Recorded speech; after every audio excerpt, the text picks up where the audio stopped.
the freshest of the fresh. To be the best, you can accept no less. OG status, I ain't new to this. All I do is slay, slay all day, slaying anything and anyone that's in my way. You just good, but I'm so great, do whatever it takes. All I do is slay, slay all day, slaying anything and anyone that's in my way.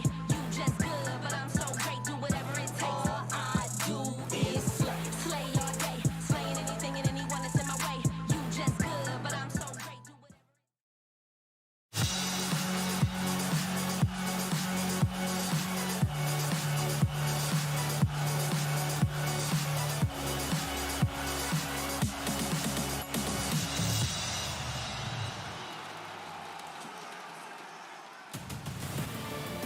What a fitting song to play before OG steps up to the plate, because all they do is slay every single day, every single, not necessarily every TI.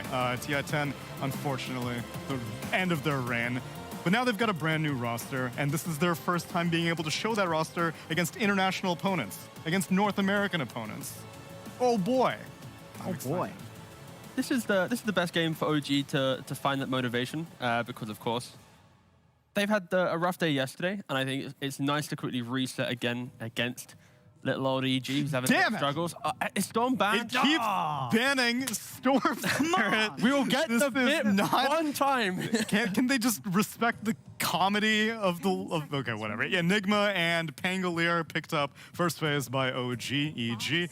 Maybe even taking a page out of BetBoom's playbook, and they snap up the Mars. Hell, might even pair with the CK if they're feeling cocky.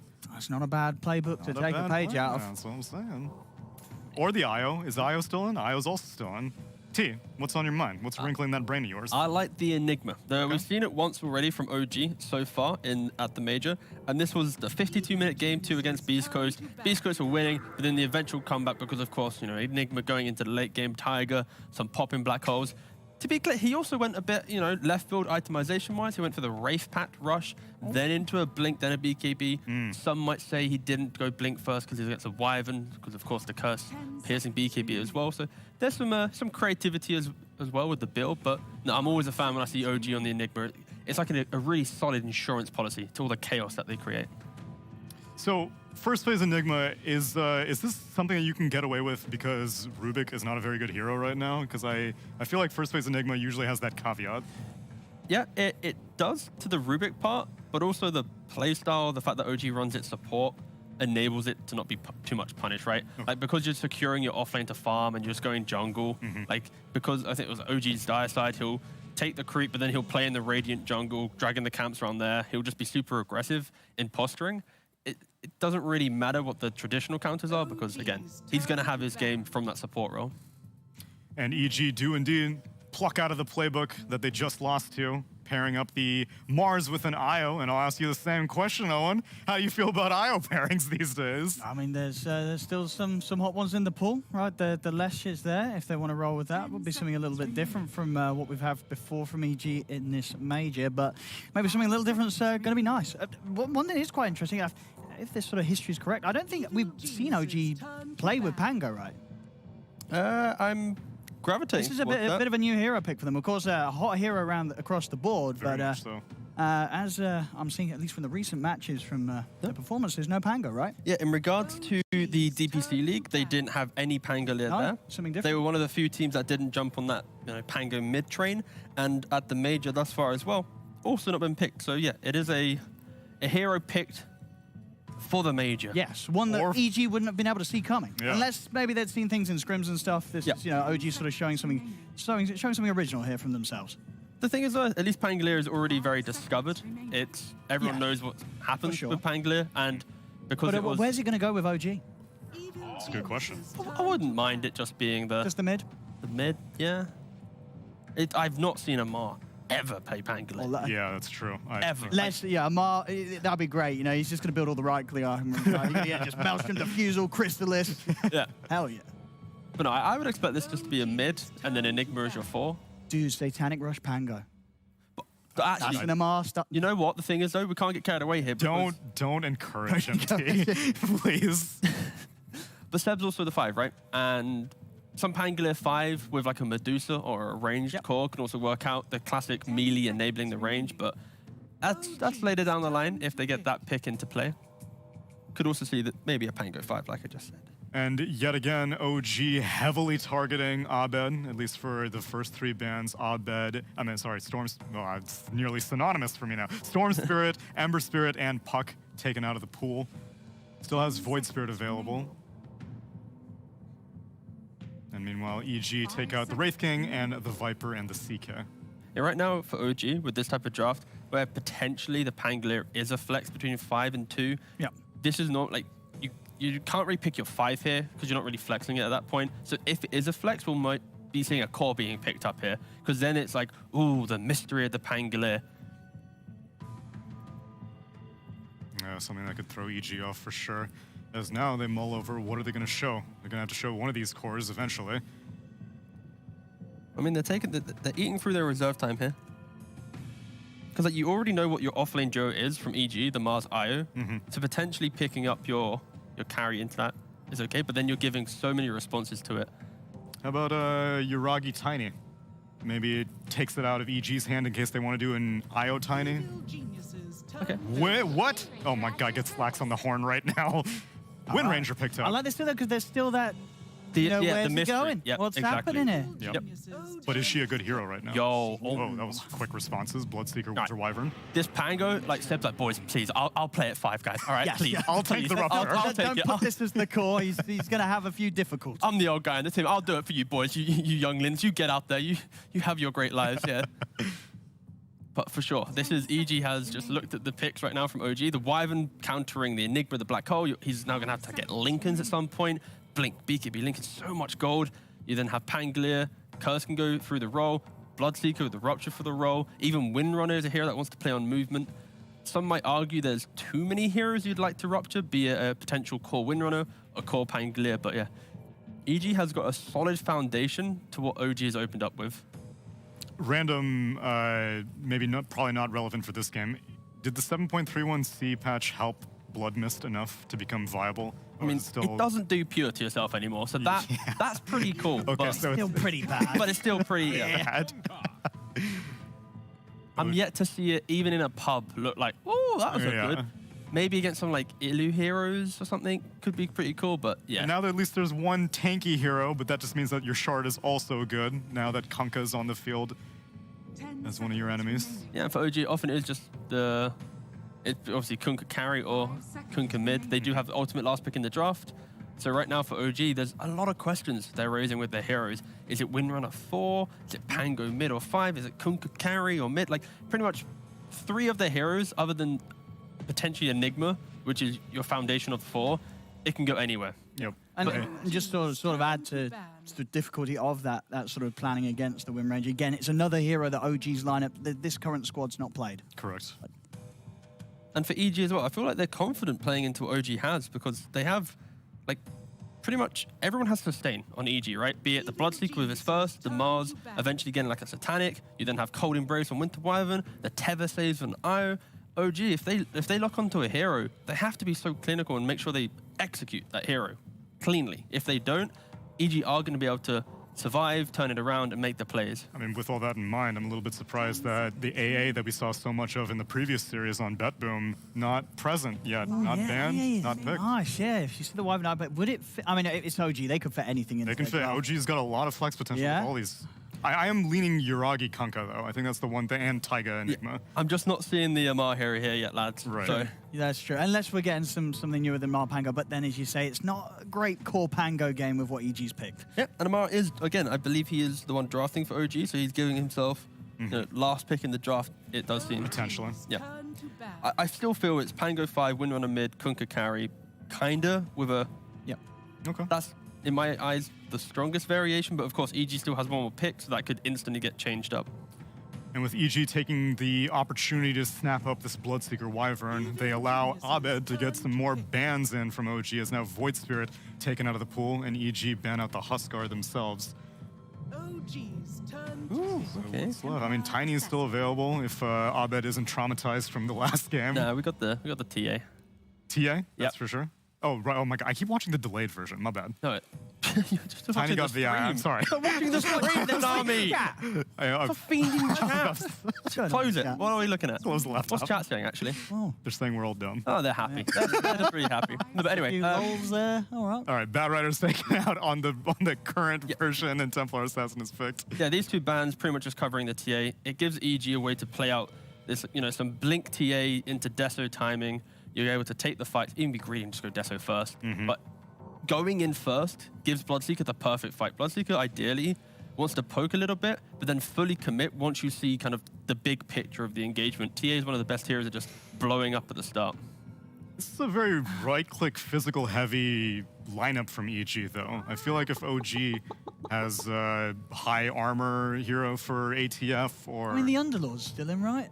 Oh, yeah, Underlord is still available. You're not comfortable with just putting him on his Underlord? Yeah, It's safe. It's a safe close up to the draft here. yeah, it's a beefy boy. Yep. Just get to absorb the fight as well. Does anyone build Crimson Guard anymore? No. Okay. I did once and I lost. But no, it's a nice underlord game for the concept as well of if EG take that fight, you can just Fiendsgate out, reset back into the engagement. Yep. I like the laning. So Seb is playing the Windrunner. Okay, so they did just put the Pango into the core role. It's nice as well having that global potential in response to maybe the moves that EG is going to be making around Crits IO. So it's going to be, what's the lane? It's going to be, Seb's playing the Windrun. Ooh, Seb Win Ranger. Yeah. I want him to lane have against some Jerax. fun. He did wanted to have some fun against Jerax. He did. It's a fun hero. But it's the IO Mars lane, so potentially they might have to think of shenanigans to get that laning matchup. But yeah, this is very much an OG draft for the eventual scaling and the team fights being insane and clutch players coming in. But I think EG should be super happy with what they got. They have a solid foundation. Sure. They have the answers to deal with a core Pangolier. They have an explosive TA style here to go take Roshan. Like, this is one of the better drafts we've seen from EG.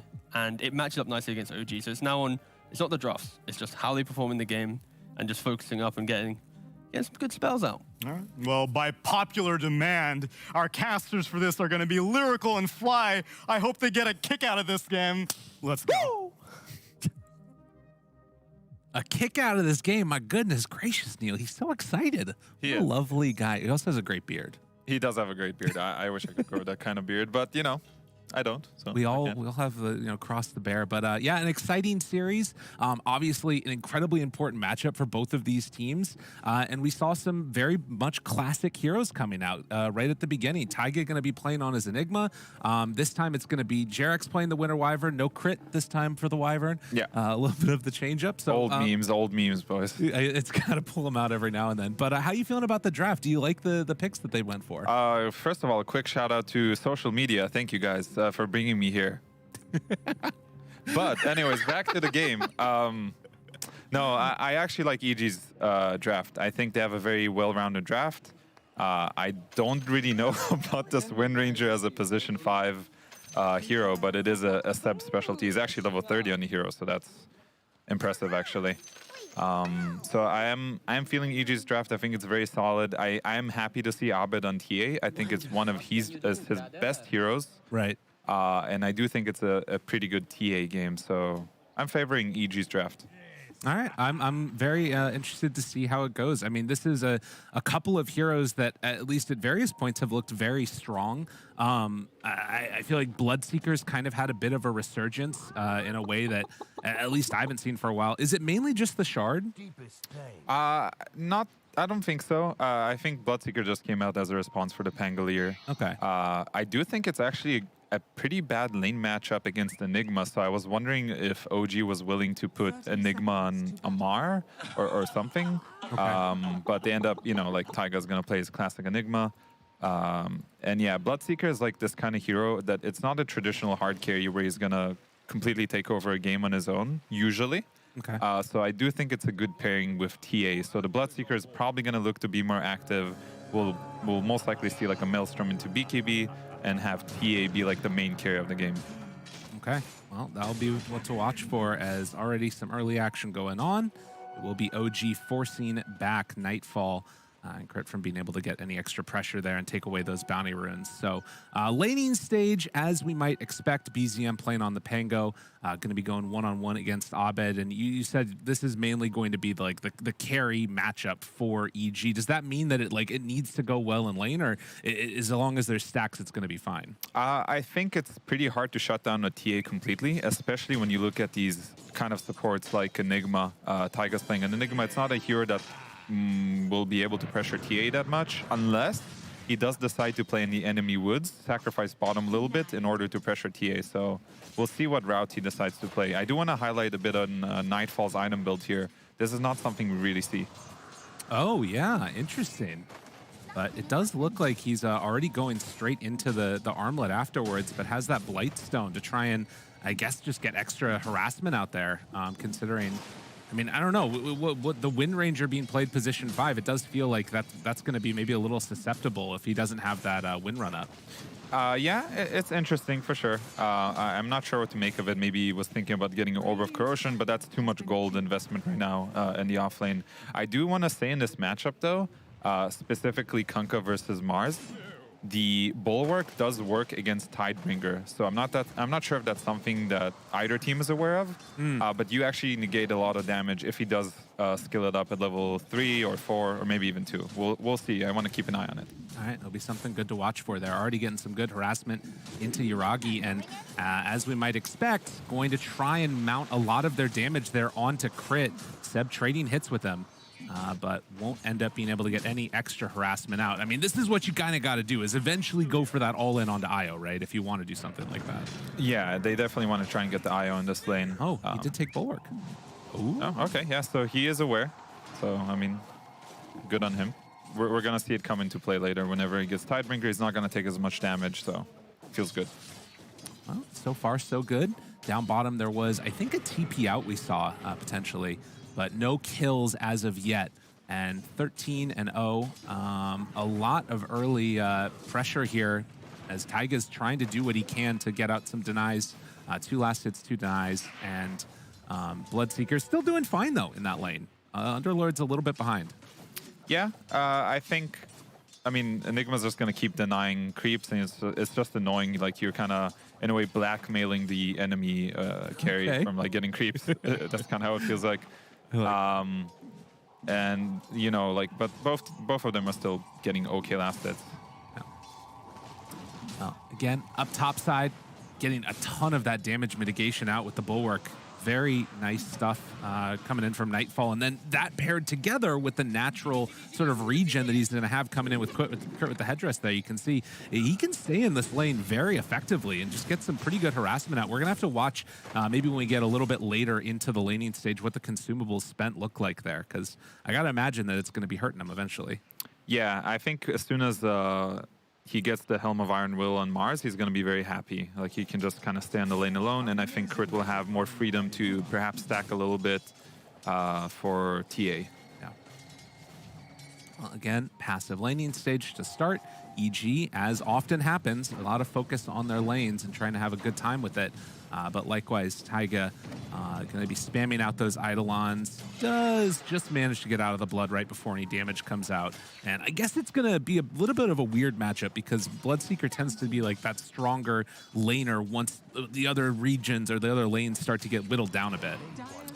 Yeah, it definitely matters. But again, I mentioned this before. I do like Enigma versus Bloodseeker in general. You keep him low XP. You generally don't really get hit because you're just playing back with the Eidolons, and he doesn't have a way to kill your Eidolons either. So I like the matchup. Yeah, so far, so good. Trading.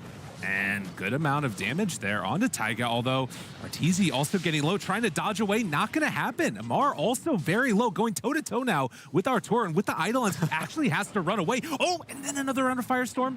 Mar trying to play, and Jerax also up close. Blood right afterwards, it's not quite enough. They turn to fight, but it's not going to be there. Quick kill. That was close. That was nice. Like, both teams kind of dancing around each other. You know, well done by Arteezy. He's definitely a laning beast here. You just took Yuragi for being like down a little bit, I think, of HP there. Yeah, Why not? Psychological warfare here, right? Yeah, there you go. Oh, good, good spray. That is a great spray, by the way. Both like this one and the last one of XinQ have just been like top tier sprays. For any team out there, definitely take note. XinQ is just, you know, a legend. It's got a very memeable face. It's Yes. great. Yes, he's great. So expressive. Oh. Another Look round at of mid lane. tips. BZM. Oh, Abed getting right on top of him. This could be it.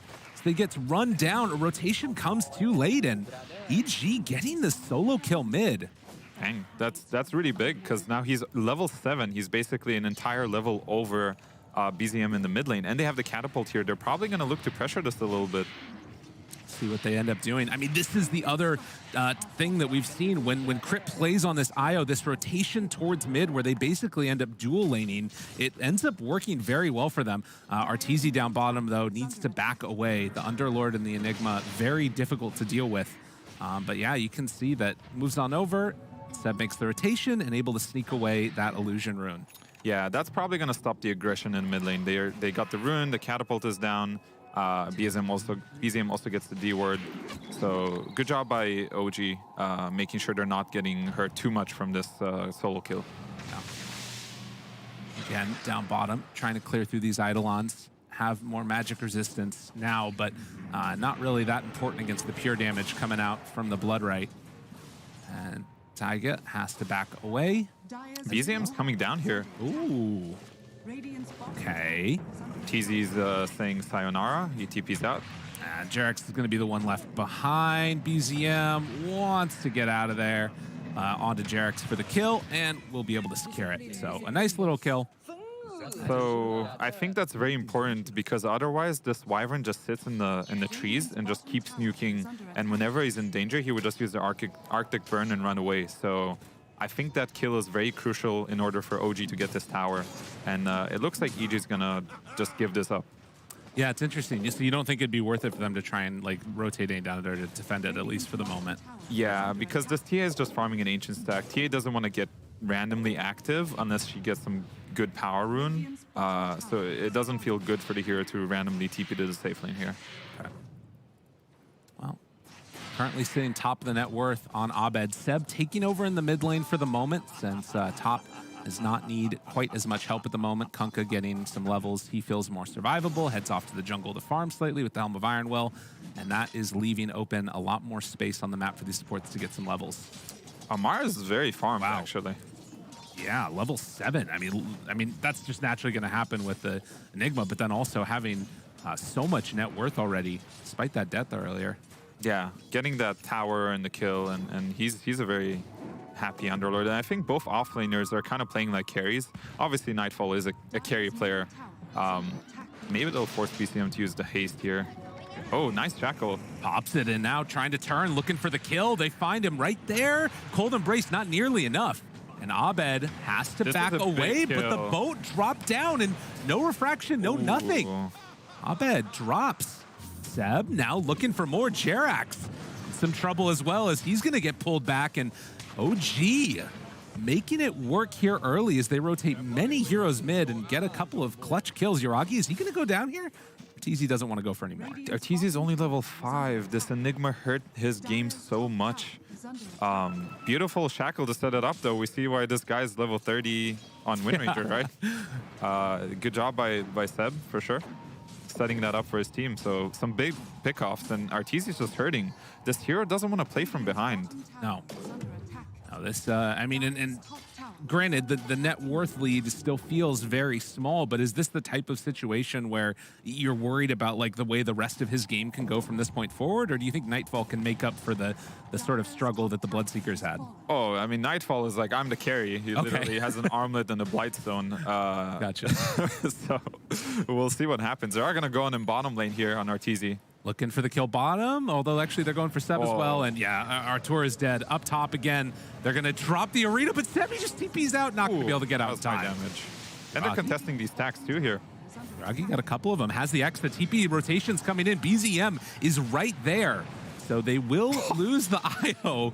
Crit just dies to Amar, and now looking for Nightfall. I mean, if he goes down, this is really tragic. Yuragi running in with almost no HP, and, well, the Torrent, it's going to lift up one, tries to dodge away. Nightfall living for a very long time with the cold embrace, but I don't think it's going to be long enough as eventually they bring him down. And again, Arteezy comes in too late. Can't get there. He was dead. Oh my, this is definitely, everything's going wrong for EG right now. Some key pickoffs. And Amar joining in with like a 200 bonus damage just slaps this IO into oblivion. You know, it's it looks a bit sad. Yeah. Using the Fiend's Gate here. Running at him, just keep going. Wait, oh, what? you bullies!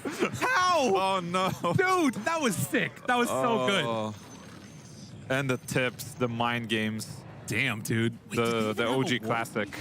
They did have a ward. That's how it all set up. Oh man, that's the coolest use of Fiend's Gate I've seen ever. Yeah, this guy knows this Fiend's Gate very well. Pushes in Yuragi, but the black hole used the first time, and they didn't have level 6 yet on Jerex because of how bad that lane has gone. He even got the tome. Didn't matter, and now Crit, he's going to be X. Pulled back in just a moment, and, well, tries to tether away. They do manage to get Crit out of there. Are they going back in now? Yuragi died during all of this. Okay. I'm not even sure what killed him. Might have been a trap with missed armlet toggle. Maybe we'll get a replay of that. Oh, yeah. But that turned out not so bad in the end. If they get the pick off on Nightfall and Yuragi doesn't die, then great for OG, but turned out not so bad. I mean, I got to imagine it's frustrating to, you know, obviously really great to get the Kunkka kill, but it feels like at this point, you know, Arteezy on the Bloodseeker has just had such a frustrating game where, you know, we'll watch this one here. He has an Enigma in his lane, and then he mans. Watch Yuragi. Gets blasted. Oh, I see. And Abed actually gets the last hit. Okay, trap so damage, trap. Splinter Blast, and yeah. Nice snipe. Yeah, well done. EG is going to continue going mid here. No black hole available. Level 6 on Jerex too. Arena kind of misses, but... Do they find any on the way out? They've got the X. On to 1, and Jerex nice. Relocates out. Are they going to come and try and defend this? That was really well timed. It looks like Wyvern's steeping back in, so Yeah. I think they want to defend their IO here. Interesting. Winner's Curse is available. Do they manage to find an opening for anybody, though? Trying to stay alive. Crit dead, and there's the Winner's Curse now. Trying to bring down BZM. This is a big kill. Amar gets the bonus damage, which means he hits him harder. And they find that finish. Seb, slowed down. Abed, clapping at him. I'm coming for you now. Shackle Shot is not going to latch on, and suddenly a resurgence comes out here. Although, again, Arteezy in some trouble. Cold Embrace keeping him alive. Abed, Nightfall, move back in. He's trying to get through the Fiend's Gate, the torrent to keep him out of there. Yuragi now in some trouble. He might have wanted to run through the Fiend's Gate as well, as they can't chase down He's that back. Kunkka. Oh, he's back in. back. Round 2. Spear runs away. Nightfall going to be left alive. I can't take this hero. It's just way too funny when a hero just runs into the gate and comes back. And we saw the other day when Pushka was like, where does this go? Yeah. And ends up going into the fountain. So decent trades, I'd say, for EG overall, with a really good curse to set that up. And, you know, Amar's massive farm here, you know, going against his own teammate.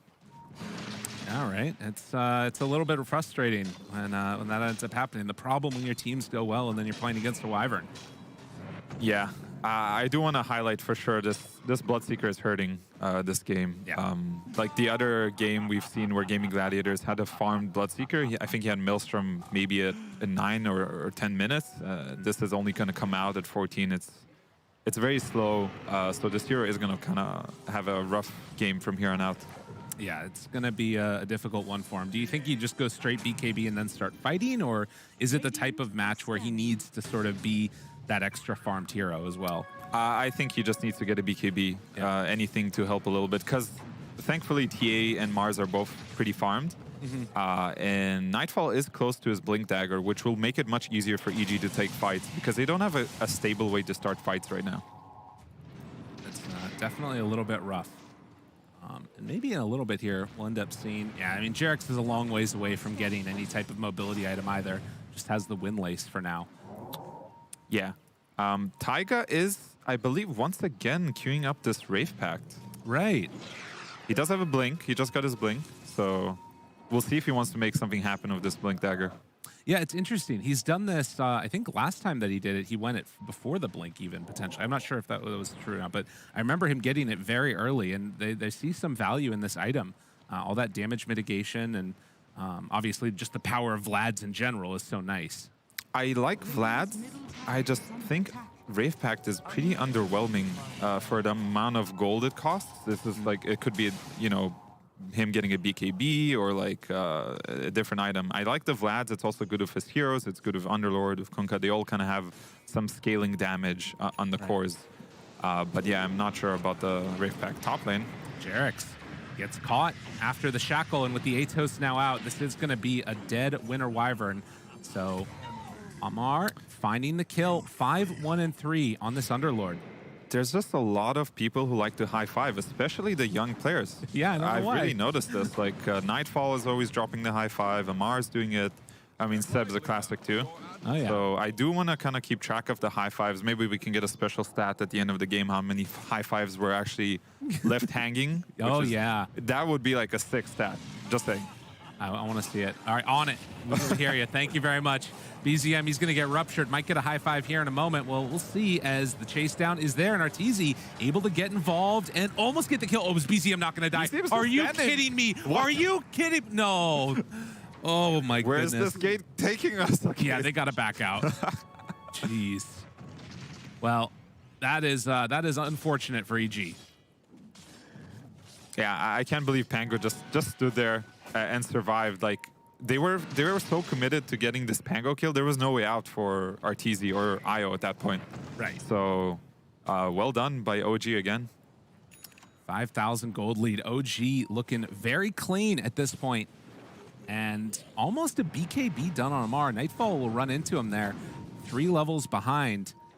And everything just feels very difficult for them to accomplish. Any type of like objective taking or winning a fight, it feels like they've got to get like a good curse or something off.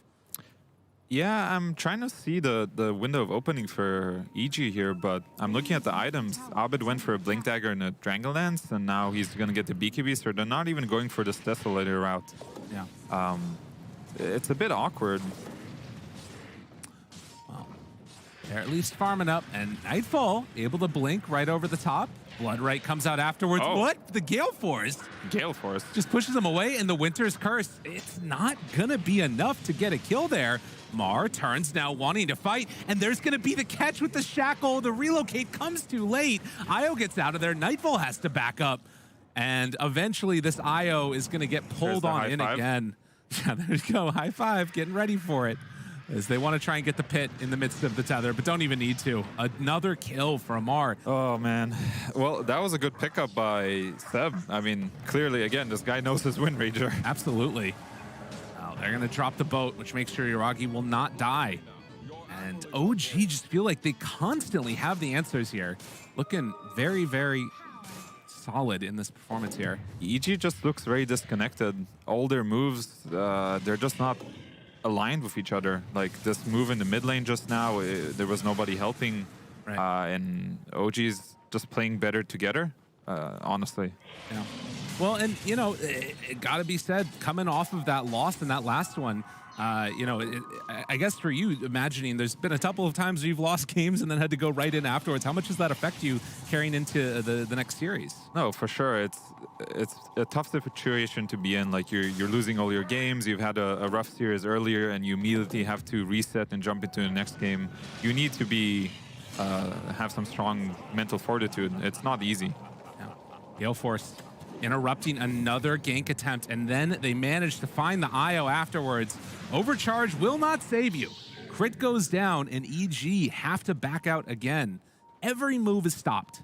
Yeah, and Amar has a BKB now. He's the top net worth of the game on his, you know, his famous Underlord. He's had a fantastic game.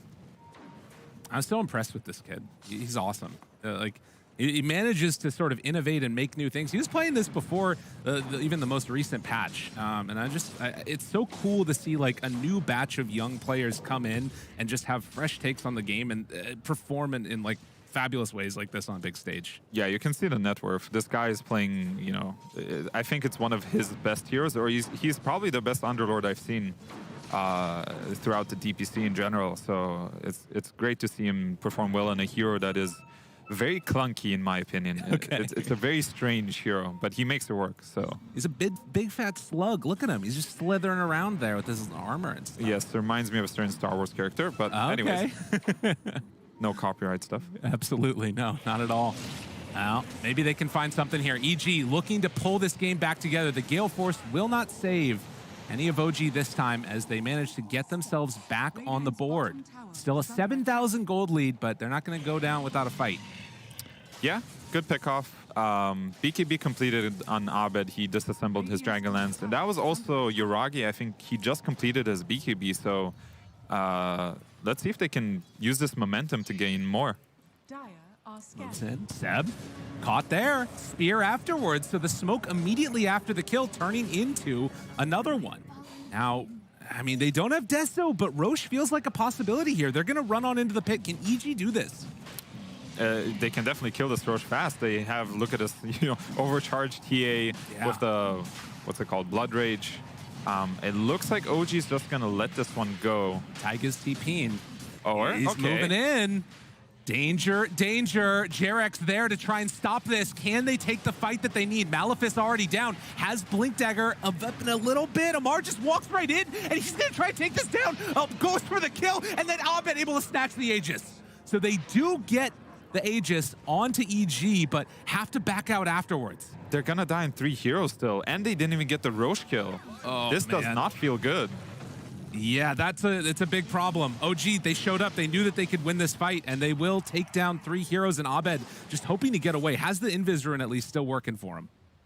Oh, man. I mean, Abed is probably the best Aegis snatcher I've ever seen. I'll give it, I'll give him that, but this still feels awful for EG. They lose 3 heroes. They get this Aegis and TA, but that doesn't really help the state of the game at all. Let's see a quick little replay of this. Good recognition to find Jarek's there at the start, at the very least, because, I mean, that would have stopped everything. Yeah, the Wyvern was very aggressively positioned here, and he does get picked off, so good on OG for recognizing that. Able to find him, and BZM, no fuss, no muss, he's happy with it.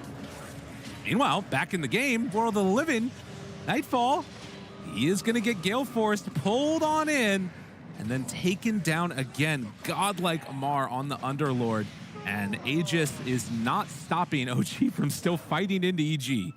Yeah, I like BZM's item build here. He has Diffusal and now the Lincoln Sphere against the Bloodseeker. And I think it's just, he doesn't care about this matchup anymore, right? He's still going to get the roll off. And he's done a great job after the laning phase on BZM. Doing everything that's needed. Yeah, that first solo kill, I think that there's probably some players that might have just started to fall pretty far behind, but good recognition from OG to bring in people to help and then also make rotations and start getting into fighting shape as, well, Rupture. Mar does not appear to care that much.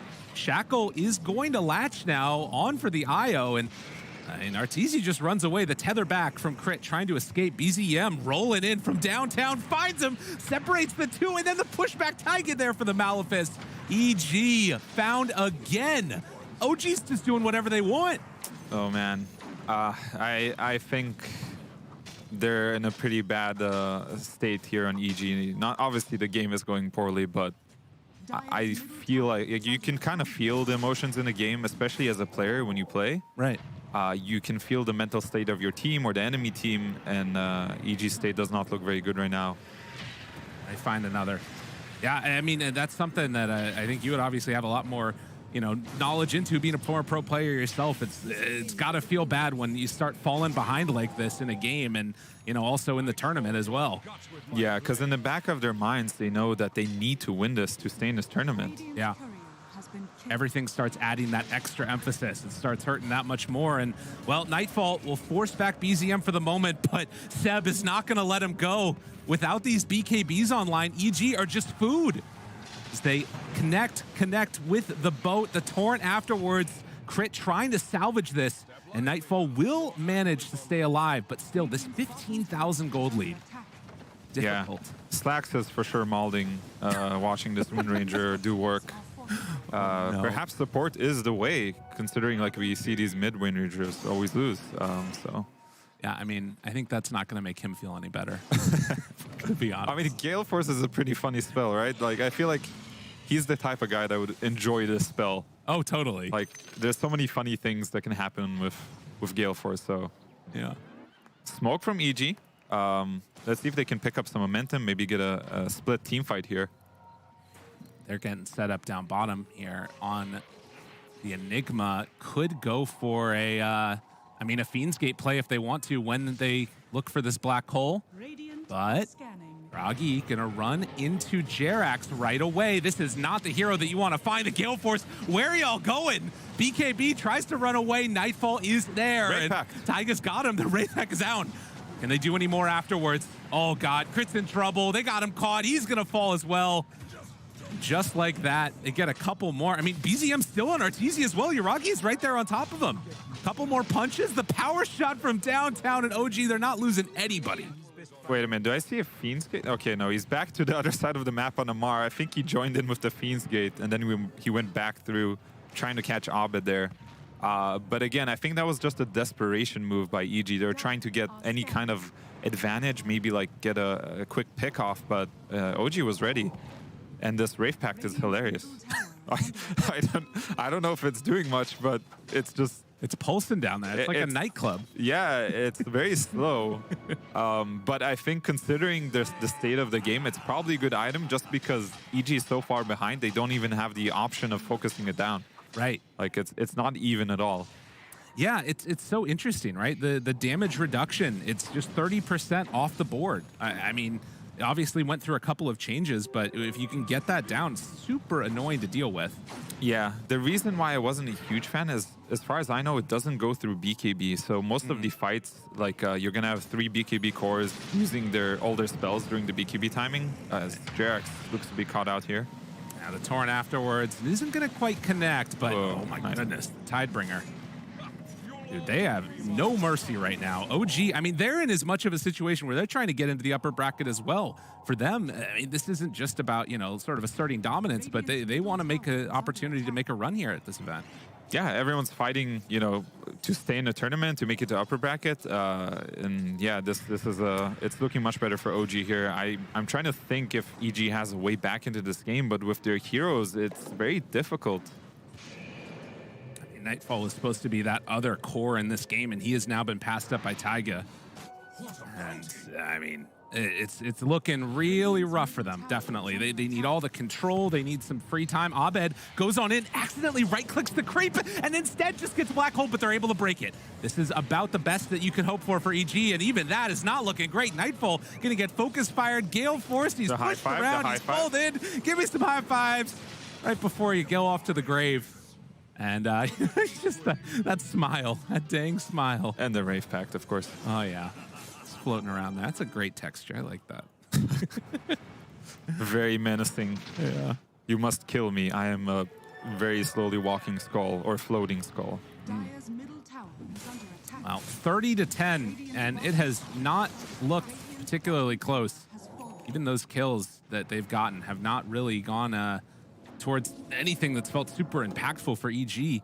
I mean, at the very least, they've been able to take a couple towers, but I mean, we're reaching at this point. Yeah, there's also a BKB completed on Taiga now, so I believe they only have the curse to break that black hole. And, you know, like, it's hopeful that he can even get that spell off in a fight, because there's just way too much of an advantage for OG right now. I do like that he's queuing up the Blink Dagger on Jerax. Doesn't have it yet for this next engagement, but it feels like that's kind of what they need. Abed, smoke's gonna break on Seb, hiding off to the trees. And they still have Nightfall looking for a bit of a wraparound. Abed finishing off that Deso, and Roche capable of responding in 7 seconds. This definitely feels like we're in territory where they need to like sneak a Roche or something if EG want a chance to get back into this. Yeah, they need some sort of desperate situation here where it works out for them. I want to say that Taiga's been doing a great job of pushing side. Actually, we're going to have action here. Ooh. Oh, man. Well, they were hoping that we would, but Nightfall doesn't quite connect, and now it's really rough. Yeah, it looks like they still want to protect this ward here. They're all pinging it. They're hovering around this ward even without the arena. But OG is going to go for a smoke now, knowing there's no Mars arena. They don't even need Black Hole to win these fights. Setting an Eidolon, Yuragi runs into one, can't get the X off. Jerax needs to be careful. The gem spots it out, and Malefice keeping Nightfall back again. And BKB popped. Amar right there on top of Jerax. The Fiend's gated right on top of him, but the spear, is it going to be enough to get Jerax away? No. He dies to the Underlord, and now Abed is also caught. He is going to get rolled on. 23,000 gold lead, and again, EG, they can't protect their wards. They can't protect Roche. I don't know if they're going to protect their high ground even when the time comes. Yeah. At this point, you just try to push out the lanes. You're going to give up Roche. I'm trying to see the window. Oh my goodness. Here we go. Attempted high fives, 49, successful 16. All right, interesting. Type more, subscribe for more. Nice, very good. Now that is a great stat. This is the kind of stats that we want on this stream. But no, fantastic game from OG. I think I was gonna say earlier, but Taiga has been doing a great job of pushing the side lanes constantly with these Eidolons. So the waves were always in a good position for OG. Oh no. Said, maybe he'll drop the high five now, okay. Well, went a bit far there, but if they can get a return kill, this would be big. Oh no, this is not the way they want it to go. BZM has to back out. Seb, or excuse me, Crit, a little bit of a mix-up there, is gonna end up falling on the IO, and well, now OG, they want some retribution. Arteezy's gonna get pushed up to the high ground, but then afterwards, well, round 2, Amar is just gonna beat him down to death.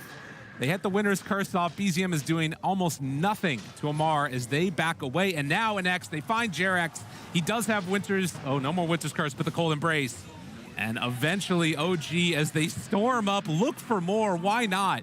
27,000 gold lead, and I don't know if they're leaving this high ground. Yeah. I wonder if that was like a planned move by Arteezy too. Like he was sitting there waiting to get hit by the, I think the Pangolier roll just to be put on the high ground. Just kind of a cute play, despite the obvious disaster that is happening. But yeah, I think at this point they're just, I assume there's not much being said, or they're trying to think about the next game because this one looks pretty over. And we'll see if OG stays here or they're going to go back. He does have a nullifier on Amar. This guy is just a carry.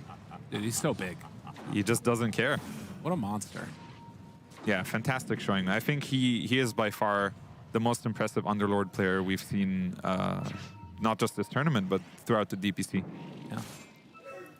Well, it is all gone his way. 23 Sonic Traps have been killed by enemy team. Good chunk of gold, majority of them going for BZM there on the Pango, actually. It's a nice little injection of gold there as OG trying to cut the waves. Yuragi is down there as well. And will be pressuring this tier 2 tower next. There is a smoke up, EG desperation times. Yeah, it looks like they're thinking about trying to fight this, maybe get a surprise Winter Wyvern Curse with the Blink Dagger. But if he does that, then Enigma does get a free black hole. So there's so many little things you have to think about in how to take this engagement. You might need to have 800 IQ to figure this one out. I don't know if anybody's got that, if we're honest. I also don't know. Zinq also doesn't know. He doesn't know either. He's just sitting there. How do they win this one? I like that. Oh, it's so good. Let me think some more. Yes. Go back to some type of drawing board there. See what ends up happening. They're actually just backing away again, just making sure that they don't give up anything for free here. What if this Wraith Pact is so when you push it? God. Oh, it's horrifying. It's beautiful. I think it's beautiful. I love it. What if this Wraith Pact is a way to push out the lanes even quicker because it does DPS along with Eidolons? I don't know. Oh, interesting. It's such a weird item. I've legit never bought it yet. Not even once. I think that in at least 2 of the games, though we've seen Taiga play this Enigma, he's gone for it early on. Yeah. So he's got something in mind with it, which, I mean, you know, in this one, it definitely worked. Yeah, you know, this guy knows how to play his hero, so yeah. It's interesting. Got the Eidolon damage talent as well. These Eidolons do hurt.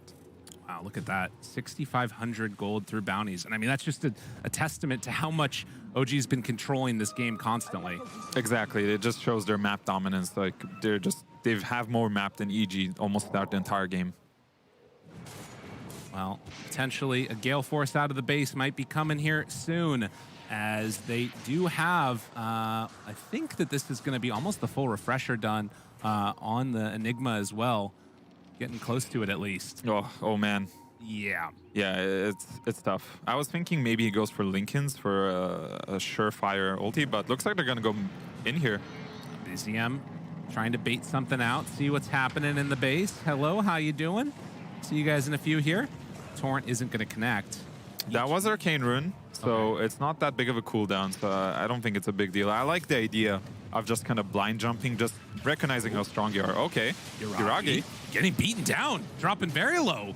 Does he find anything else afterwards? The X pulls him back in, but still, he is going to live through that one, still hanging on to that Aegis too. And of course, with Kunkka, the XTP back home is always an option if he wants to go that route. He's just got a Satanic, so he's just going to lifesteal up here in a second. Reasonable. Yeah, Aegis is out in 10 seconds anyways. Yeah, I want to see if OG's feeling strong enough to just go and push this last barracks or not. I think they can. I don't know if they need to wait for Roche, but, you know, it depends if you want to take the super safe route or not. Right. Yeah, the ultimate, like, all right, we're just going to chill. I mean, you're not lying when you say with a 40K gold lead, I think they could probably do whatever they want. Yeah, don't click the win probability, please. just don't do it. Stay away. Quick look, just get out of there. Don't do it. Don't want to see anything. Well, I mean, this is the interesting thing, right? Because as a former player, obviously in these really important matches, you want to stay until the very end. But do you like when you have a lead like this? Do you feel it that you're just no matter what you do, you're going to be fine? I think this particular game, OG knows they won, right, and EG knows they lost, right. So I'm not really sure what the thought process is. Somebody probably made the call that let's just wait for Roche and we're not going to throw this. Okay. Jumps in. Arena down. Finding one. And Seb pays the price this time. Maybe not. Oh, okay. He does end up going down. Mara's there. The Torrent onto 2. Nicely played there. BZM going to get the roll. The spear connecting to the cliff. Keeps a little bit of distance from Nightfall, but he's still in some trouble. And Taiga just waiting to the side, ready for a black hole. And GG's done. Yeah, it's over. Oh man, that was that was a rough game. I really feel like EG was just, after a couple of things went wrong, and especially like I was saying earlier, this Bloodseeker versus Enigma, I think it's quite bad for Bloodseeker. You could see that he was only level 5 at like 8 or 9 minutes in. He lost the tower by a great rotation from BZM. And it made the game very difficult because EG's playing this temple lineup again. They need to get ahead. They need to win their lanes. They need to snowball, because if the game ever goes past the point and they're not ahead, that OG is just going to win by the nature of their heroes. All these, like the Underlord Pits, the Enigma Black Hole, Kunkka, Boat, there's so many spells. So yeah. A really impressive showing in this game #1 from OG. And this is definitely, to me, the type of match where I could see it giving them a lot of confidence going forward for the rest of the tournament. Because the tournament up to this point for them also hasn't gone great. But this is the type of match where it's like, all right, we're going to beat everybody. I mean, you bet yourself that Seb got hyped up playing EG, right? So he's like, probably gave them a speech. Like, we're going to go out there, we're going to destroy EG, we're going to tip our TZ. But yeah, like on the flip side, this is a tough situation to be as a player. And I don't want to kick people while they're down. So hopefully next game we're going to get a better showing. Totally. Well, definitely a lot still to play for. Draws in this situation would be everything that EG could be hoping for. Because the other matchup that they're looking against is going to be that Beast Coast one as well, right? Yeah. Because they eventually have that one to play off before they ends up going. So with that, we're going to head on over back to the panel. Neil, take it away. The clock is ticking for Evil Geniuses. Yes, they do have that Beast Coast matchup coming up tomorrow, but still, this is not a comfortable place to be. We'll take a look at that game in closer detail after the break.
OG and Seb proved to be the superior of the two-time TI winners as Jerex and EG fall in this game number 1, which is correctly displayed on your screen.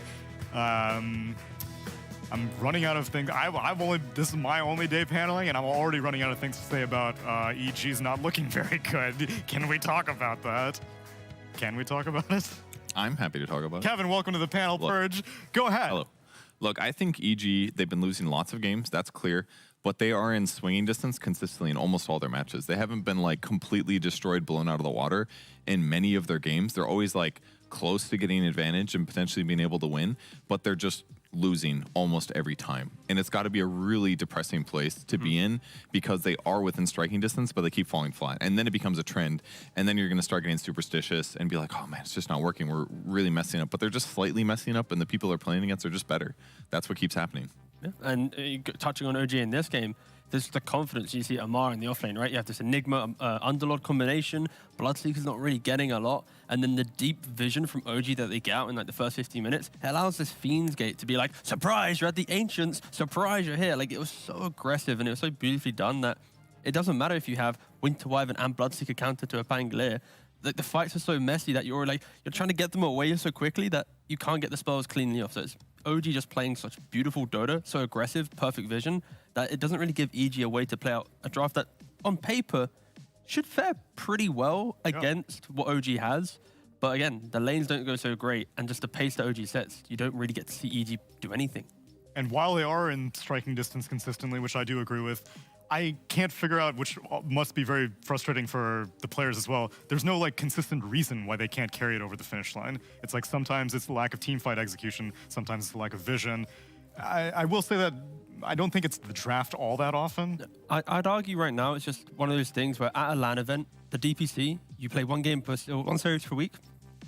Sorry, and there's time. At the tournament right now, they've faced L's on day 1, on day 2, and it's like recovering from that, it feels like they haven't found the confidence that they would have had in their own region, right? When they've come here, normally you have that one chat during a major, during any event, your coach or one player says something and there's a spark, there's a thing, and this is what we'll do to play. It feels like this team just hasn't found that moment, that one conversation, and it happens to teams. Teams have often just not had or showed up at any event because of it. So I'm waiting for that to happen. Maybe in between these two games it happens, but we said that during the first series as well. But yeah, for EG, just it hasn't clicked yet. But maybe there's still this game, there's still the Beast Coast series after. Like, they're not out yet, but it's tough for the lads.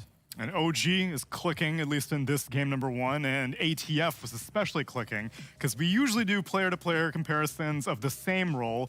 This time we thought we'd do something that should be a little bit more even, given the state of this game. We compared ATF to Arteezy. Which one's the true carry in our Predator player versus player head-to-head? GPM comparisons. What kind of numbers are we looking at here, Purge? That's a big increase for the offlaner, but ATF deserving his 3rd letter. Just gets tons of farm, pressures in the lane. He knows his limits. He buys treads. He slaps the enemy carry. Usually the carry-to-carry head-to-head comes a little bit later in the game when they both got like two damage items and a BKB. He's just like, no, I'll fight you, Bloodseeker. I don't care. I don't care if there's an IO with you. I'm slapping you. He knows his limits, and he abused it. He was truly the carry for OG in a lot of cases there. We got to see I'd say the true way of playing Underlord. It's the fact that you have confidence in lane, you keep farming behind your team, but then you're always ready to Fiend's Gate. It's testament to, like, your Ragi, BZM. They're playing a little bit more forward thinking to allow Amar, who gets last pick in the draft, to be top net worth, because the cores on OG, depending on the draft, some can be sacrificial, some can be greedy. And in this game, Amar was the true carry for like the first 25 minutes, and then he kind of took a step back, allowed the farm to go to us where he'd go for the kill. So I think just OG, they have a really beautiful way to identify who needs to farm, who needs to fight, and when it hits in a game, you get these 40k leads where it's just like, what just happened? It's just over. And it's that time again where we get a state of the series on location. Sir Action Slacks, welcome back. Hello. Hello. Thank you. Yes, the state of the series. Well, I creeped around the players as I'm being paid to do.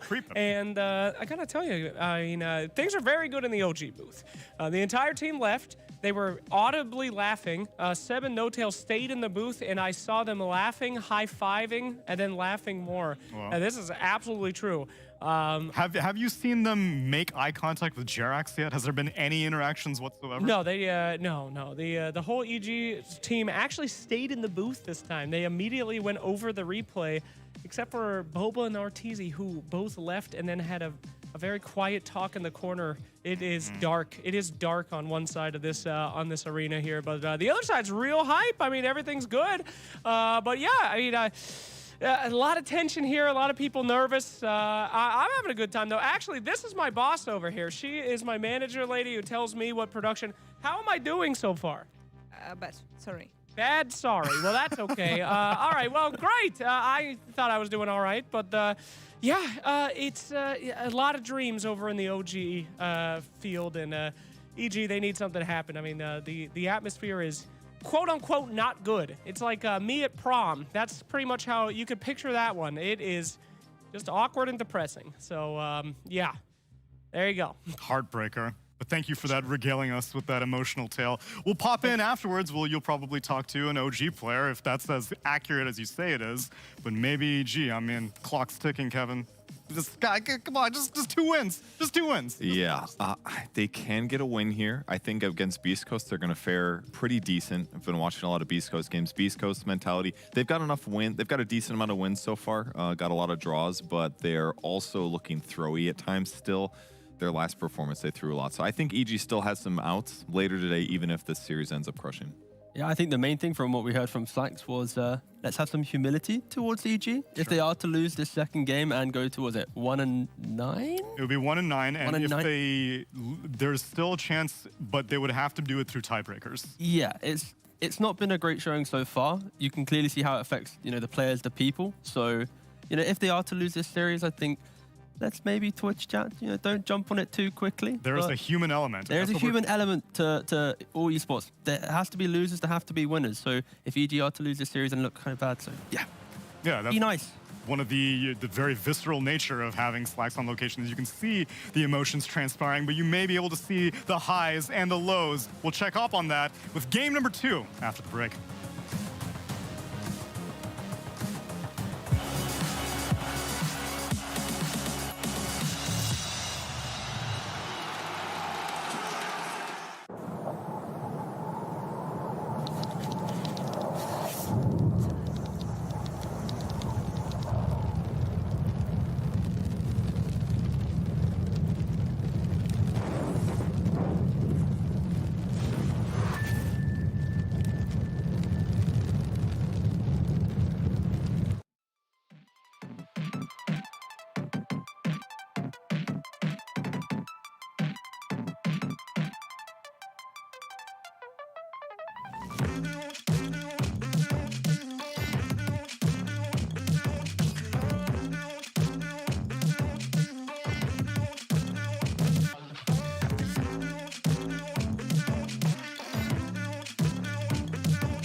Game number 2 of Evil Geniuses versus OG here on day 3 of the group stage. It's ESL 1 Stockholm Major 2022.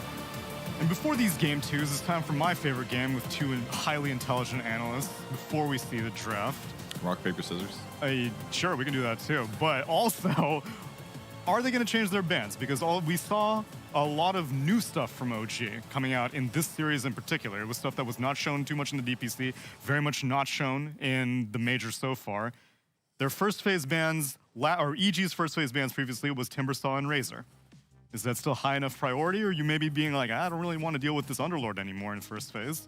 The thing is, the Underlord pick was like ultimate last pick. It was. So it's kind of a different department of the draft. I think the Timbersaw and the Razor is respecting OG's ability to enable ATF from the earlier stages. Okay. And then I think without these 2 heroes, unless it's like a Mars, there's not like the let's go for this ATF pick right now. Sure. So I think drafting Mars was stolen by EG last exactly. time. So I feel like if you want to make OG wait a little bit longer for ATF's pick, unless they're more confident to just try and throw in like a Slardar or something earlier on, I think you kind of keep the same bans just to have some structure to what's to come. I think the biggest similarity in the picks that ATF goes for is definitely lane dominators.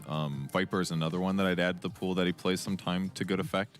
In some ways similar to Nightfall in that they're winning to dominate the lanes and get a net worth advantage from that. But ultimately, I think the thing that OG is actually profiting from quite nicely right now that I thought would be a weakness going into the event. It's Seb switching roles. Like he's playing some kind of wacky 5 heroes that are greedier. Kind of playing some off-lane heroes. He's playing off-laney. So, and a lot of the times too, he holds creep waves for minutes. Yeah. Where in a normal game, you're like, there's no way the 5-position hero would push this creep wave for like minutes. But he gets net worth and he uses it in pretty good ways, and he has a good understanding of when the items will be good. And it's rarely like Glimmer Force Staffs. It's like, I'm buying an item that does something. Auras. He bought Greaves on Jakiro one game. I was like, what the hell? But that's why I like Enigma for OG, because in principle, you know you're going to most likely take that safe lane tower, unless you're against some like Grimstroke +1 style lane, constantly pushing out and winning the fight. And then on top of that, your 5 position, if it's trying to be greedier, you get early tower gold, you have to join the earlier fights with a bit more confidence, you get economy through that. They're not trying to play the standard style of game where the 5's being sacrificial, but you need the other lanes to compensate and help with that. So they are kind of adapting a little bit to the style of Dota Seb is playing on his 5, just through the natural kind of aggression that they bring in. And I'm impressed at how easily it slots in because, I mean, Taiga is Enigma is a Taiga favorite. It's been so for a very long time, and yet seamlessly almost Seb is coming into it and being an effective duo with him. I mean, to be fair, I also checked Seb's pubs, and like some of the 5s he was practicing on, he had like a faceless void. You know, like 2 or 3 5 void games, and I was like, "Oh, mate, you coming into this major being spicy?" But no, he didn't do it. It's like games. Yeah. Like your mom tells you to do your homework, and you're like, "I am doing my homework, Mom," but not really. You're like also watching a movie at the same time. Well, I'm gonna have fun while I do it, at least. Yeah. But the same thing as well. It's like he played like 19 matches of like Phoenix as well. I think we saw 1 game so far of that. So unfortunately, in regards to his pub practicing, we're not seeing that bleed over into kind of the main drafting. Maybe ATF's telling him to be quiet. Like, no, Seb, I'm the drafter. You stay over there. Or maybe this man who was on the camera before as well, No-Tail. I'm curious how much of an influence that he's having on whichever aspects that he's choosing to. I mean, I hope these are the questions we're getting into, like, at some point in OG in the future of this tournament. It's just, how many times has Seb suggested a hero for 5? It's gone through No-Tail, and No-Tail's gone, that's not a 5. ATF's gone, yeah, don't worry, I'm The not chain of picking command it. here. Yeah, exactly. So it's like 3 people and like, Checks and balances. Like Windrunner was like the middle ground of that previous draft. It could have been the Void. And EG also, I mean, they seemed more smiley. I have to say, these are higher spirits than I would have given with the state of their tournament so far. Yeah. But I think that they've run the entire gamut of their strategies. I can't see many other things that are up their sleeve at this point.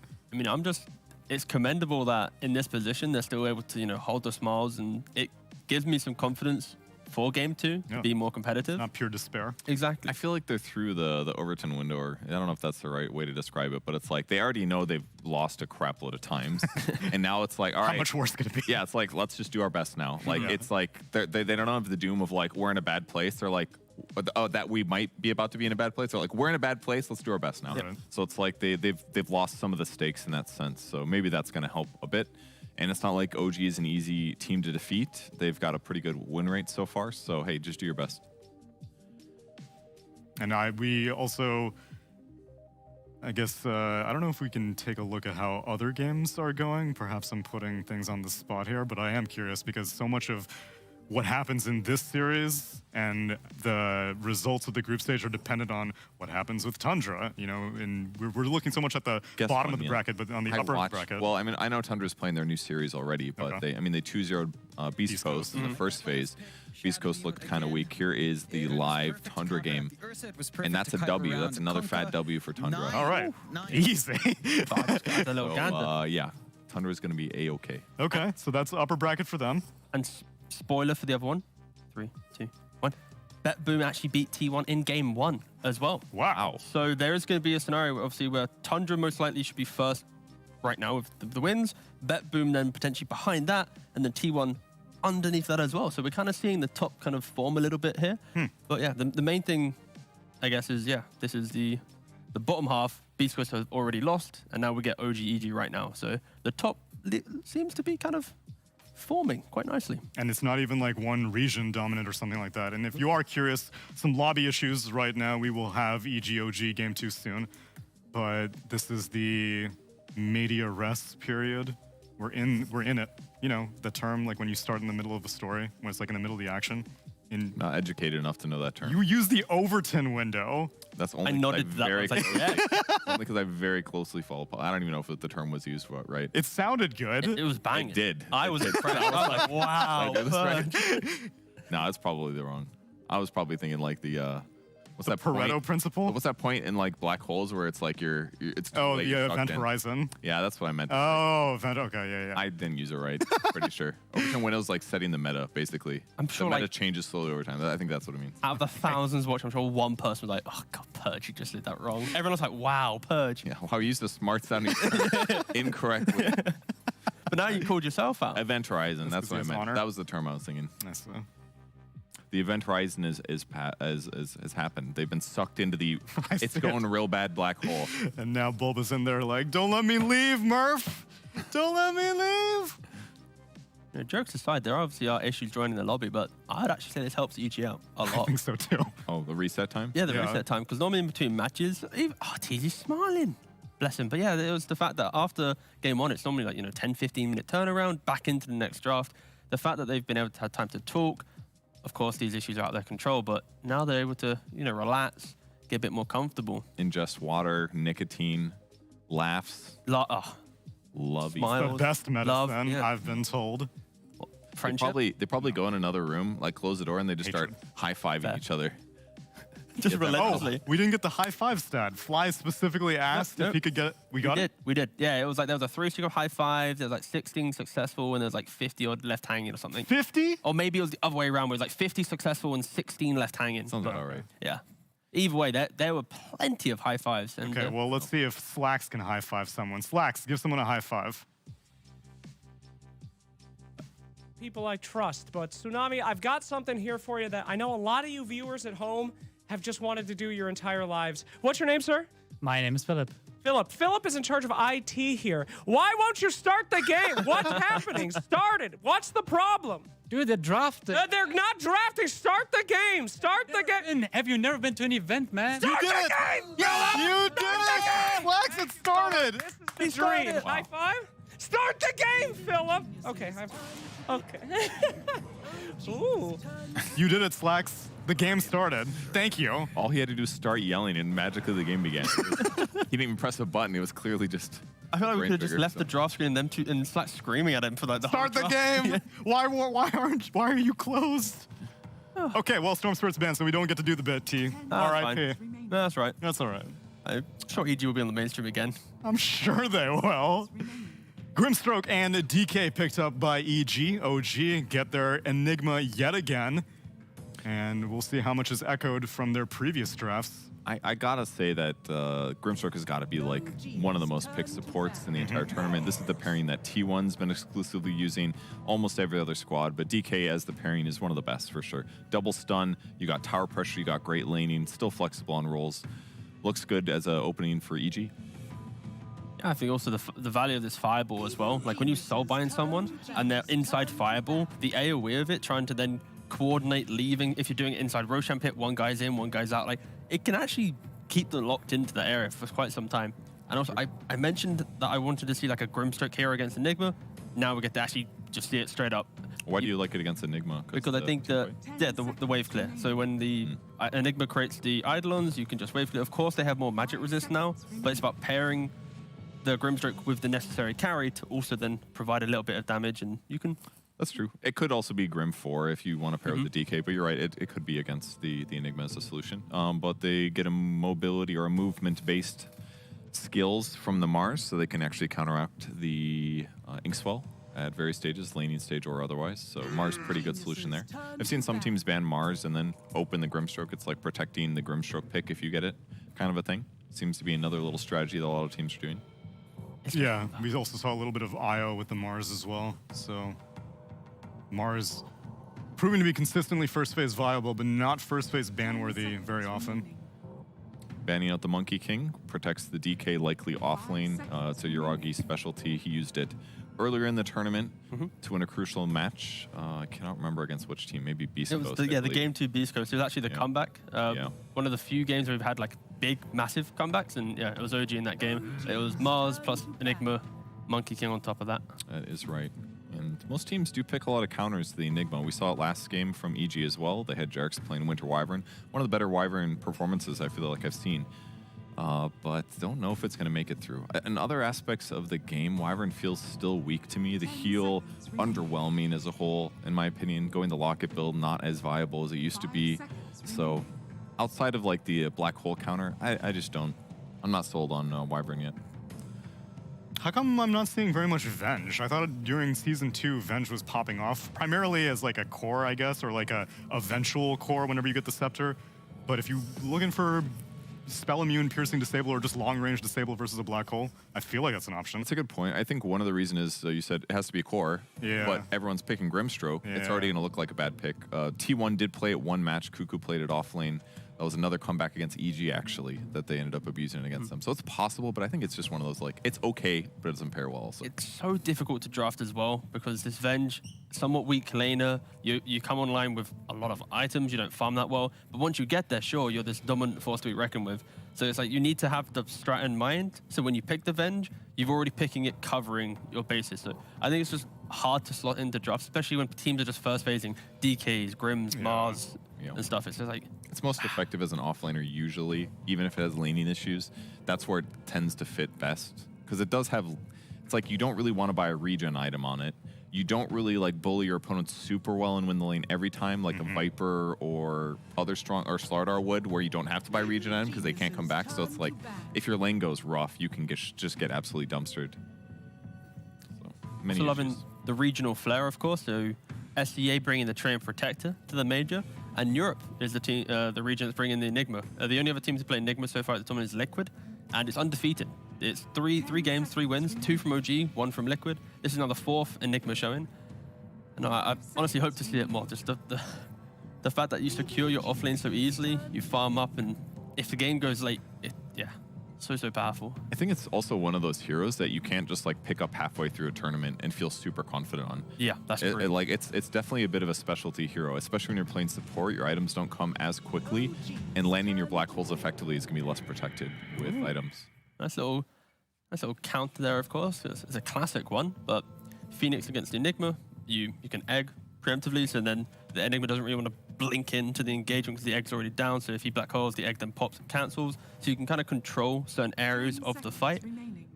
Plus Sunray, percentage-based damage against Mars is pretty good. The heal with DK follow-up, like you're looking at Inkswell on DK blink and stuns, then you get a dive Sunray. So whoever they go on is going to have a rough time until they get BKBs. OG go back to the Wind Ranger. Now, is there any flex for Wind Ranger, or is this the Seb that we're looking at? Probably Seb, but you can certainly flex it. We saw T1 play it kind of as a carry. There's other teams that play it mid occasionally. It's definitely a situational rare pick, but considering how Seb played last game, I just assume he's going to play it again as a 5. It worked really well. Also, OG our first pick in the draft, so this pick here, EG are going to be able to respond to. OG has to reveal another hero. EG responds once again. So if maybe OG had last pick, I'd argue they could flex it between mid and 5. They are somewhat doing that still with this Bloodseeker pick, but That's a pretty cool lane, to be fair. Some Windrunner just getting Shackle Shot, Bloodseeker with the Blood Right, contain them inside that, getting the damage off. Hard to really zone out the Windrunner, hard to really zone out the Bloodseeker. I mean, outside of like hitting Egg with Blood Rage, Bloodseeker surprises me a little bit. I mean, it hits backline, it lanes okay. I think that's it. Doesn't necessarily counter anything on the EG side. Dude, maybe it's the Blood Right finally against a DK. Maybe? No, Is you this don't a sound lore convinced. joke? This is a lore joke? I don't understand. No, I mean, He's you got about buffed the- in the C patch, so it's like, I'm trying to see, is this finally a viable the Ag Ag? Scepter? Isn't it Blood? Oh, the Ag. Oh, Blood Mist, I'm Blood sorry. Mist, yeah. Sorry, my apologies. I was like, you're so hyped for the spell no, he's no. going to level in like He's had it 2 now. minutes time. Blood Mist, the Ag Yeah. Scepter. No. Okay. He's going to be a BKB. He needs a farm item before that. Like, if that item is viable, you'd have to probably play it from like mid or off lane. You'd go less traditional right click. Fair. So if you go right click and then try to transition to it, it's not going to feel good, I bet. Yeah, and EG, they respond with a Fury and most likely in the carry role. This is the type of carry that if you play out your lane, start moving with your team, DK hitting 6, taking towers, you get the quick farm because it's a Fury and popping that ultimate, you can be powerful.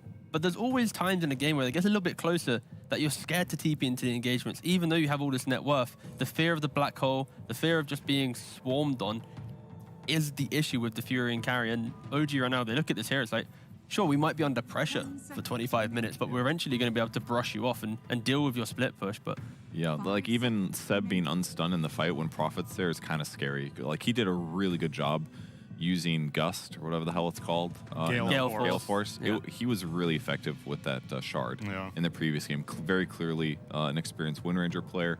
And I could see Prophet like being one of those heroes whose position is usually pretty safe, but if your BKB's down and you get pushed like you know 400 units out of position or can't escape when you need to, that could really be dangerous. it's all eyes on Seb and Amar in this game for OG to deal with that window of the game where Fury will be constantly making those split pushing. If they're in the right area, they set up the engagement, they allow the Bloodseeker or like even Enigma to come in, you get the kill on the Fury, and now EG can't make the plays, right? So How about I maybe propose a mid lane answer that OG could present? How about a BZM Coddle? they did play it before, actually with the Mars Enigma lineup in game 2 against Beast Coast, I believe it was. I'm down. I Against kind of like it, yeah. I think against EG, with these heroes, if you're able to take the fight to the DK and put pressure on them, prevent the Phoenix from getting eggs comfortably, Yeah. then suddenly this Fury and carry can never enter a fight. EG needs every time DK has every time Phoenix has egg to be setting up for a fight, lanes pushed out, going for that objective for it to feel comfortable. So I would happily see some annoying, pesky, poking style hero. They ban out the Batrider. Tiny also another availability, which BZM has played earlier in this tournament. I think they want something that can hit eggs a little better than that. Because okay. right now it's basically just BKB on Bloodseeker. And yeah, he could deal with it. Or they'd have to like disengage from the fight and reset. But right, Okay, I promise I was going I'll to give say you credit Invoker. for it. I'll give you partial credit. Partial credit? Partial I credit. had Inv out Show before your it came work. in. Yes! Void Spirit, last pick for EG. Why'd you want the Invoker? Yeah, Bossman over here was talking about killing the egg. I think Alacrity sounds pretty good. And it just fares well with the aggressive style OG can bring. And also, when DK comes to hit that early tower with the Fury and TPing in, it's now Enigma can farm on the side, Mars TPs in with Arena, some Quasworks Invoker just disengaging as well. By the time Bloodseeker comes online, the fight's going to be pretty comfortable for OG. It puts more emphasis on EG. Once again, their lineups, they feel like they have to win their lanes. They have to collapse on the map real cleanly. Because if they ever hit like a timing that they fail at, I'm scared that Furion's going to be worried to join some of these bigger team fights. But no, it gives OG some oomph in their lineup. And usually when you play like Grim plus Stunner Initiator lineup, the counter is keep the guy alive that they go on. But another solution could be Tornado the Inkswell guy. It's going to dispel Inkswell right away. It'll still pop and do stun, but it's not going to do as much. That could be a way to like help them get some disengaged. Tornado, the EG side, run away ideally, reset the fight, then take a win. So could be that, plus hit eggs, split push the map, find the right team fights with Enigma. That could be a good way to win. Sounds like exciting team fights are in Lyrical and Fly's near future as we pass it over to them for game number 2. Thank you so much, Tsunami. And yes, Fly, a lot of exciting team fights to come. A ton riding on this match. So much can still happen in the group stage. Is there anything, do you like the drafts better this game? I think it's kind of similar in terms of concepts. Again, like EG wants to, it looks like they want to play fast, you know, if this Prophet carry, and OG went again for the Enigma, looking for heroes with like a bunch of different spells that, you know, once a game past a certain moment, like 30 minutes in, 35 minutes in, it probably is easier for OG to win. So similar, just different. Right. Yeah, similar but different. Love to see it. And I think, like you're talking about here, you've got that like pending sense of doom that can come out with like an Enigma black hole, and then late game that Cataclysm. Assuming that's what you were talking about there. Do you think that like in these matches where obviously a ton of pressure on EG to try and get a game, so that way they can sort of come into the match against Beast Coast with an opportunity to not have to play tiebreakers? Do you like the idea of playing faster like that? I think it's just kind of the idea they've been showing us this tournament, and I think they're sticking to it. I don't think they're trying to drastically change. We do see something a little different with this Phoenix pick. Okay. I think that's kind of a statement that we want to have a bit more team fight compared to like last game where we had this IO and Wyvern. So Crit's going to be playing the Phoenix with Jerax on the Grimstroke. So they do have some decent spells on their supports. Right. You can see right there as well. Starting with no regen on Yuragi down bottom there. So Mar heads on over after seeing a couple of heroes. Thought about getting on over to the top bounty rune, but won't opt to head that direction. And Crit playing on the Phoenix, as you said, up there as well. So early laning stage, is there anything that's really like standing out to you that looks pretty bad or like dangerous for either team, where they can just get sort of stomped out early? I'm curious why the Phoenix is going top lane. Okay. I think he doesn't hurt the Eidolons too much, right? Like these Eidolons have high magic resistance, so it's not like the Phoenix can really fight this Enigma.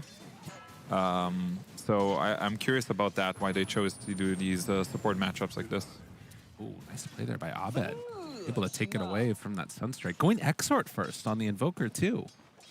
Yeah, that is interesting, and he does have a Gloves of Haste queued up, which means he looks to be going Exort in general. Yeah. That is definitely interesting. I don't think they have like a normal Sunstrike setup, like a simple stun, because you know Spear is a little more difficult to land, and compared to like some Nyx Assassin stun or a Centaur Stomp. So it'll be interesting. It's definitely a different way of playing. Yeah, I mean, it's just the black hole at that point, pretty much, that you'd have to commit, and that's not going to be on for a while. So the laning stage, at least, it's not going to be a ton of opportunities. So I guess that, you know, just BZM needs to be the best player in the world. Whatever. Easy. Ooh, nice body blocks top lane. But I think all eyes are on Arteezy, actually, in this game, because I do think the Prophet has a pretty big window to punish OG's lineup, because this Exort Invoker doesn't have much to defend himself. Compared to the Quas Wex that has a Tornado, the EMP, if a Prophet TP's in the mid lane with Void Spirit, you know, level 6, they're gonna just be able to kill BZM unless there's proper backup. So I think Arteezy can cause a lot of damage if he chooses to try, you know. And this is now setting up down bottom, of course, with a couple of changes where people are laning to be Seb playing against his old laning teammate, Jerax, down here. So we'll see how they end up doing against each other. Already, Shackle, as well as some Windrun, can definitely harass a little bit more on the Wind Ranger. Yeah, it's. I think it's easier for Seb to hit Jerax in this lane. You know, some painful treatment coming from the Wind Ranger, because you can always Windrun away, and you can see some harass going bottom lane, actually. Now trying to bring him down a bit, but the stun playing together with Nightfall, looking for Stroke of Fate, but won't opt to throw it out. So just threatening, pushing back, and then back to farming. Yeah, there's always like that when you play Grimstroke and you have that hesitation of using your Stroke of Fate. If you don't use it instantly, you're probably not gonna hit it afterwards. Right. Yeah, definitely. But so far, so good in the mid, actually. Taking a look at that CS up there, 16 on 3 versus 13 and 2. So he's definitely, I mean, that's the benefit of playing this Exort build, is you can have a better time in the lane, at least last hitting against Abed. Yeah, definitely. I do think Exort has a place. It's just that I'm worried for this potential collapse coming out of this Prophet. That's the one concern I have for BZM. But if they manage to survive that or respond accordingly, maybe get a counter kill on Arteezy, then I think OG will be in a happy spot. Okay. Something to watch for there. And throwing out some of these fire spirits you mentioned, not easy for Crit to deal with the Eidolons. But at the very least, actually, they aren't going to split because they're getting the decreased attack speed. So that part's kind of cool. Yeah, it's decent. I just feel like overall, OG is going to be happy with this. Yeah. Like they're still going to get a lot of XP on both Taiga and Amar. While Phoenix is a very XP-reliant support. Like he needs levels. And I think Taiga's trying to make sure the small camp doesn't spawn. It did get pulled earlier, but I think that's what he's focusing on to deny this Phoenix from XP. Stun now onto Yuragi. He is going to back away. Gets forced off the lane for a second, and Seb will pass on over. The healing salve, as always happens. Position 5. Lots changed, but some things are going to remain the same for a little bit at least. And Sunstrike, Arteezy. Oh! Nice. Well Nice. done. Oh, that hurt. You know, Prophet is a hero that is, as the panel mentioned, it's kind of like the snowball hero. We do have action bottom, though. And Jarek's is going to go down. We'll see if they can get Yuragi on the return from this, but I don't think Nightfall has enough damage. There's no way. He's got stick everything. He's fine. Seb has slain Jarex indeed. But yeah, Prophet's a very snowball kind of hero, and while I do think there's potential for Prophet in this game, like this death is going to be very painful for him. Because Amar is going to get this full incoming wave, all this XP to himself. And if Amar is going to be 6 before Arteezy is, it's going to spell trouble. Yeah, you can very quickly just blow him up. And I don't even know. I mean, with Sunstrike, oh, crit. Oh, a couple more punches is all they need, but they won't get it. Salve, they have tons of Thirst Vision there. That's, I guess, the other part of this, is you can pair together Thirst Sunstrikes. Yeah, definitely. So we'll see. It looks like Jerex is looking to go in the mid lane here while Abed is level 6. So he does have the, what is the spell even called? The Astral Step. Yes, There you indeed. go. I am a caster now. Gotta learn him. We can't just say ulti anymore. Yes, Actually, the you can R sometimes. button, indeed. Well, they are prepped here, and Jerex just within vision. And yeah, as you said, Inkswell with the Astral Step would be immediate death, and so BZM playing pretty far back right now.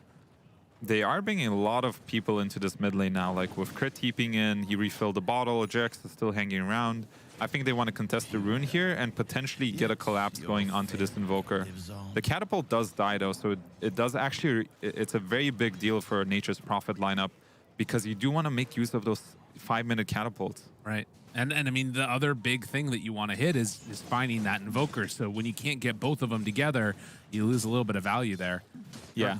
And they're still all circling around this, and Seb kind of recognizes that, and he's coming here. You know, they are going on top though. Oh no, and the body blocks are there and spearing him. Now the Sunstrike, and Arteezy goes down a second death. Mid, they realize we got to make something happen. Looking for BZM, trying to get the kill. Will it happen though? He's getting so much regen from those quasts, but it won't be enough. Abed now underneath the tower, taking the tower shots, and they're gonna throw out some of the fire spirits, but will it be enough to get Abed killed? Power shot, couple more punches. Yuragi gets it, gets level 6 off of this. Could rupture if he wants, but won't opt for it. Still, really good rotation from OG. Yeah, good response by Yuragi, actually deciding to TP there. So Arteezy kind of recognizes that bottom lane is vulnerable now, and he TPs bottom. But again, both these games, Arteezy is so low level because of this Enigma. I feel like this Enigma wasn't addressed properly again. It's a hero that obviously Taiga feels very comfortable on. One of his signature heroes, and on top of that, shutting down safe lane. Always a good option against EG if you can make it happen. So bottom tower with Nightfall and Artur here, they're going to be able to get some pressure on. Likewise, though, OG, they've already almost taken down this tower to dead, and I think that they're going to finish it now. Yeah, top tower is definitely going down. I want to see if OG decides to respond in this bottom lane or not. I mean, Amar is very strong here. But I think it might be a bit too early for him to move, so it's probably going to be a trade here. But considering, you know, the Prophet team is the one that gets the tower later, OG should be pretty happy with this. Yeah, they're playing quite well. This has looked really good from them so far. And Seb moves over, the power rune will and he takes on, it. and he gets the haste. Abed not able to get there. Wow, and this guy's like 10 years older. Yeah. Hey, old people sometimes have got some game. He's got reflexes, this guy. I mean, what can I say? Yeah, I mean, that's interesting too, right? The Abed play, he didn't skill Aether Remnant, so it means he can't get that rune as easily. And well, now they find another kill. Crit goes down. BZM, he's just having a great game. 7-minute Midas done just a little bit ago. He's got boots coming out now. The Null Talisman, he's finding Sunstrike kills. Really impressed with BZM. Yeah, he's having a terrific game, and you can see that is faster than the average, because usually you do cold Quaswex and you buy Midas after your Vessel or Urn sometimes. But yeah, OG's kind of looking to take over this jungle with Taiga, but EG's bringing numbers. They don't want this Enigma to just take over their woods. Gotta take down Taiga. Operation kill the Enigma, and they get him. So 5-2, but it's it's a gold lead with everybody showing up to that. And one, you've got the Midas on the other team, and two, you're keeping farming across all the different lanes. Yeah, this pace of the game is great for OG. I think Nightfall is nowhere near Blink Dagger. Arteezy needs to recover. He's had, again, not the best laning stage, which is something pretty rare for him.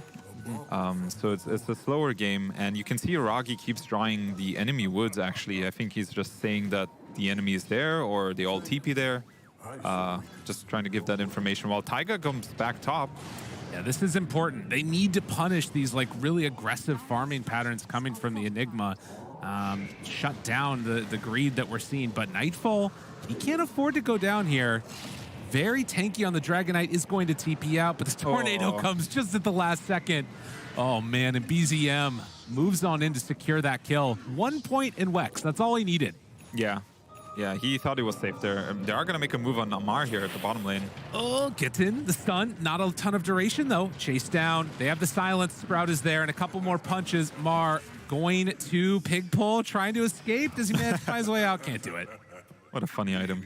It's awesome. But yeah, I really like this aggressive lane ward in the top lane by EG, because I think they, maybe they recognized after last game that Taiga has just been pushing this lane constantly, trying to invade the enemy woods, trying to just keep these waves pushed, and they want to punish him. We're going to see a replay of this bottom kill.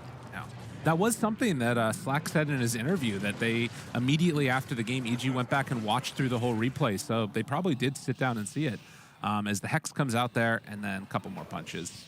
Pig pull, not enough. And that's one of the, it's a bit of a double-edged sword when you play something similar. So like the first game they played Enigma, the second game they play it again, because he does play it in a fairly similar manner in both these games, right? Yeah. So EG does know what to expect, and now I felt like they didn't punish his laning, but they punished his post-laning phase a lot more. Okay. Drop down the meatball. Second round of treants are going to come on in now, and EG want to push for this mid tower. And while they traded off safe lane towers, getting this one is really important to the rest of this game. Yeah, they are committing pretty much everyone for this. And OG, I think, did the right move here where they didn't overreact because, EG is willing to commit so many heroes. Let's just farm up. We're not ready to fight just yet. We do have an X-Sword Invoker, and it is considerably slower. We do have a stun up top. Oh, Tumbler's toy. He almost got in for it. Got body blocked a little bit. But yeah, he was going to go for that kill with Sunstrike. Kind of a cute play. He's not going for Blink Dagger this game, it looks like, on Taiga. I'll probably get into that one a little bit later. But as you said, the Vlad's at least queued up first with the Bassi and the Buckler there in tow. Maelstrom done for the Nature's Prophet. And Jerex has level 6 now also. But it's going to be interesting to watch. Like, you see these levels, all of the cores of OG very much on top. And Taiga is right there with the rest of the Dire as well on this Enigma. He's had a great game in spite of those couple of deaths. Yeah, he's back in his top area. He's enjoying life here. I feel like it's very much a predetermined thing, the way it seems like to me, because both games and the other games I've seen him, he keeps doing the same thing. So they know about it as a team, that he kind of gets this lane, and everyone else, yeah, you can see the heat map right there. So that's kind of an interesting to note for also for other teams that are going to play against him. Maybe top lane? No? Okay. Black hole? Going, just dropping it. Why not? Sunstrike's there, and they finish it off. That's big. Like, your position for getting a solo kill, I mean, with the Sunstrike help, of course, but he gets the XP. And that's how you want to use Black Hole. You're not looking for a 5-man Black Hole. You're looking for any small advantage you can get. Right, and getting BZM involved in those kills, if they can make it happen where he's the one that gets the actual last touch. Obviously, great for this Invoker. High five? Oof. Nice. Nice. That was a good one. Good to see sportsmanship. Yeah. What can you do, brother? I love that. It's good. I love it. But yeah, this Invoker is incredibly ahead. And, you know, he has Midas, he has Boots of Travel. This is kind of the greedy build. You know, he's playing Exort. He's playing as the main carry. As we see the replay of the high five here. Oh, there it is. You love to see that. Slow-mo. Abed, he went back for it. He was like, yeah, let's make sure we get this. That was sick. Yeah, the replay, the run again. Okay, my brain is breaking. But yeah, this Invoker build is very greedy. It's very slow, but the pace of the game is great for him unless he dies here. Good stuff. Tornado comes out just a second before Abed jumps out of there, and now they find him. So a good kill into BZM, and this is what he talked about, not having those defensive options. Yeah, that was a big kill. This guy is worth a lot of money. And they look like they want to... Abed TP's top. He did opt for the Witchblade. Yeah, much more of that just like all-out damage, it feels like. Yeah, and I think they saw this Abed TP because they're pinging bottom and they want to punish Nightfall here. Spear comes out. Do they find enough damage for the kill? Yuragi also moves down to the bottom side of the map, and then you're just going to see EG leave. So they get out of there without losing too much. But you know your boy Taiga's just up in the top lane. Oh, yeah. He's going. Yep. He's hanging out. He knows what's up. I feel like the heat map's going to be the same for the next, like, 5 minutes at least. Yeah. A smoke comes out now. This could just be to try and get some wards down for OG. As, yeah, they're just farming on Mar, and Seb heads on down that direction, trying to get some D wards. They are invading on Dire. EG heading into the triangle. And Nightfall looking for anybody to open up on, but there isn't really an option there. Again, Taiga does crit run into him. No Black Hole this time, so I don't think he will get the kill. But yeah, he's going to get gone on Taiga here. Maybe Arteezy is going to TP in. Thinking about it. Moving in. Yeah, here it comes. Blocks the chase. Oh. Cancels it now, and instead it's a Rupture. Jerex, he's the one that's in a little bit of trouble. They're going to drop the Supernova just to protect Jerex, and the power shot not quite there, but the spear comes out. And Yuragi is the one that actually got the final kill with the Thirst. On the other side, well, Abed able to kill off Seb. Crit goes down after. And that is a quick 2-for-1. Yeah, all they get is this Wind Ranger, which it's not what they want, right? The lowest net worth hero in the game. Seb, I'm sure, is happy with that one. Nice spellcasting by Amardo, coming in with style, you know? I love to see it. Quick move in and has the BKB next queued up. This one's feeling a lot more even than we saw last game, definitely. Do you see a moment where things start to separate between these two teams? Yeah, I feel like everyone's kind of on standby, just trying to get to their next item timings. We do have a DD on Abed now, and we do actually get the blink on Enigma, so he did opt for the blink first after Bastion Buckler, so I think we're going to see some fight soon with Enigma possibly leaving the top area of the map. Maybe. There's a chance. There's a chance. He could get out of there. I don't think it's wrong, by the way. I think he's applying a lot of pressure. Like, EG constantly has to come back here because of these pesky Eidolons. Dude, that's literally all he's been at. Yeah. He's just hanging out. That's so cool. Well, Blink Dagger done. It's going to be coming out on the Courier, and with all of that pressure and constant movement top, that leaves open bottom for EG to take the tier 2 tower. Now claiming the outpost, and there hasn't been a similar move made by OG yet, as they try and buy time to get into that late game scaling that they're looking for.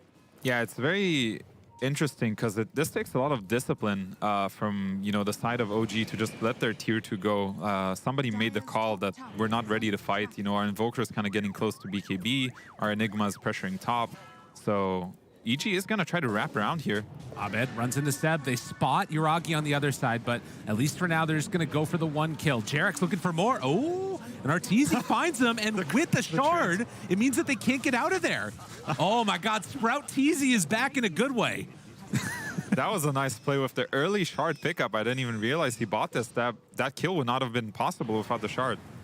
Nicely done. And then afterwards, they have the Inkswell on the Treant, right? Yeah, well done by Jerex as well. So these are really important kills here. We're going to see a replay of that. Good call from Jerex to go in for that chase down, looking for the +1, and now when he cuts out. 1 second cooldown. Oh, that hurts. Yeah, got to save those phase. Yeah, now he knows about it, so he's probably going to be saving his phase boots in the fight. But, you know, the damage is done, right? You get this 1 kill thanks to the shard. I feel like the money is already justified because you're going to get this item at some point anyways. Well, after that kill, don't really see any other big moves for objectives by EG, but Amar is now taking over Taiga's spot up in the top side of this map. And he is going to be farming in a little bit of a more dangerous spot. There is a Radiant Ward that's down in that area as well. But it doesn't look like, yeah, he's just going to TP out afterwards. So again, dodging these ganks when they come through. Yeah, I mean, those pickups were definitely important to get a little bit further ahead in the game. And what we do see is that EG is taking more of the map now. They're taking top back, and OG actually is kind of stuck around this mid area of the map. Saw there as well, the Treants coming in, scouting out that area. Very annoying to deal with these, and the pressure being mounted on the top side now too. So, yeah, we do have BKB completed on BZM. We have the blink on Enigma. He does have the Philosopher's Stone as well, which is probably the most broken item in Dota. That's great. I actually do mean it though, because this item, it always means you're gonna have an extra item, is how it feels like, especially as a support. Right. This could mean that this Enigma might get a BKB refresher later. It might just make that small of a difference, or a big of a difference, rather. But I think they're waiting for this double BKB timing. I think Yuragi is just going to have his completed, and then they're going to look to fight here. They're moving again to take this top tier 2 tower. Crits in the area, has Supernova ready. Mar looking to chase around the trees there. Yuragi is going to step up, and with that, we'll see if EG decide to come and defend this ward that they have. Seb walks up the hill, drops down the sentry, spots it immediately. They got vision, and the arena down. What's the follow-up, though? BKB reaction. They're right on top of him. Amar starting to drop, leash up onto 2. Amar almost dead. Will he die as they run in and actually find him? Now Seb also in some trouble. Yuragi tries to get her. They miss on the Sprout. Crit backs away. 2 for 1, though, is the trade. Yeah, good trade for EG overall. Like, you see Amar, I don't know if he was aware that Arteezy had BKB or not, but fast reactions by Arteezy, because as soon as Amar jumps in, drops the arena, drops the spear, Arteezy gets the BKB off. Or Yuragi. Right there onto Yuragi, trying to pick up a free one. If he had a Sunstrike, it'd be perfect, but doesn't quite, and Yuragi jumps away, and now, afterwards, the turn, the black hole! Oh no, for Ahmed! Oh man. Good attempt. That was so close. That would have been huge. He would have been level 15 on Void Spirit.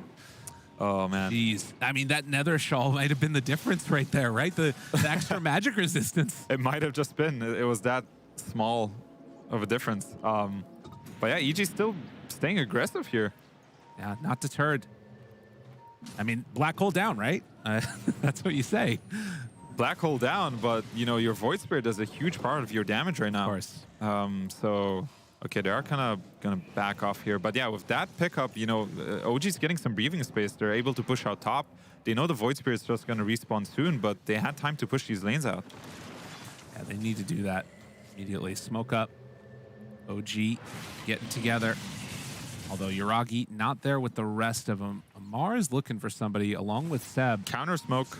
They're very spread out. Are they going for Arteezy top and then the counterplay into the triangle? Scan is going to connect. They spot Yuragi, but the BKB and then immediately runs away. A little bit awkward there. Jerex separated from the rest of the team. Yeah, they were going split like different places because you need the Dragon Knight to lead the smoke, because if you see someone, he's going to be the one to stun. But they do get a BKB forced, so still something. Yep. And could think about going for Roche in the next little bit here, as EG, they're just going to make the call to head on into the pit. It is scanned though, so OG is aware of what's happening here. How long do they have left on Black Hole? 80 seconds. That's a tough one. He's got the Gale Force, by the way, so maybe he'll push him out of the pit here. That would be really awesome. Seb is in the area. And the jump forward, they spot Seb. The Gale Force, oh, he gets away. Oh, man. How is this okay? And then the Shackle shot, Abed's running in though, and Aether Remnant finds him. So the Gale Force, while cute, won't end up making enough of a difference. Yeah, that might just mean Roche though, because I do think it's valuable to have this Wind Ranger just giving a bit of information with Power Shot, with the Gale Force. It looks like they're just going to give this up then. Okay. Well, Roche down low, and Nightfall going to TP bottom. Tries to catch Taiga here, but he's going to TP out. Rave Pact online. Let's go. Yep. This will be the difference. You got to love that item. Yeah, I'm not still not sure about it, but it's probably better this game actually as bottom. Whoa, whoa, whoa, whoa! BZM. Okay. Chill out, buddy. Oh my God. Just ran in there, BKB, and killed them both. I'm gonna have to see a replay of that one. That was some, invoker action. Dude, that was a huge combo coming out, and BZM just taking the game in his hands. He might just go for a TZ too. Okay, no, he's out. He's on low mana. He's level 18 now. That's insane. This hero thrives with levels. So big win for BZM. Yeah, the Blink Dagger done now on top of that BKB, and next queued up is actually going to be the Shivas. So he's not even going in for like the, Aghanim Scepter waiting upon the Enigma plays. He wants to be able to do it on his own. Yeah, and we see now like Taiga is going back for the BKB, and looks like Amar has his completed as well. So I do think OG is like kind of hitting their item timings here. So they might look to defend the next time EG is going to make a play. Jenkins here is also queued up right now for Yuragi. And with a 4,000 gold lead, but hanging on to the Aegis EG, where do they want to go with this? I mean, it kind of feels like they, again, need to be making some sort of solid moves to take objectives with this, but at the same time, they need to hit their item timings as well. So OG smoked up. They have the BKB and Amar. They do have a gem purchased, actually. So this is very all-in. Arena there onto both. Sunstrike not going to connect because of the Gale Force. A little bit of miscommunication there. Nightfall might survive through it because of it. BKB on Amar afterwards. Now running in, wanting to find a kill. Yuragi right on top of the Phoenix, but the egg does come out. Do they have any way to protect it? No. They can't keep it alive, so it will go down, but the counter kill is big for EG. They take down 2. I think that's the... Wait, Nightfall? Oh my God. Dice to the meatball. They just ran in and took him out. Never mind. And ORTZ, he's really low too. Ooh, Sunstrike isn't quite going to connect. Try. Good attempt. But they do pick up the gem, actually. So EG has 2 gems now. One that Jarek bought and one that Seb bought. So that's definitely a huge win for EG here. I will say, I'm just very impressed with BZM's play. He's been picking these things up when stuff starts to look a little bit scary. He's been able to make some solid moves, and here's another one. Just jumps right on top of Jarek's and kills him off. That was a buyback from Jarek, so he's down for a long time. But yeah, BZM is playing out of his mind for sure. He's, when you go this X-Sword Invoker, when you go this Midas Boots of Travel build, you are playing as a carry. You are the one that's going to carry the game as Seb. Another Sunstrike heads off the other direction, but they'll break. And they will find Seb, and he will go down. So BZM TPing out before the gank attempt came through. Yeah, he's definitely okay with that. Keeping BZM alive here. He has the Hex queued up next. But yeah, this Invoker is, you're playing for that YouTube compilation video type of thing. Drop the meatballs. Oh my goodness, the damage. Yeah, he's doing a ton. That Silver Edge, really good stuff. But likewise, when you see the Alacrity hits, back onto Artur, he's going to need to get some type of armor item at some point here, I feel like.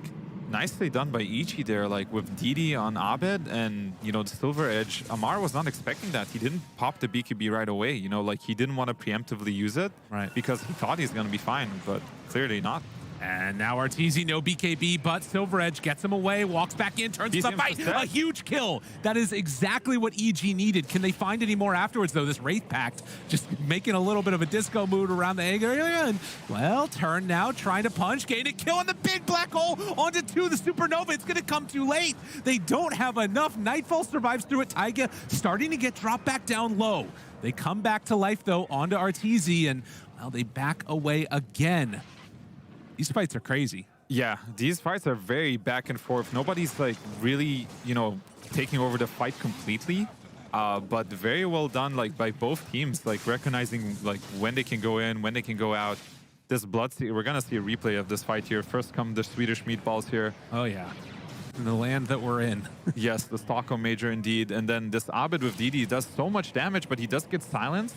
And eventually get picked off here by Bloodseeker, but like he commits the BKB, the egg comes down. So save I mean, shard on that is probably a big part of the reason Nightfall is able to survive through it. yeah, definitely. I think the Phoenix shard is one of the best in the game, which is why you kind of see it as the first item you buy on Phoenix these days. So, all right, well, no more Aegis for Arteezy.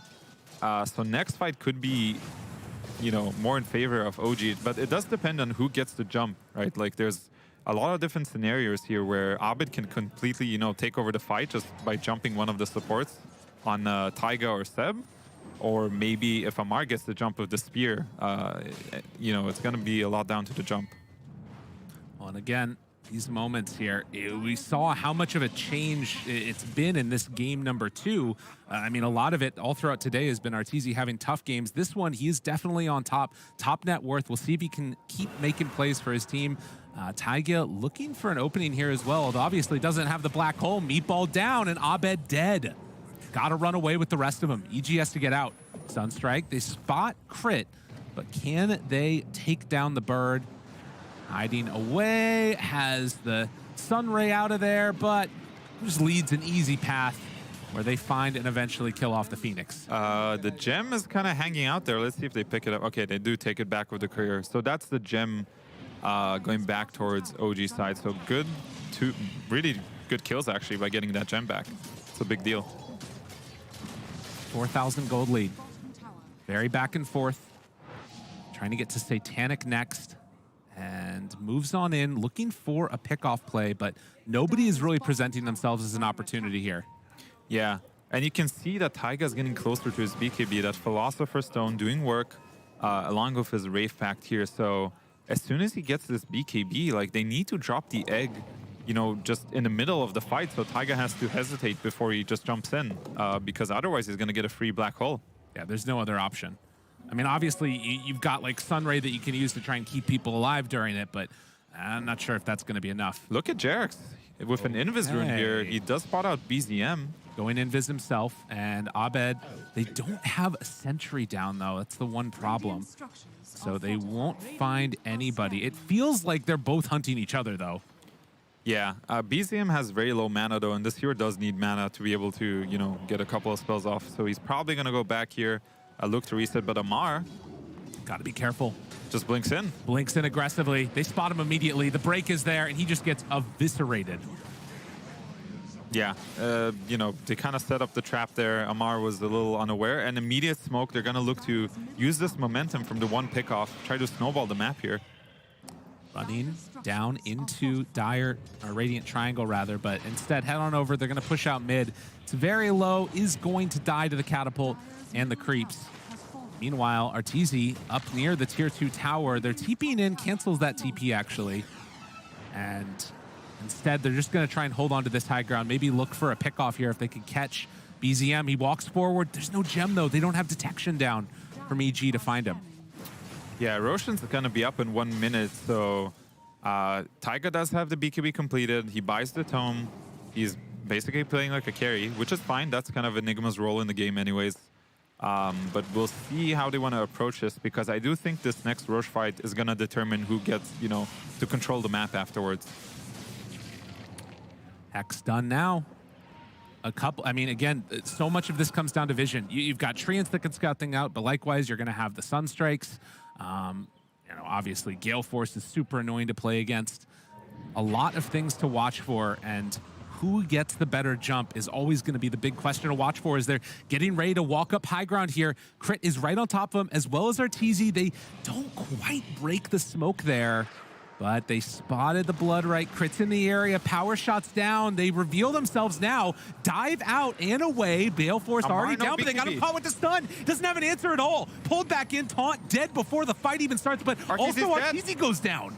So they use their stun trying to fight the other angle, and he doesn't have buyback, so he can't get back into this. Crit now in a ton of trouble. Oh, EG, they've got to get out of here. They are falling one by one. They lose 3. Oh, and just a little bit off the mark with that, and now it spawns almost immediately. What an absolute huge swing here as OG are going to have access to Roche. Both Amar and Arteezy didn't get their BKBs off, but, you know, it was way better for OG, clearly. Like, BZM just is able to come in, like, just clean up house here. With this, getting the Aegis at this point is such a big win for this team. And you just can't contest. AEG can't do anything about it. No, and you have to think that they just won this fight without even having to use Black Hole. I mean, maybe the Wraith Pact was there, but, you know, it's just too easy for them right now, the way the fights are going. Yeah, and this next couple of minutes could start to look really bad.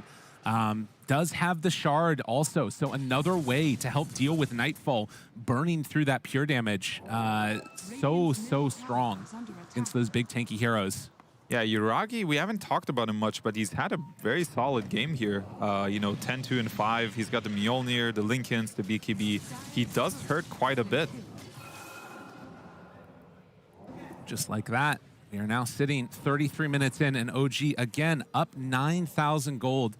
It hasn't been the same type of blowout loss that we saw in game number 1, but EG definitely on the back foot now, and they're going to have to play some pretty solid plays to pull themselves back into this one. OG wants to fight this. I think they have everything available. I don't think they want to give anything to EG here. Ooh, crit.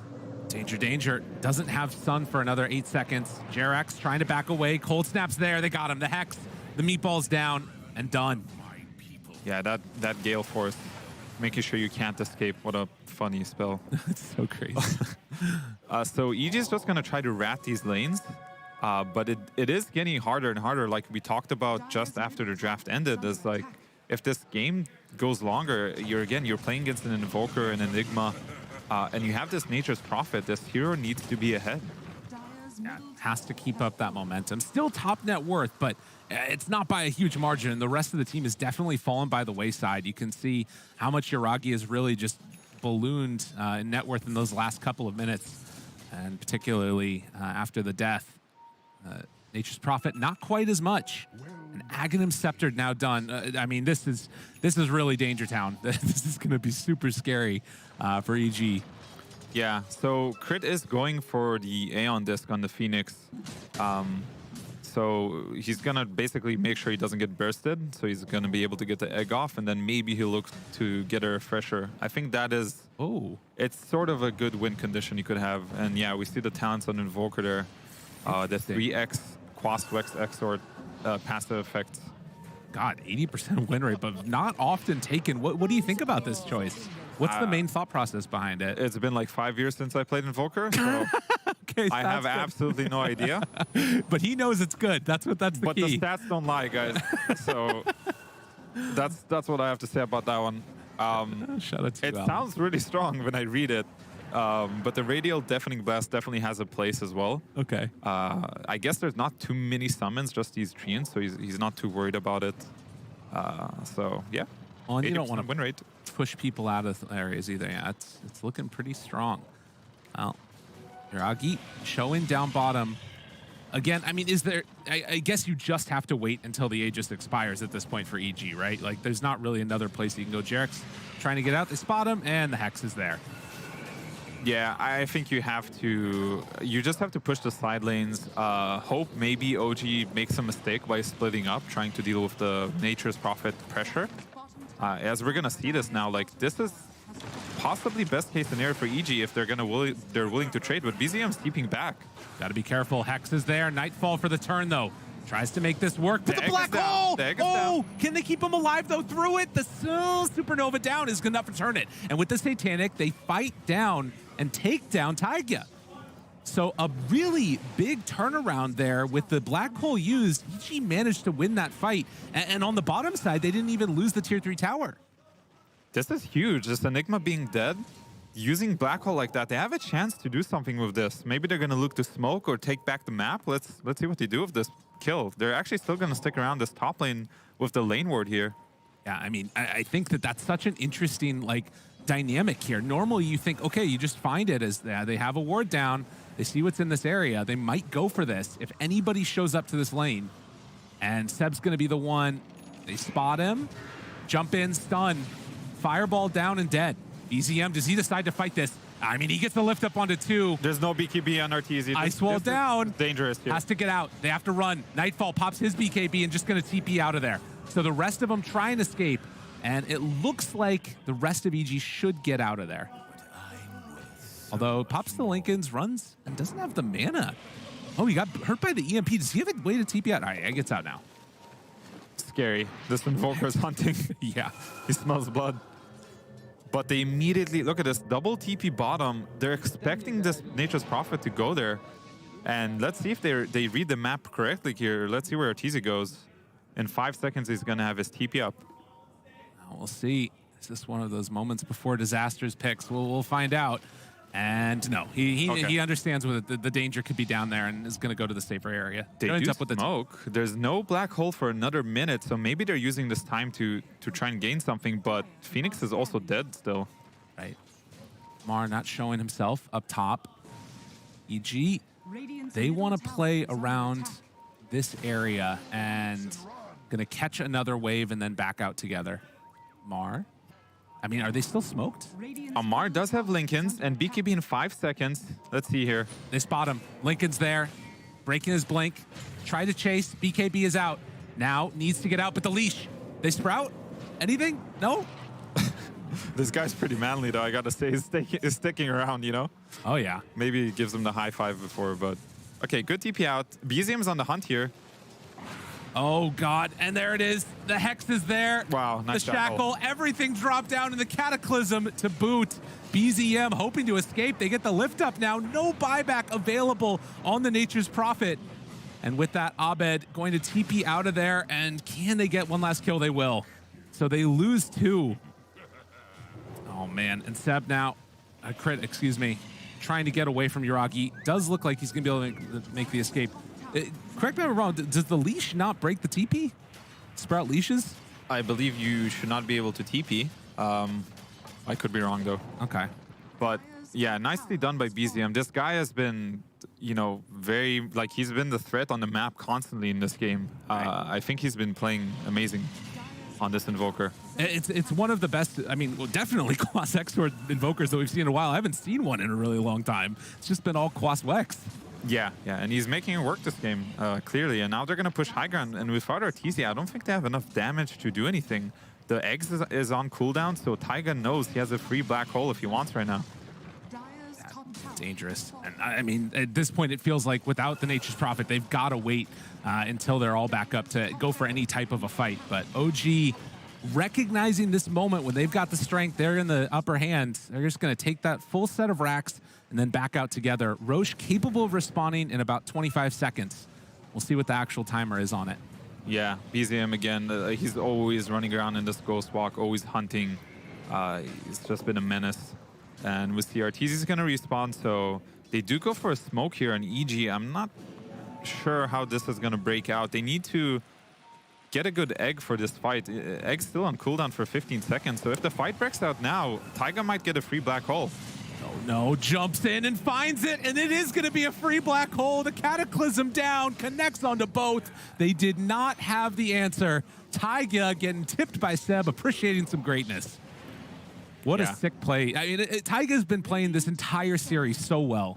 Yeah, he's been doing a good job on the Enigma. You can definitely see this guy plays this hero a lot. He has been quiet in this game in terms of using the black hole, but it wasn't even necessary until now. So, you know, this hero only needs one, and he does have a refresher now. Smoked up behind, ready to go for round 2. EG want to take them all down. Mar backs out, but they're moving in. They have the refreshed black hole available. If they can get there in time, get together and catch them all. Tommy does it to him one more time again. Another tip, another win. OG, they're looking stellar. Wow, what a black hole. They did not expect that. Just comes with the refresher, and now I think EG's they're just done here in this game. They have nothing left. No buyback on Arteezy, no buyback on the Dragon Knight. Another nice shackle by Seb here with the Gale Force and the Meatball. Oh, look at him. Oh, he's feeling it. He's feeling it. They go in again. OG gonna call it now. 2-0 over Evil Geniuses in just an absolute fabulous performance. Getting some love. Yeah, that was, wow, very well played by BZM this game. I feel like he was the MVP. He did a fantastic job with the Invoker, getting the Sunstrike kills early on, being a constant threat on the map. And again, they executed the Enigma lineup, and EG were not able to answer it properly for the second time. So a well-deserved victory for OG here. And EG, I don't know if they still have a shot, but it's rough for sure. Yeah, I think at this point it has to be through tiebreakers and winning that series against Beast Coast going forward. Obviously, it's got to hurt. And I think the thing to keep in mind, though, for this OG squad is, as you mentioned, BZM, Amar in game one, Yuragi was quietly having a really solid performance. Taiga, really impressive. Seb was playing Wind Ranger. He was having a good time as well. But the thing that stands out to me is it's this like new crop of players that are coming together and like putting on a hell of a performance. It's a new reign, new day in Dota. Yeah, for sure. They definitely turned out today. So yeah, congratulations to OG. Absolutely. Well, I'm not sure what the final standings are for that one, at least in terms of where they're sitting, but really impressive stuff. Any final thoughts really on like how good this Enigma first phase is? Like, is that something that people need to start banning out against them? They definitely need to come up with a plan, that's for sure. If you expect it, you either give it away and you plan for it, or you ban it. So I'm curious to see what other teams are going to do against this Taiga Enigma. All right, well, a great series for sure. Let's head on back to the panel one last time. Thank you very much, Lyrical and Fly. And yes, we will run the simulations, we will crunch the numbers, we will tell you the outcomes, and we will have an interview after the break.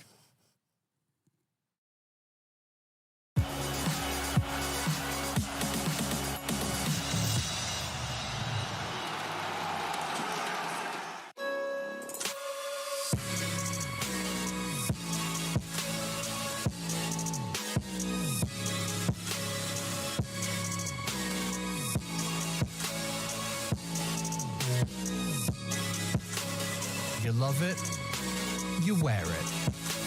What's your style? Get your merch at shop.eslgaming.com.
Bring it down.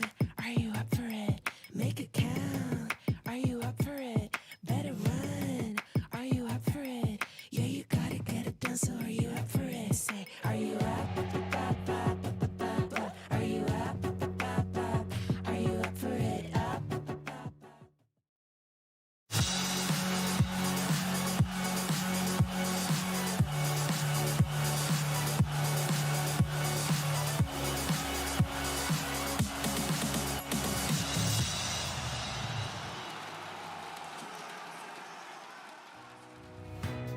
Are you ready? Are you ready for the post-series analysis? Purge and T-Gov, as we have now wrapped up a 2-0 for OG against EG. Seb said he thinks it'll be fun. I believe was the direct quote that he gave Sir Action Slacks. I think he had fun. Wind Ranger, 2 games, Gale Forsen left and right. A strong showing from OG, Kevin. What'd you think? It was a very strong showing. I like how they pivoted their draft last second. The Invoker fit the draft, and they also had that late game win condition. It made Enigma even better because they had Cataclysm with the black holes that made their game simpler. Seb had a less good game 2, though. Game 1 felt like he could do whatever he wanted. Game 2, he was being punished. Yeah. And we will have the man responsible for that Enigma for our interview. It's Sir Action Slacks and Taiga. Hello, thank you so much, Tsunami. I am here with Taiga, and his very seat that he was sitting in. This is the seat that caused so many. Who was sitting here? Oh, Seb was here. Oh, yeah, baby, that is good shit. My MMR just went up 100 points. Taiga, what an incredible series. That was one of the coolest Enigma plays I've ever seen. That last black hole, gotta feel good to play that hero, huh? Yeah, it's the best hero. When I feel it, I just want to pick this hero. When I don't feel it, you know, like, I just pick me on Crystal Maid or some shit. Carry me, guys. You know, when I feel it, all right, guys, I want to carry this game. Pick me Enigma. Fantastic. Are you getting ready for the counters? I mean, it's been a nice ride so far. No Rubiks, no silencers. They haven't had the respect. After that series, I'm expecting you'll see some of that. I'm looking forward to it. Please don't counter me, though. I want to have a nice Enigma game. Just don't do it. Humble. All right, well, getting away from that last series, let's talk a little bit about the team. I mean, you seem to kind of be the old man of the squad now, you know? You have a lot of experience, you have all this growing talent, and you guys are really putting on a hell of a performance, especially after the last DPC. What's it like for you? Do you kind of feel like the mentor of the squad? I mean, for sure, the team is like, we're still inexperienced. You can see that from day 1 and day 2, like night and day. First day, people are like, oh shit, we won 3 games. And the next day, people got a little bit cocky, you know, maybe. And nerves kicks in, start kicking in. And I was like, all right, guys. Then, you know, the experienced players, me and Seb, for example, like we start like being more vocal, like forget about it. Even if we get eliminated from group stage, this is all for the practice. And you make sure that they feel comfortable, and that's the most important thing. Make sure the players feel comfortable. Make sure the teammates are teammates and friends and not enemies. That's the most important lesson. That is spoken like a true leader. That is so cool to hear. What changed between the last tournament and this one? You guys were looking a little, looking a little wild. You guys do anything different? The last 2 tournaments, like the Dubai one and this one, well, this time we have Sebastian Debs with some speeches. And then, of course, we still miss Shu and Misha because we're lacking the draft power that we had with Misha.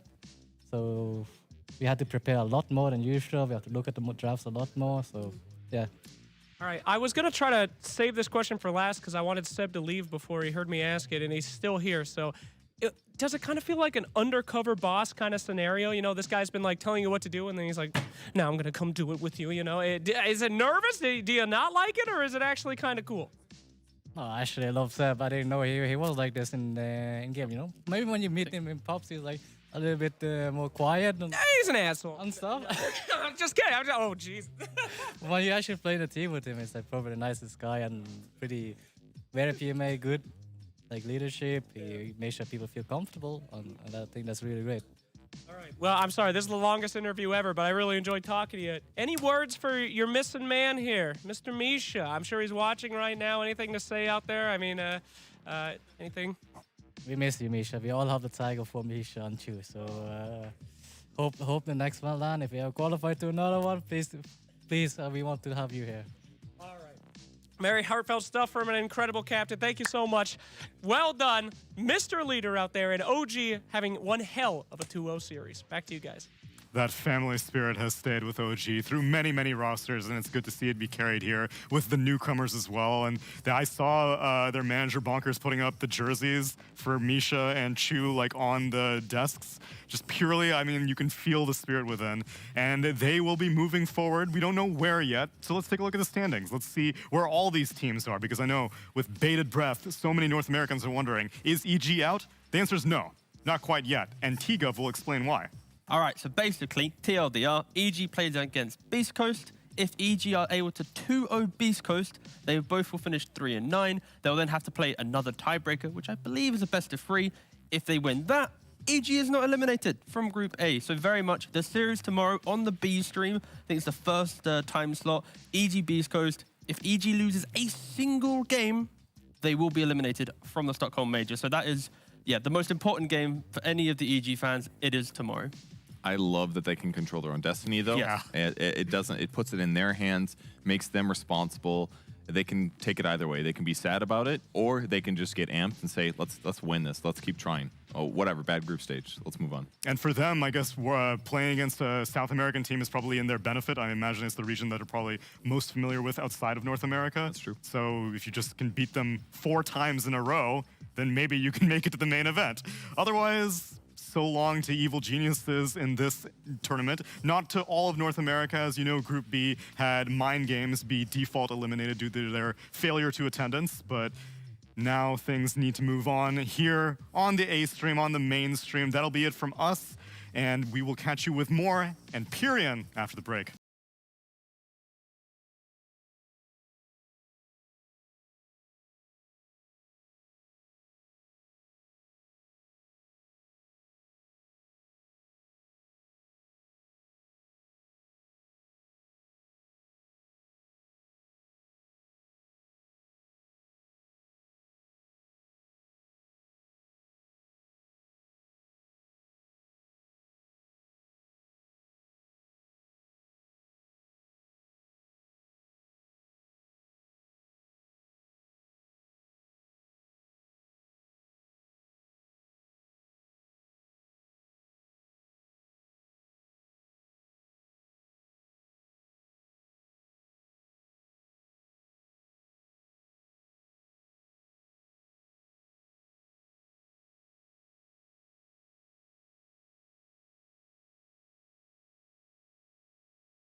job, I work it like I do a 9 to 5. No punching in or punching out, I'm round the clock, the hardest you will find.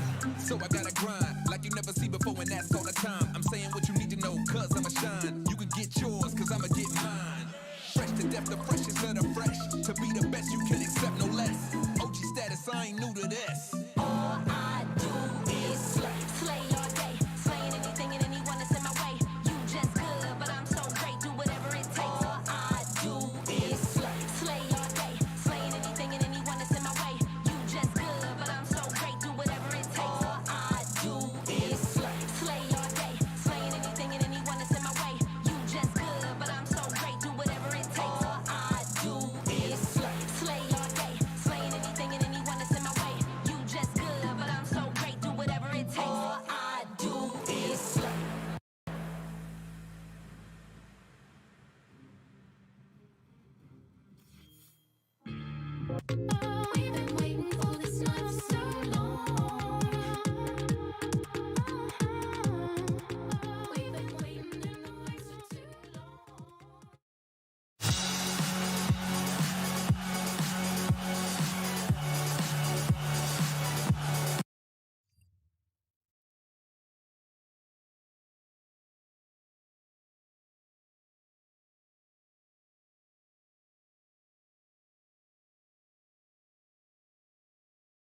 Hello, hello, hello, hello, hello, guys. Welcome back, welcome back.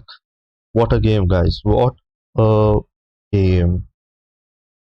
Amazing, right? Hyped game. Oof. Now let's play some. Uh, how's everyone?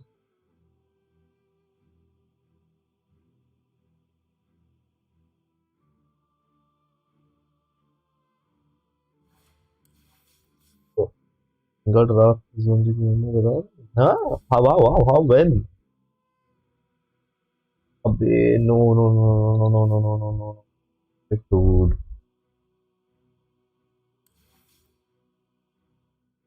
That I was trying to play a game earlier today, yeah, off the stream, and at that time my game froze.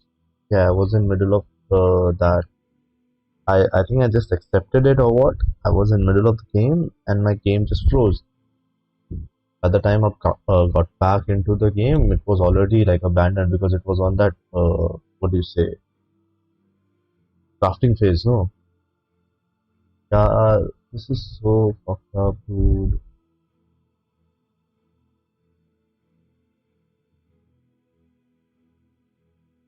They should do something. No, like if someone gets disconnected or anything like that because uh you know your own game, your own UI, then it's not person's fault. Why should I do the LP route?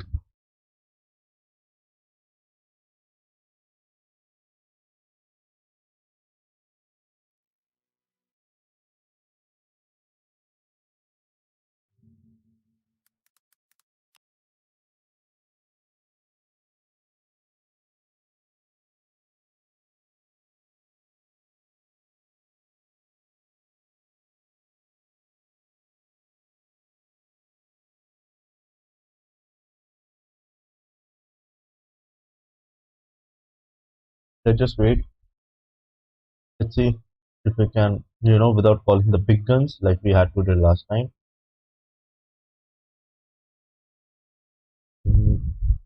We can cross LP on our own. Otherwise, we'll call in the big guns to help us out.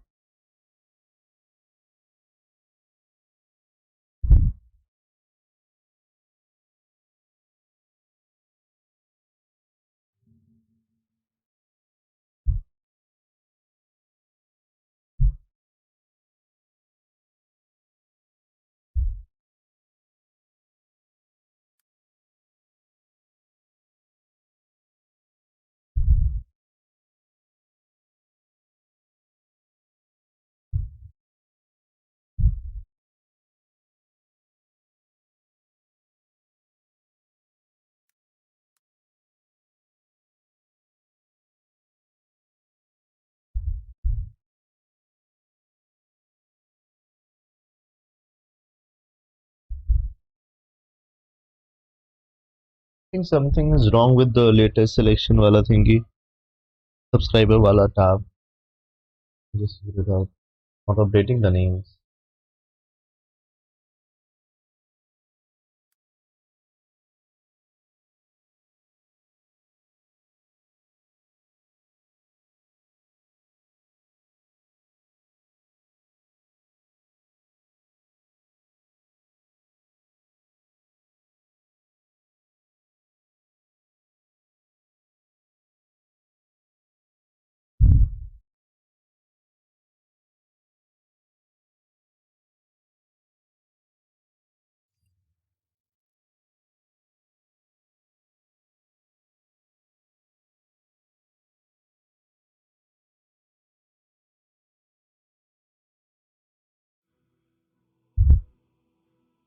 I did update now. Let's see. We can keep up with it. Let me just close in this poll. And let's start a new one. So we are on 208 subscribers right now. All the 100 people who are watching right now, can you please like and subscribe to my stream? It's gonna help a lot, really a lot. Because if you like and subscribe, it's gonna tell other people to watch it. Really good for me. If you guys can.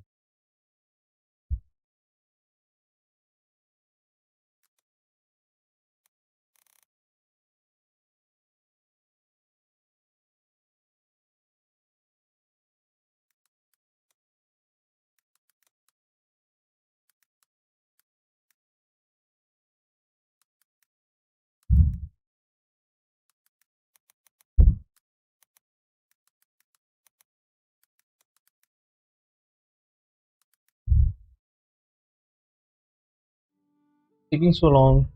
Okay, fine.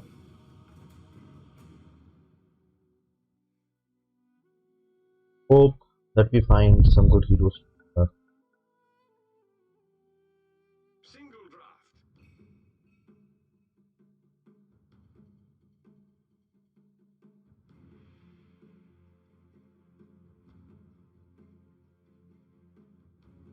Spectre, Witch Doctor, Axe. I don't play Axe offlane. That's it. I can play Witch Inspector though.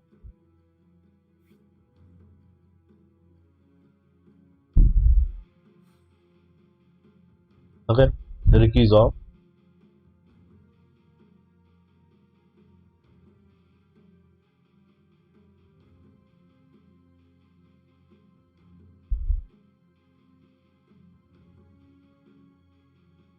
What's chat feeling? I think I'll go with Spectre. What do you guys think?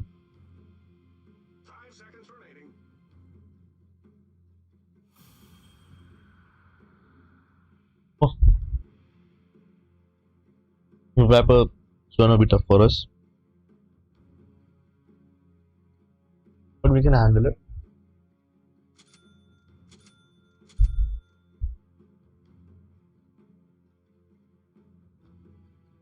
We try the Radiance build on Spectre that every other pro player is building.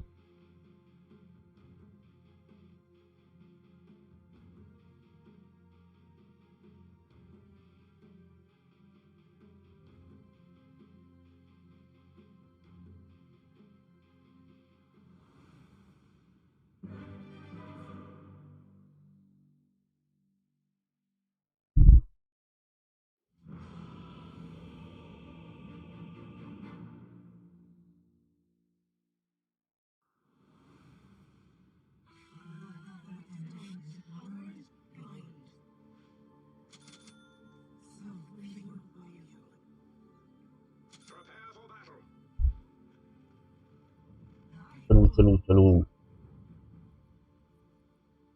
I have a Razor, I have a Ricky.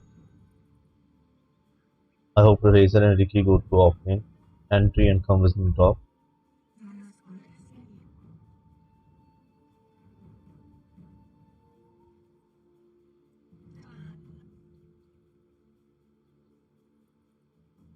I think we can win this game, but they have a PL over their team.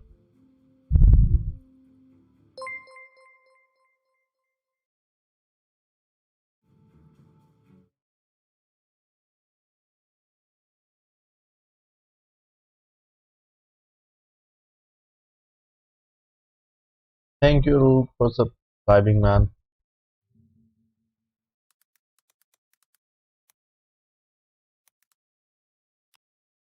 Welcome to the family.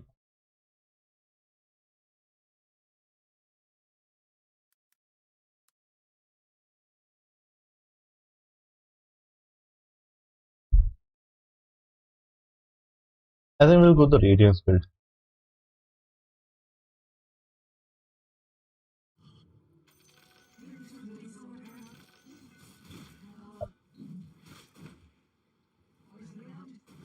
Bad.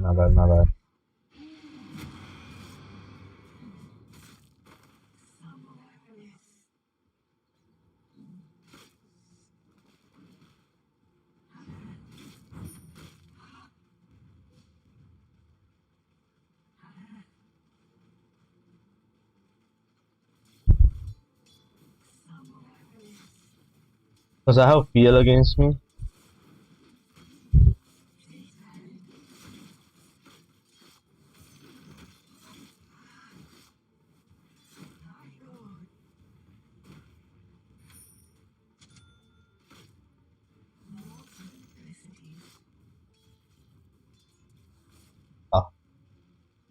Bruh.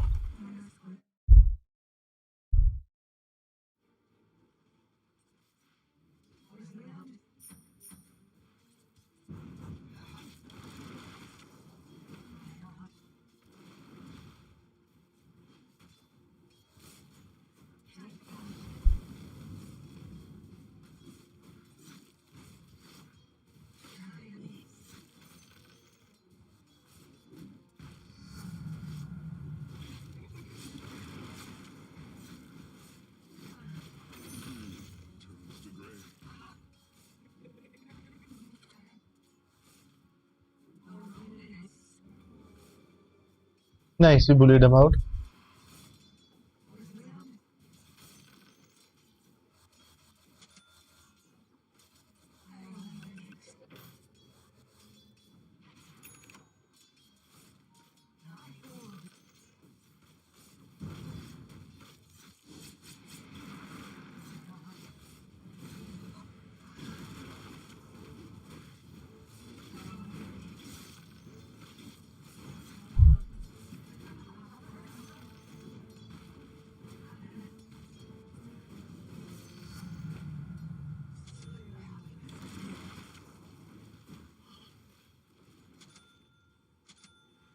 Got the wand, bringing some extra tangos and a clarity.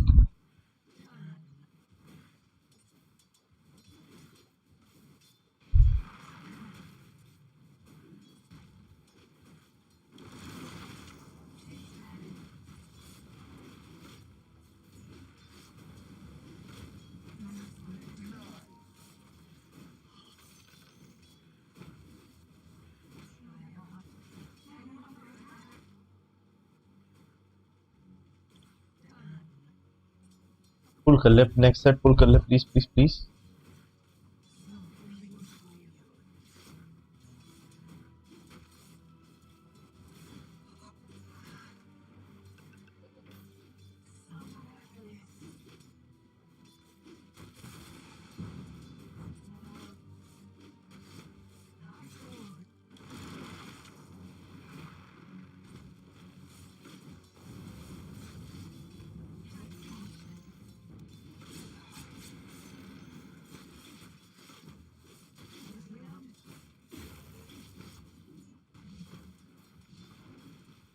Okay.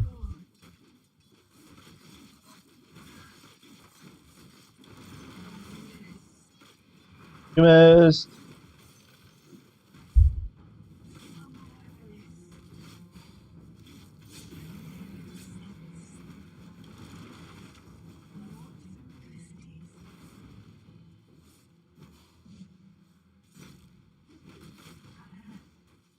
I need to go back.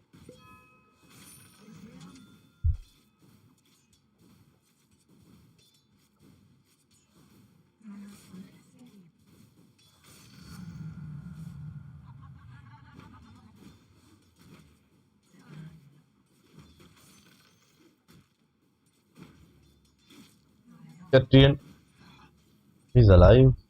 Hello.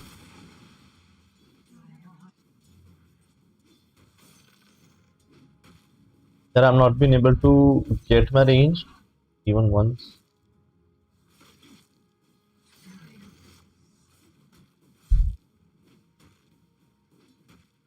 This is going to help me keep these creeps.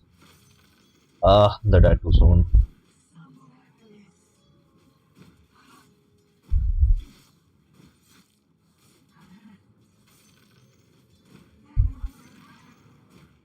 I'll go for Treant. Nature, I think, is a better target for me.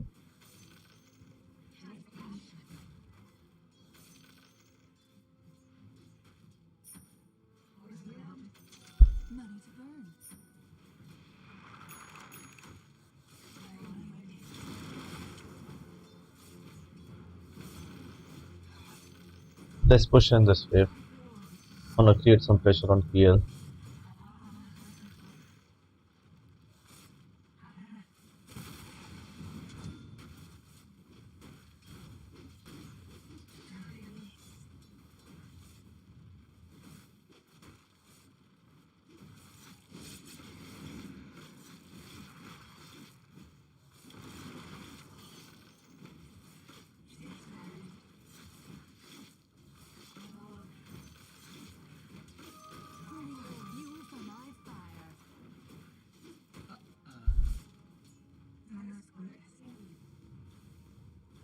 I don't think so. They're going inside.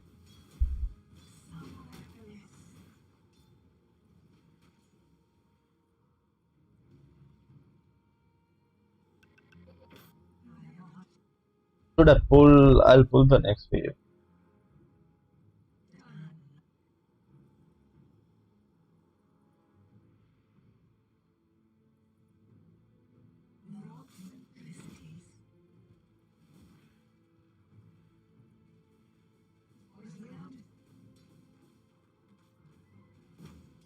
Wait, उधर.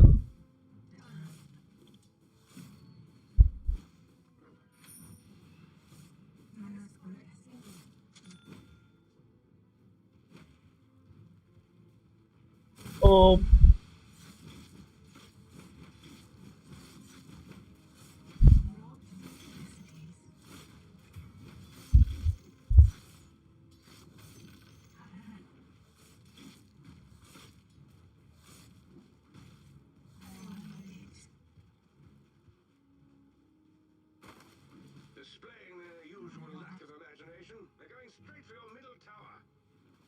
I think they pulled.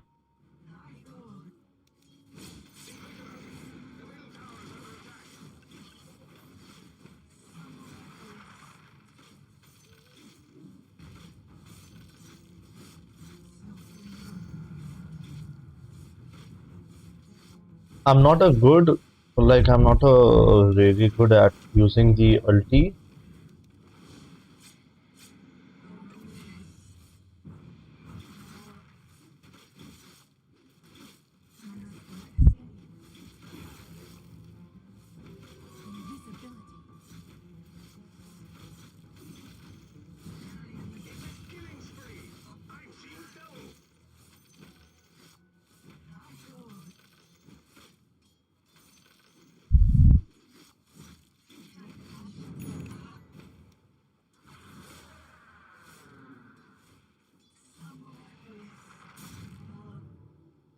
I had to, but none of their enemy heroes are even close to, you know, any tower or somewhere else.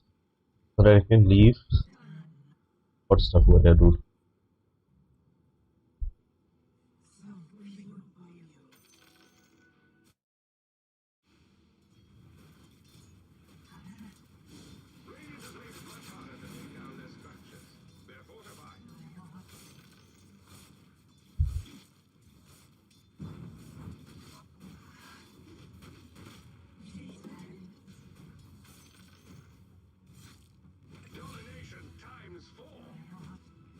Okay.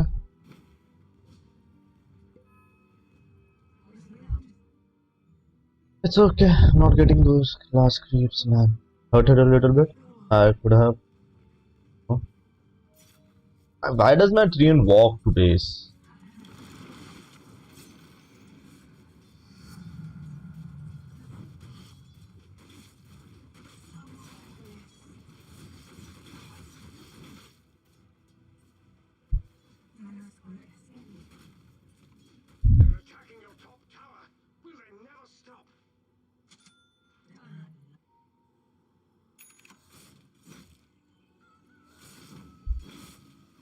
It's quite tough till I get my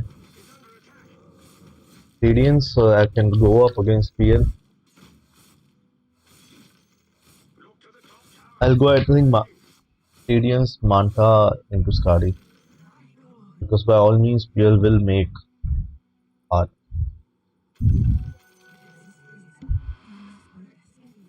A Viper is top. That means PL. Okay, PL is still here.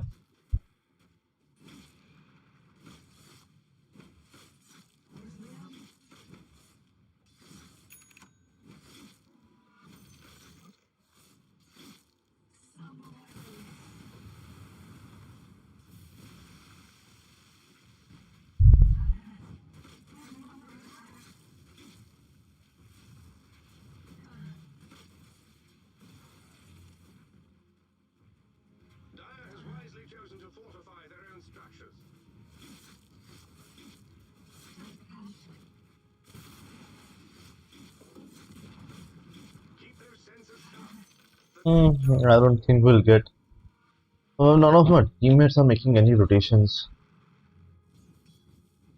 Nina has Laguna Blade, but still she's not coming top. Neither is Ricky nor Razor.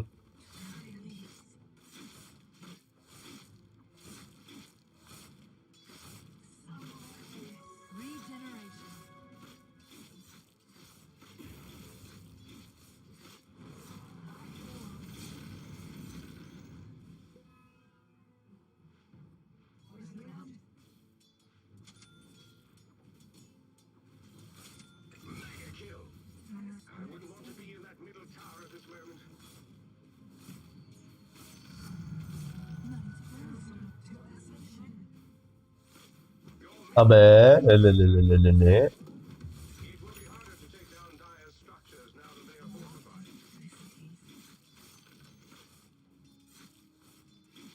Nature is there, but Lina is not looking for any moves right now. I think I'll directly go for go for Relic Force, then complete the invasion.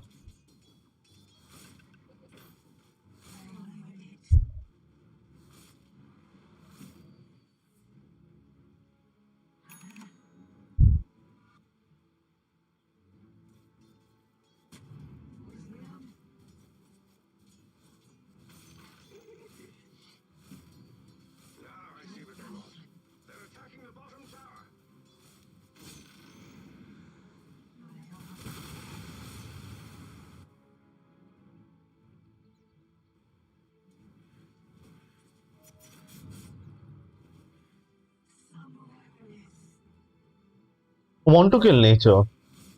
I really want to jump on nature. PL is closing on his refusal.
Razor is dead.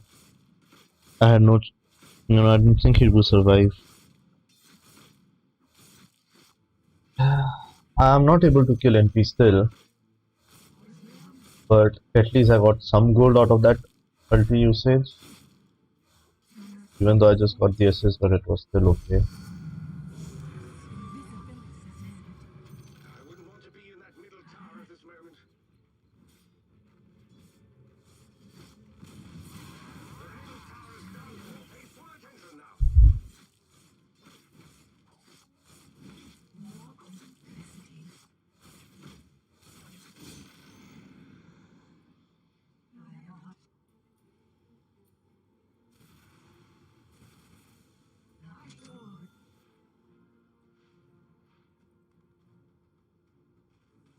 Gold more.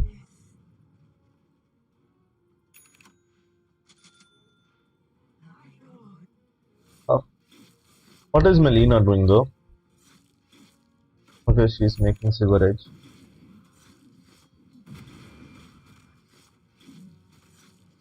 And there they die.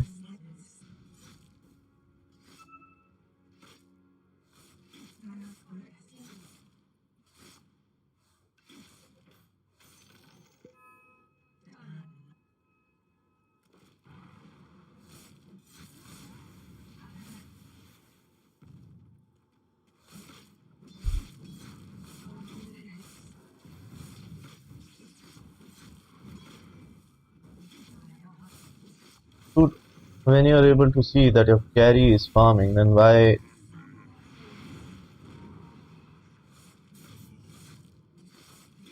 I'm not joining until I have my ulti.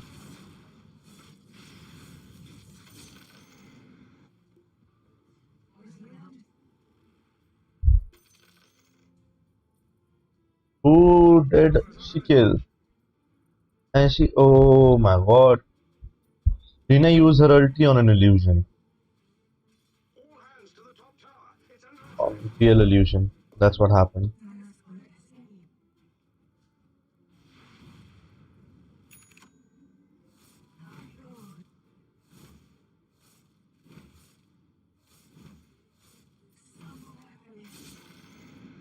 Late game, I'm gonna will against PL. I'm 100% sure about that.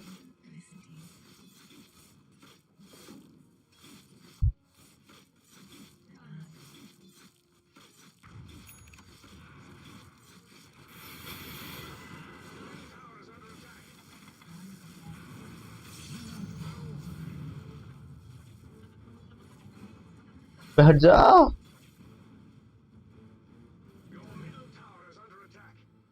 पर बैठा क्या पागल got the kill guys. I snatched that kill.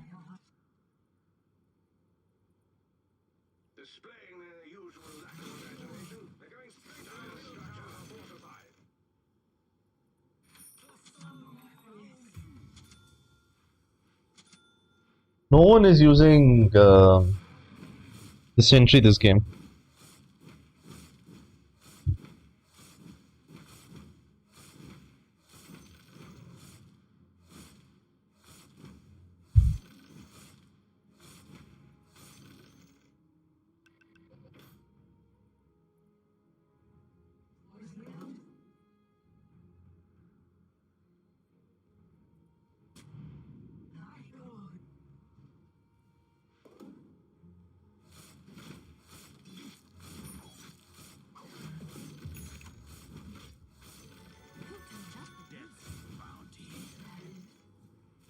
Someone died again.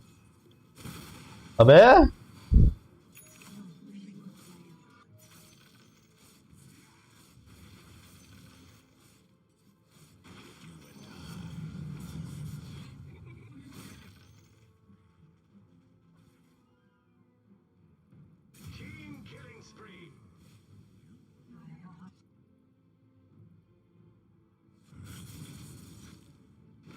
Ember is 3-0.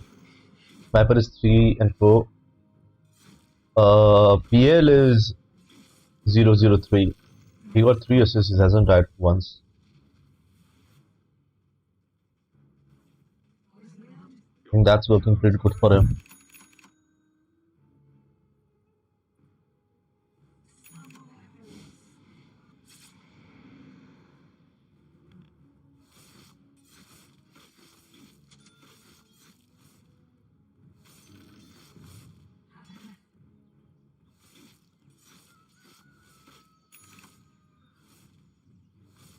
$400 gold off from Radiance.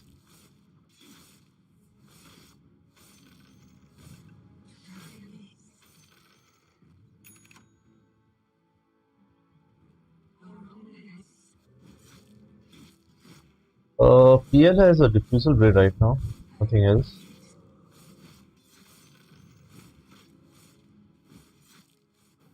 And Ember, okay, Phase Woods, Maelstrom.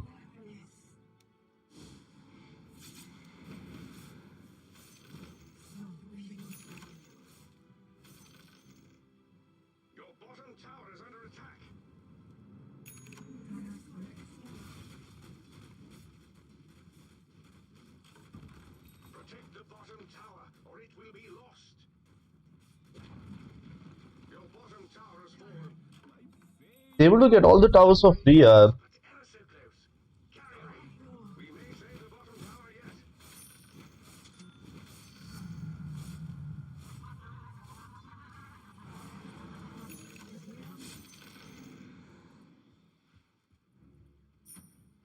Going for Manta.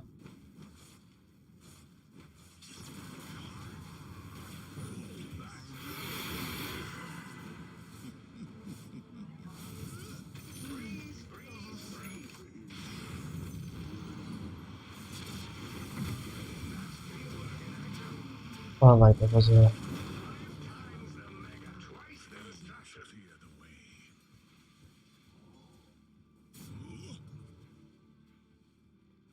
Oh, nice, nice, nice, nice, nice.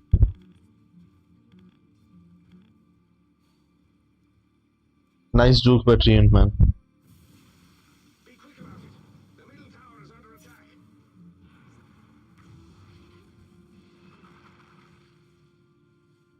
Why is Ricky go? Achha, okay, fine. They have a PL over their team. Battle Fury.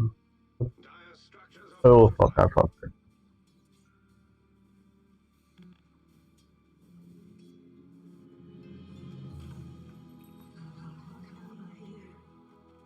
Ember going for this. Oh, sorry. Daedalus.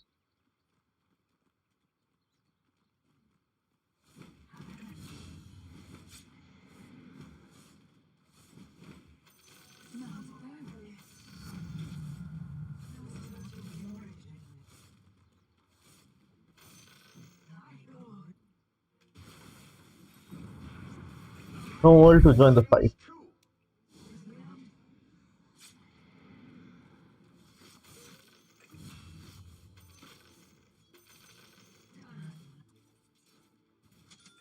Tips coming in from Lena.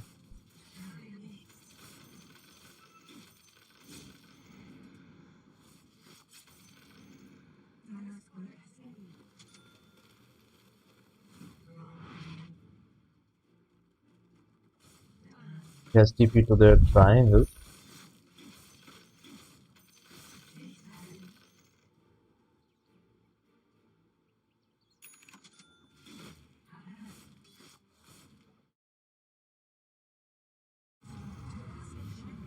Viper! I don't want to fight with Viper.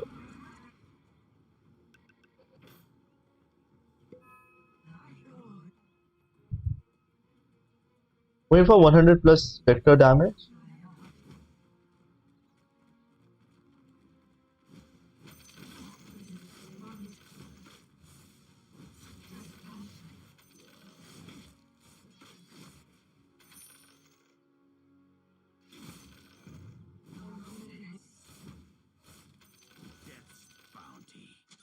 Got this. I'm going both Dasher as well as Skadi, but I'll go for Skadi first.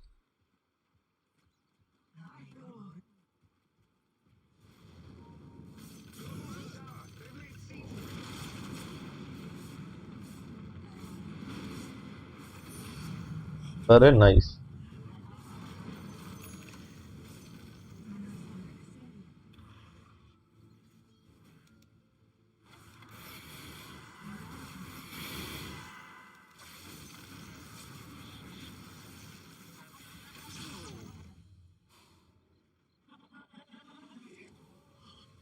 I'll run!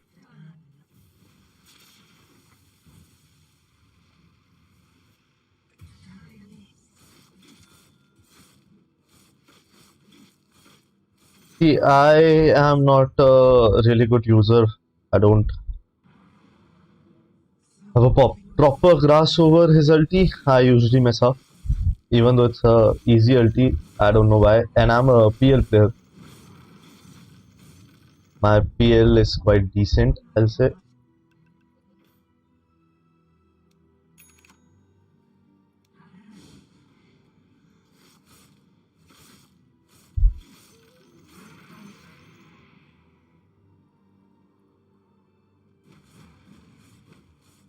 That's stuck.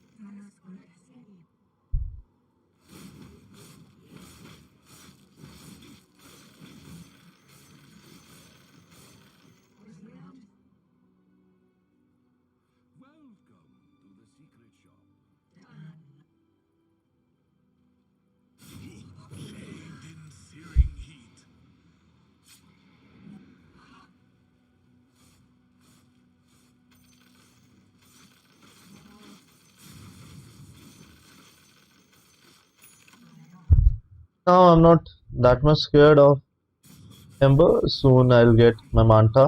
Just I think a few hundred goals off.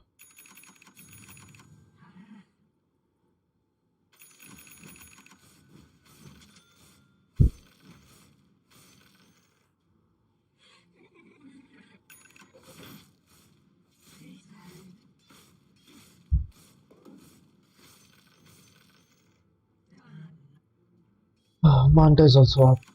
I'll directly go for Skadi. Then I'll make Basher. But I'll make Skadi first.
I'll run to.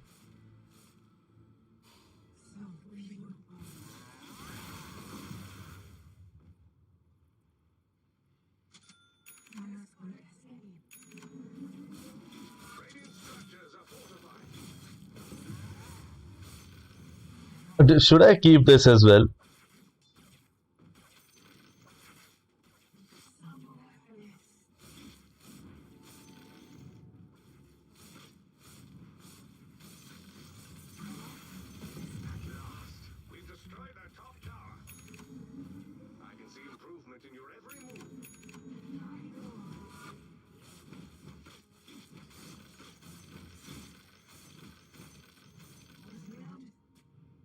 Closing in on Skadi, dude.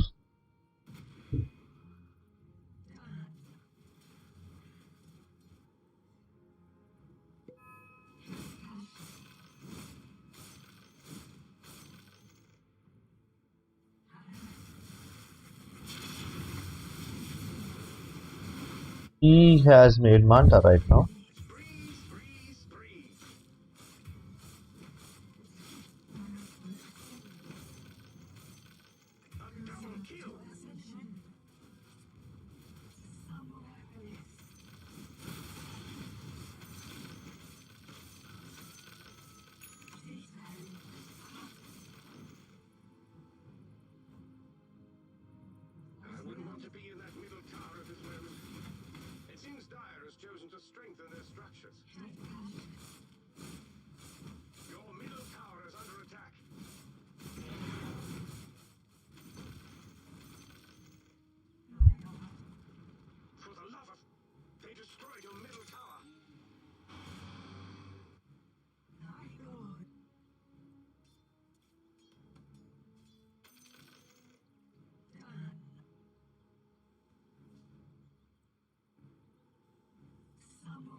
In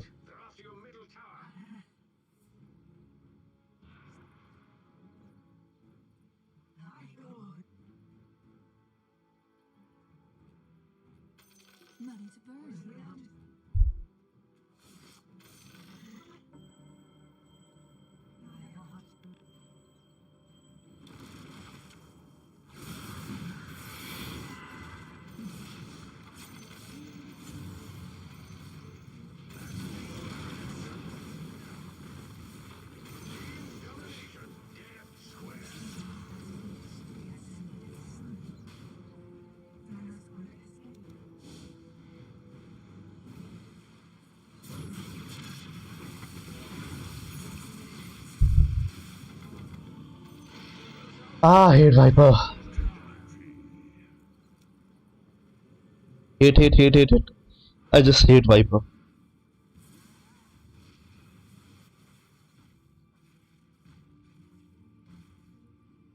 I shouldn't have chased them like that.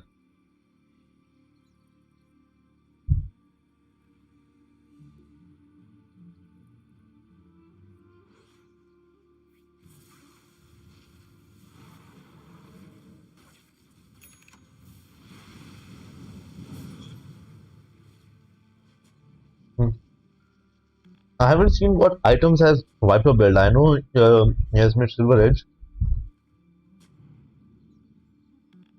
but what is with Silver Edge, no? Okay. Dragonlance, Maelstrom, Silver Edge.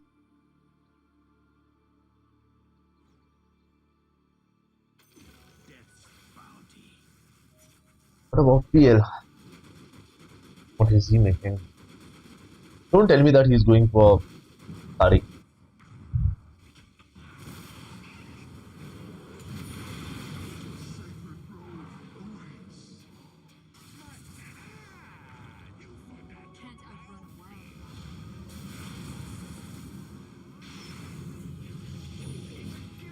It is not up!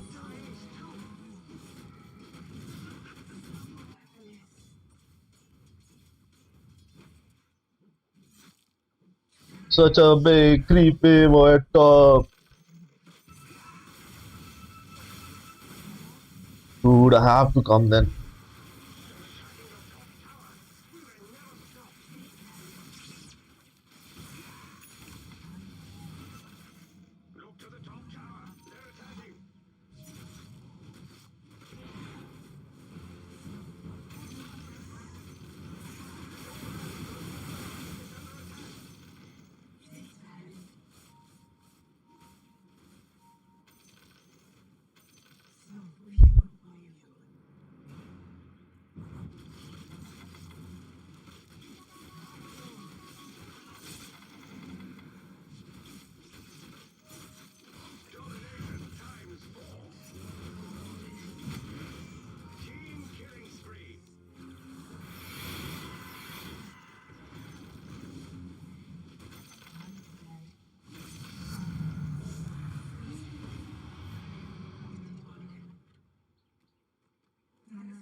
Please get my mana up.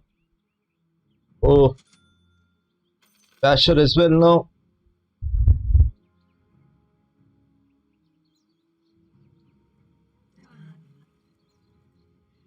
God.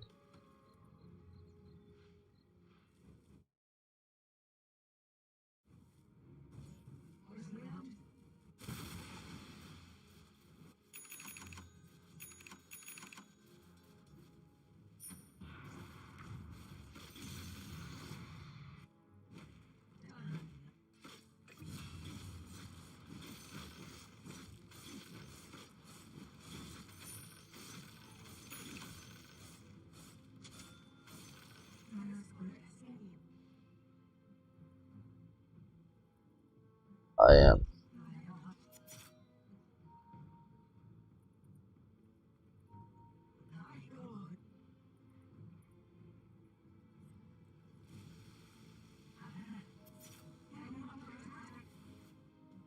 Even man.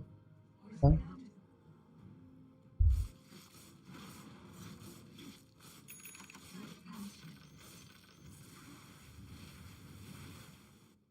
I think all I have to do is just, have some quite a decent farm with me now.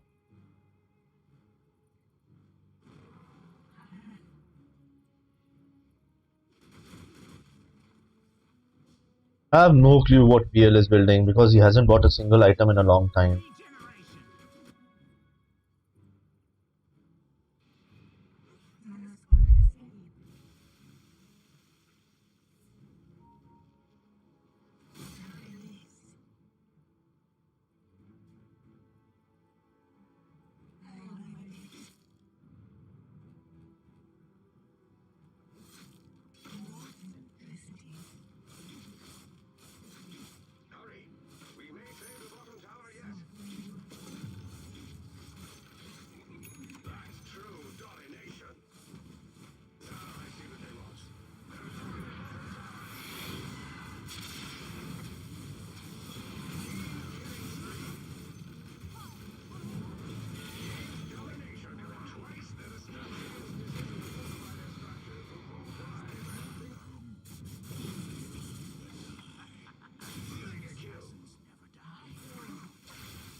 I think I got my.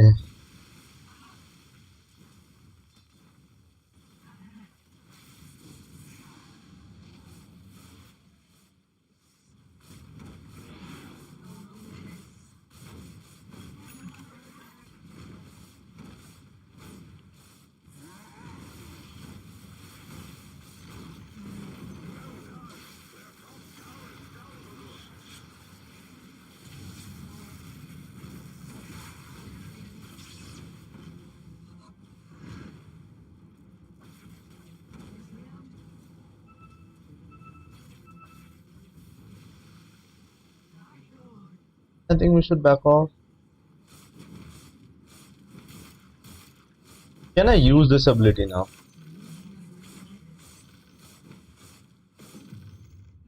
I have no idea what this what my shard does.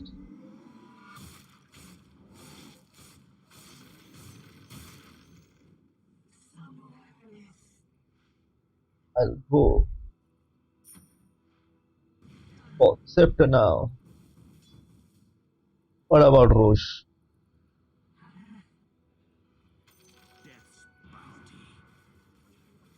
Up here.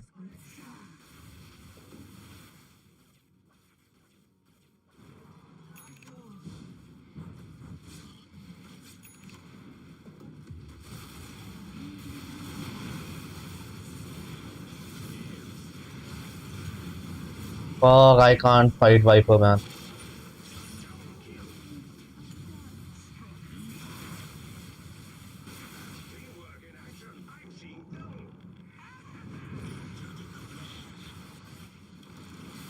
My bad.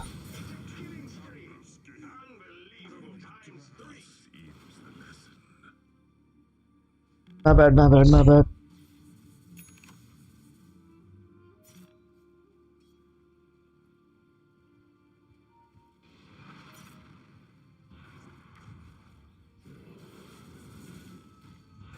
Very nice. Please. My PL is still. This PL is still up to something? I don't know what item he's making.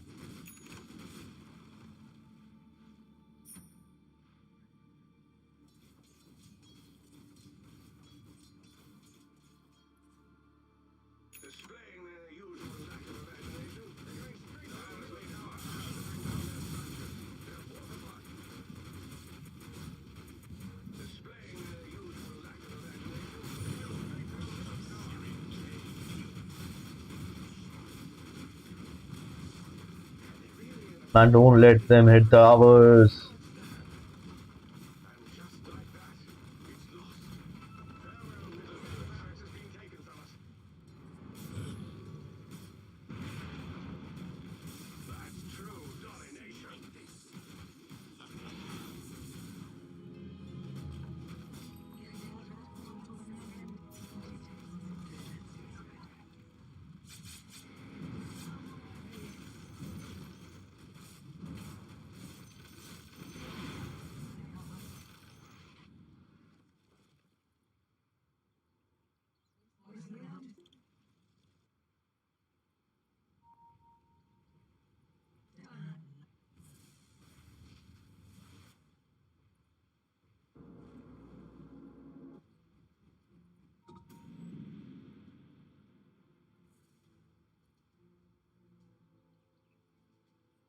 Oh.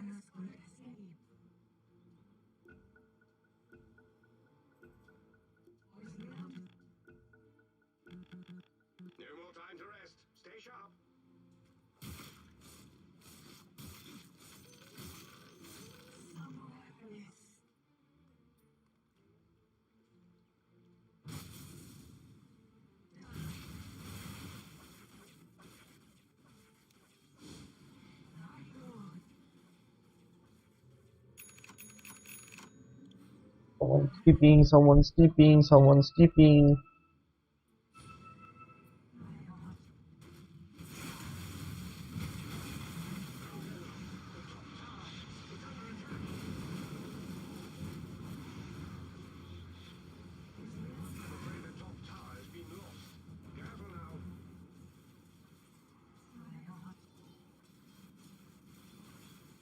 Okay.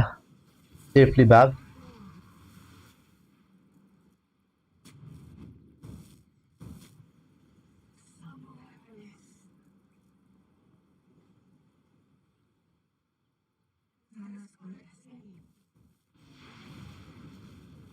RS up.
Nice.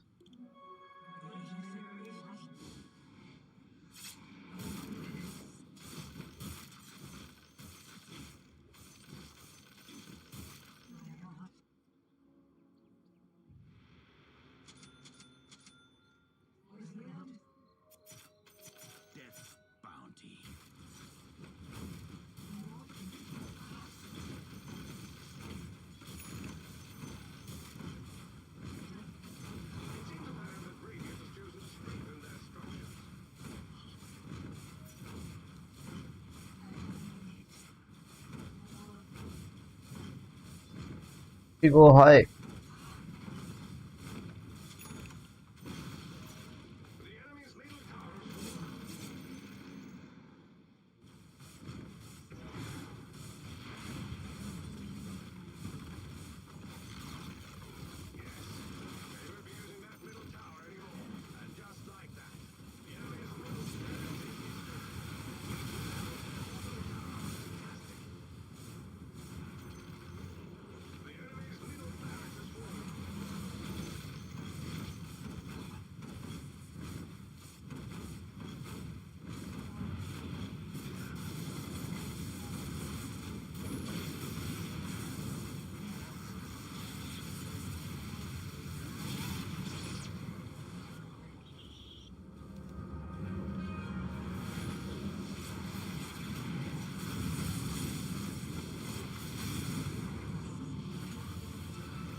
We got that as well. We got our scepter as well.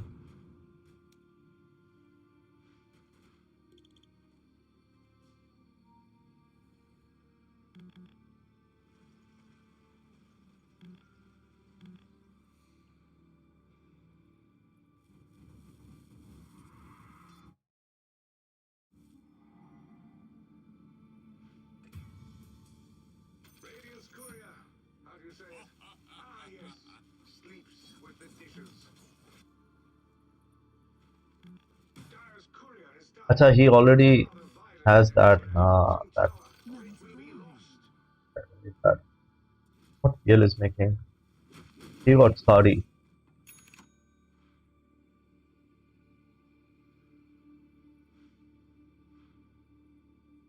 I'll go butterfly.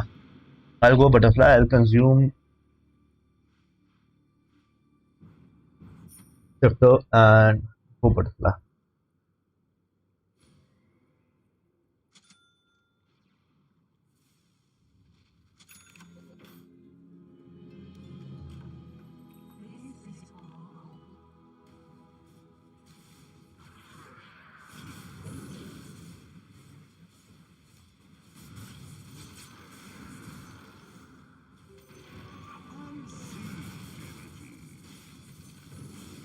I missed. I missed.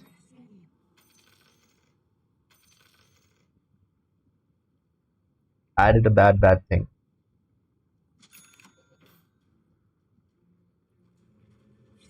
I did a really bad thing. I have no ulti now. I had to use 5 to see what the on what target is I go. Did a bad.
They were coming somewhere.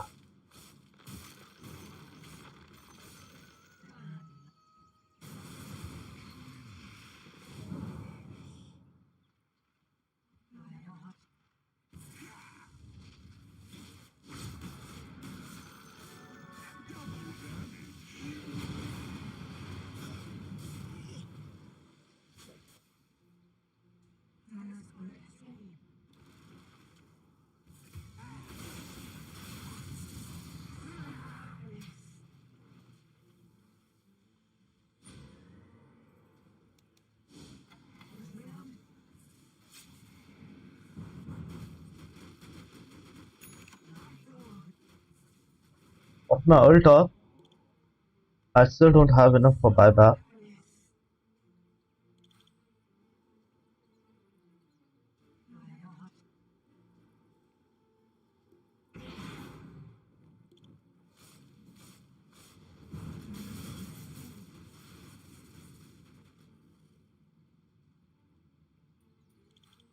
I still don't have enough for buyback, guys.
Please tell me that you guys can kill him.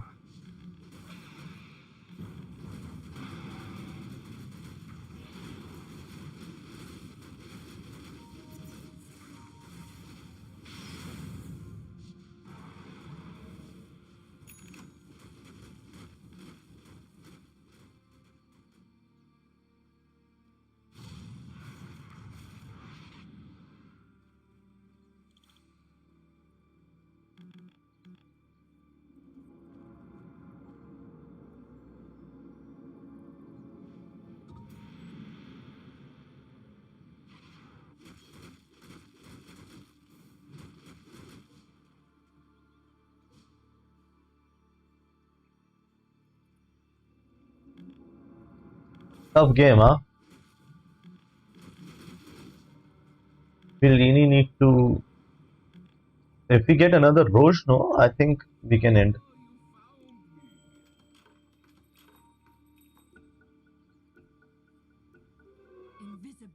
He's also making the same thing.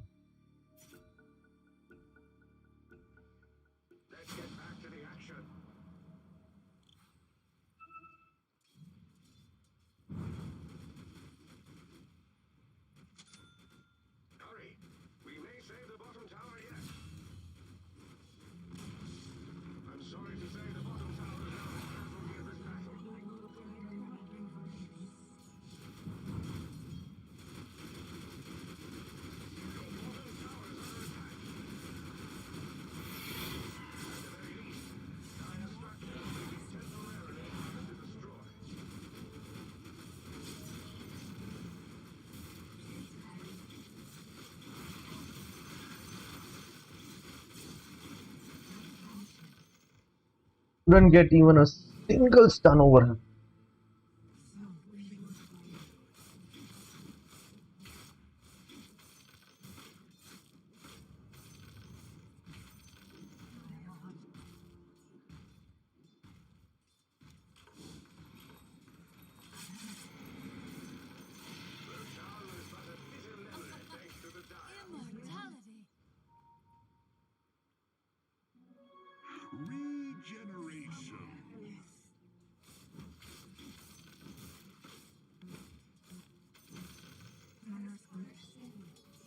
Okay.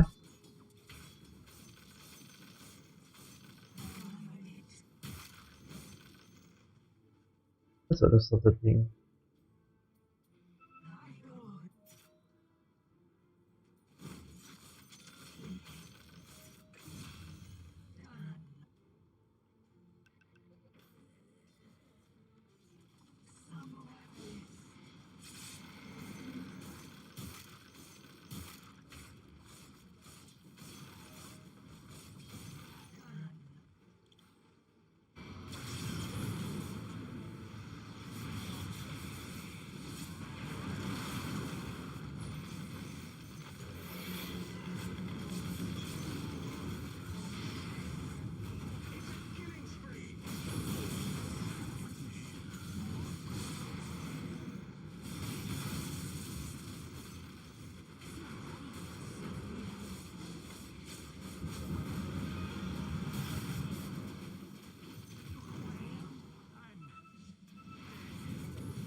PL is getting strong as well, yaar.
I'm almost close to all the item that I need.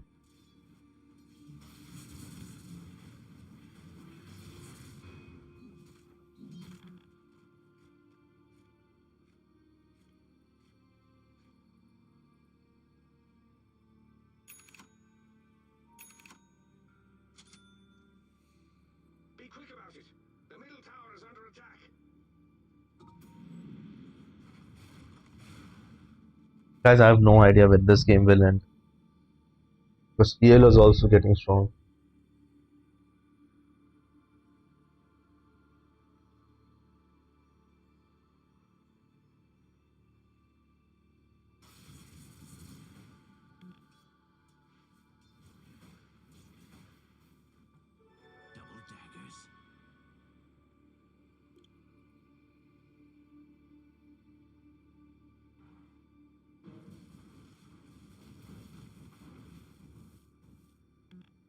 Tina's going for MKB.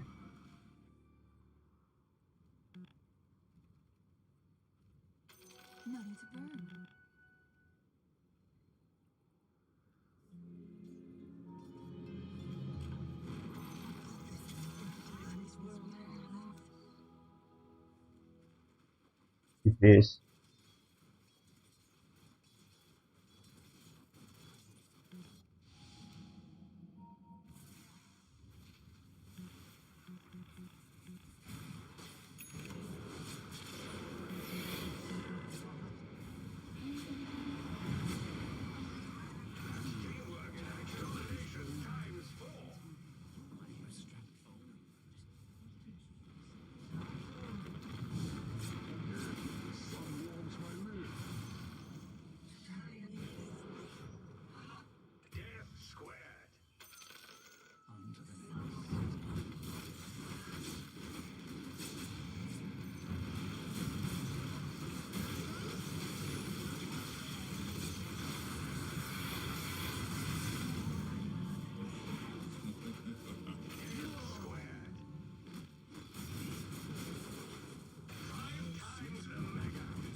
I'll consume this.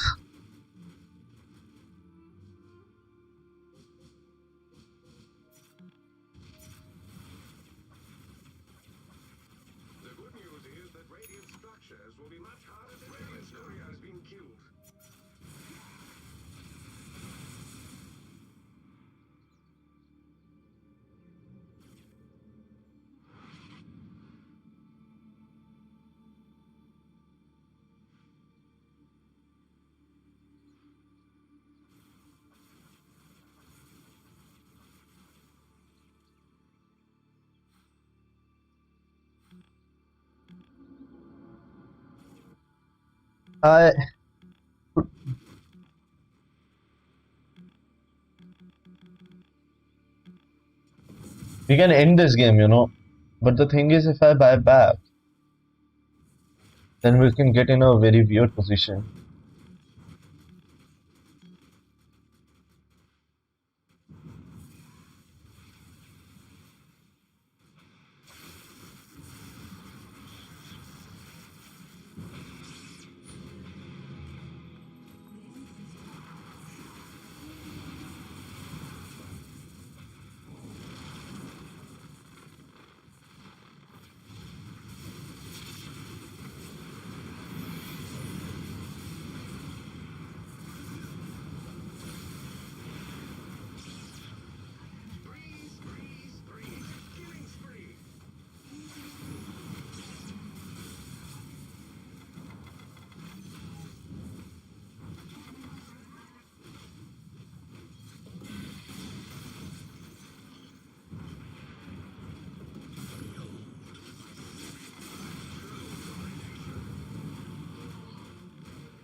Oh, this PL is getting strong.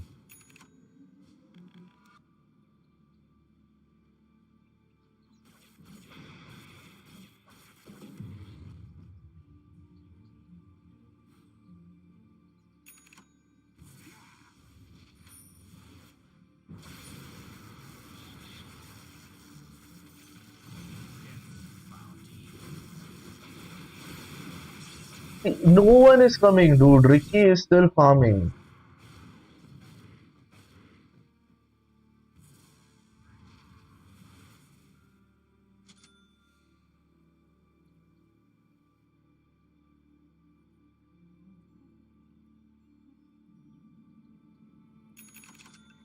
You know what? Unseen energies.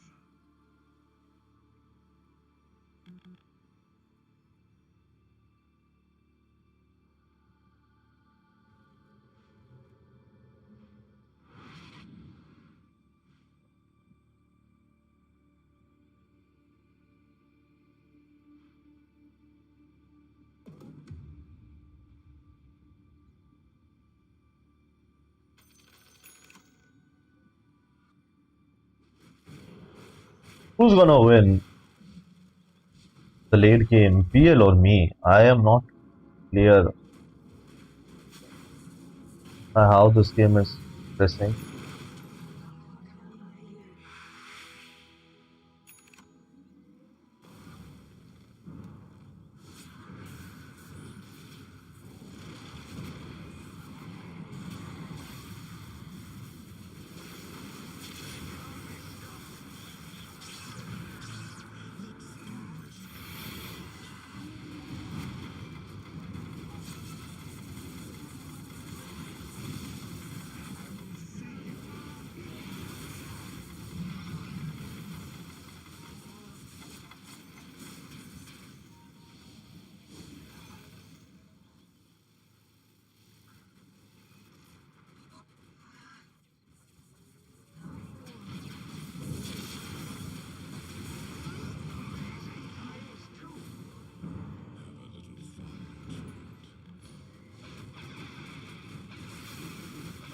They're now kiting me, man.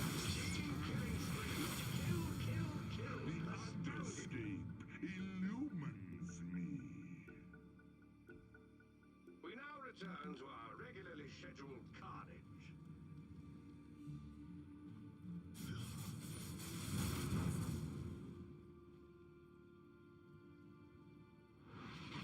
Dire's courier has been killed.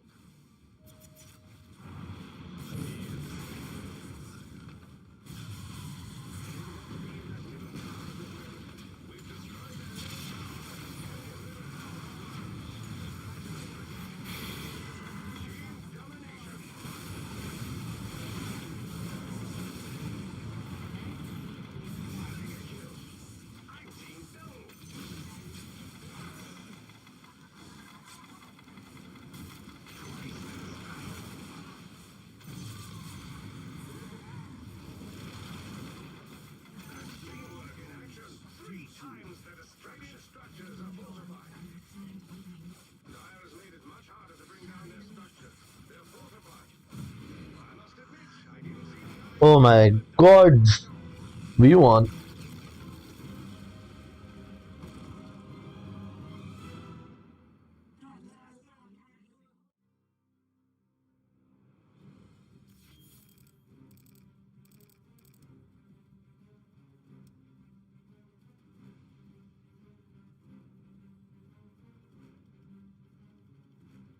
Razor played very nice.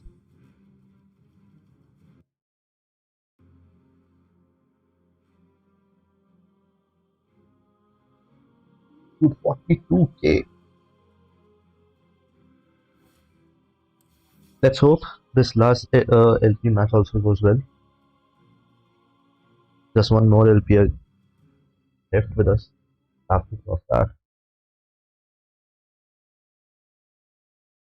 It was a good game.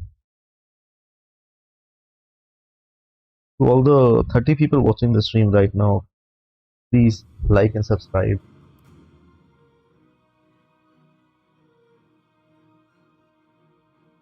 It's gonna help, let the algorithm know about my video and everything. It'd be really great if you guys can, like and subscribe.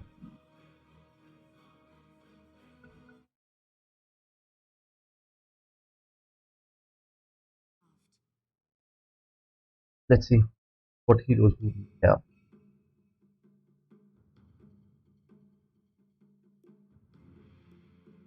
We can play Viper mid.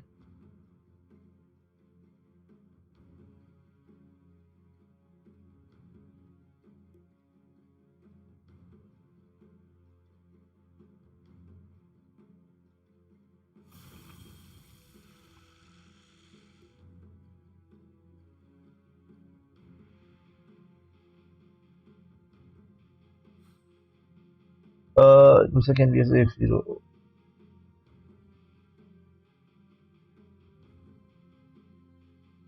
Oh.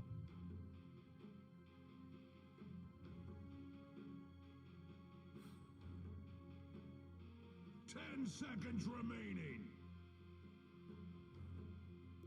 5 seconds remaining.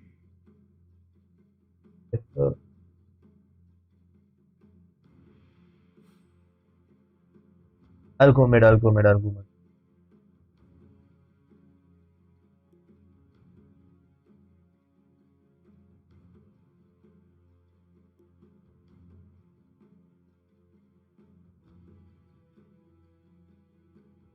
Silver Edge. Oh.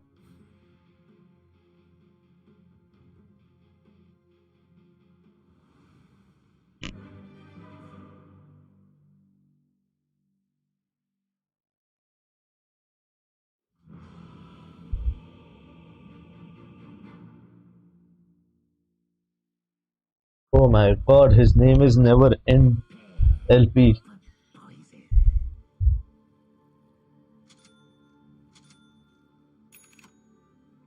Prepare for battle.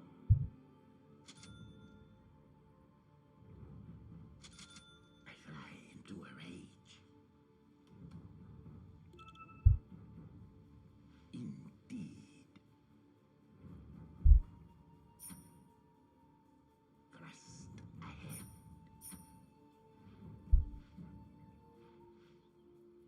Yes.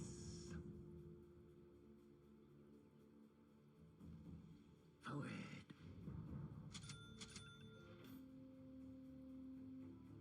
Swoop to battle. I don't usually play mid. I'm a carry and a support player. But let's hope it goes well for me. 30 seconds to battle. Swiftly. On leathern wings. Gliding in.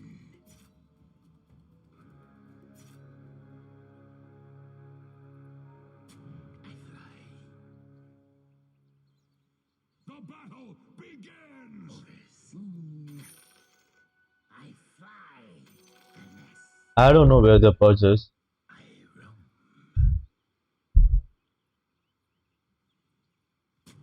I glide on. With malicious intent. Overseen. Here's poison in your eye. Swoop to battle.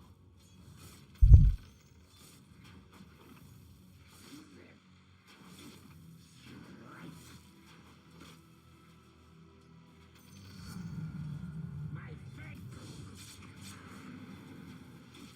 Yes.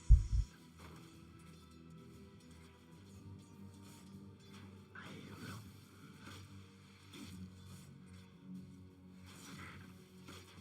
Poison burn.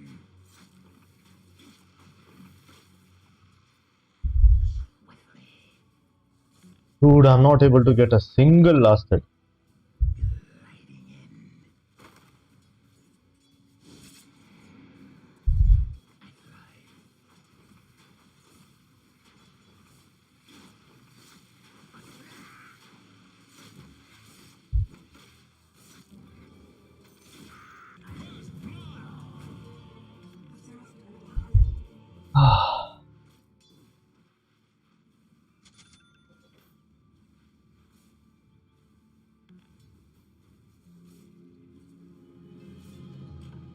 Forward. I glide on. I fly into a rage. Mine.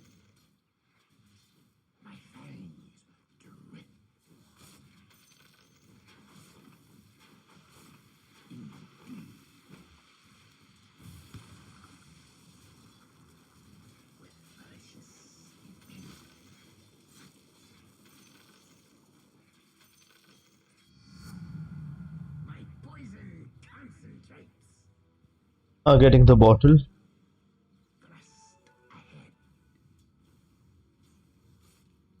Even he got a bottle.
Thank God he died.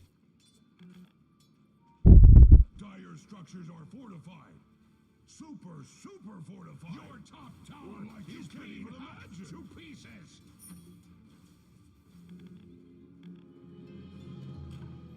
I spread my wings forward.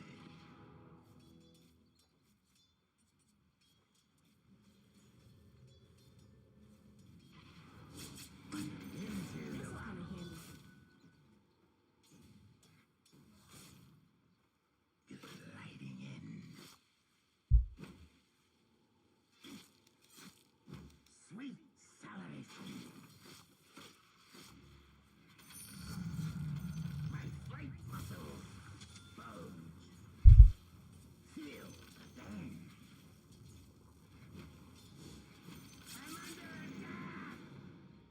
You almost had it. Thrust ahead.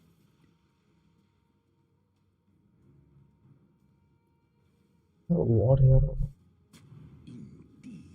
Huh?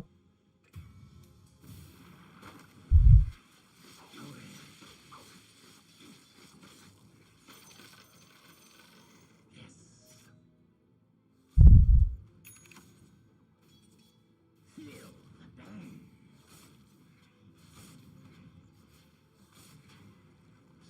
Strike.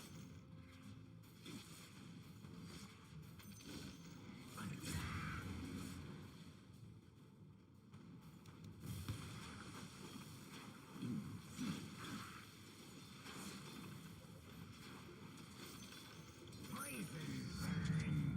On my way to a one-bite kill. More for me. Swoop the battle. It's on top. Treasure swiftly. Thrust ahead. Put this aside for now. Gliding in.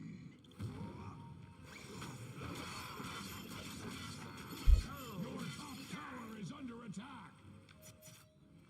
Ready or not.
What the fuck?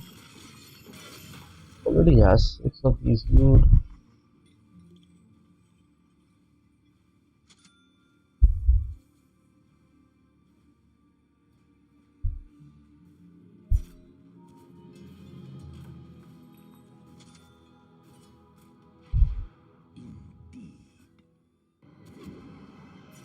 Your bottom tower is under attack.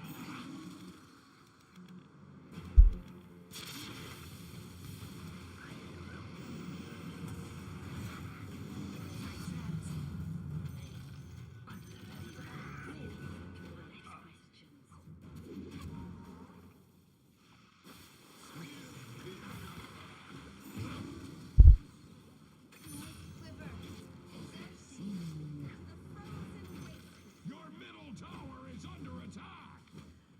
With malicious intent. Thrust ahead. Yes, this way, Kate. Here's poison in your eye.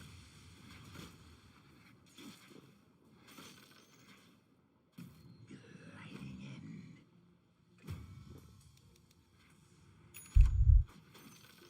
I glide on. I'm under attack! Forward.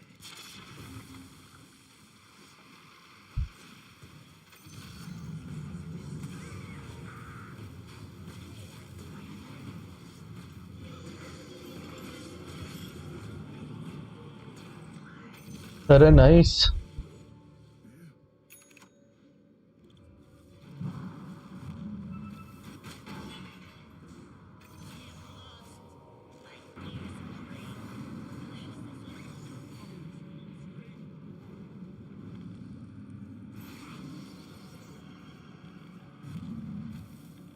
Your bottom tower is under attack. Double kill. Like axe, the dire structures cannot be hurt. I will have vengeance. Axe is glad that your bottom tower is not Axe's problem. There are better deaths.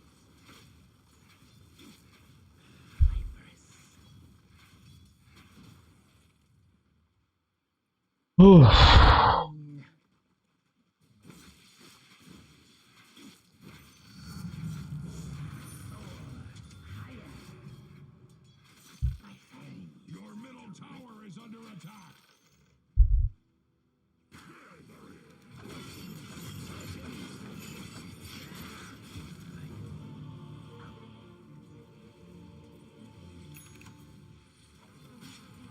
कोई तो कुछ तो खरीदो my lord.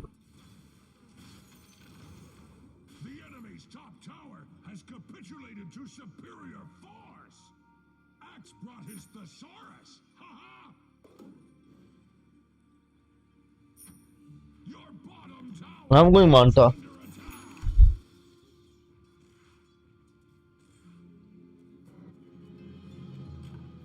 I slip deaths. Change it.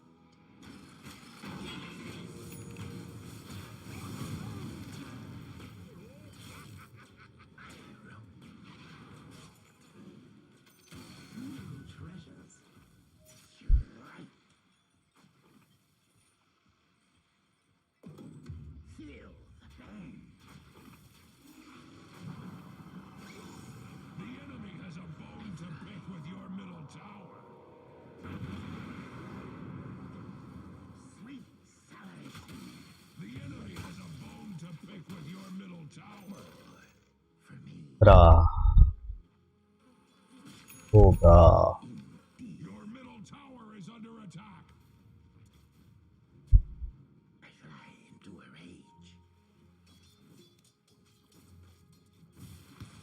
Here's poison in your eye. Swoop to battle. Wait, love you, please.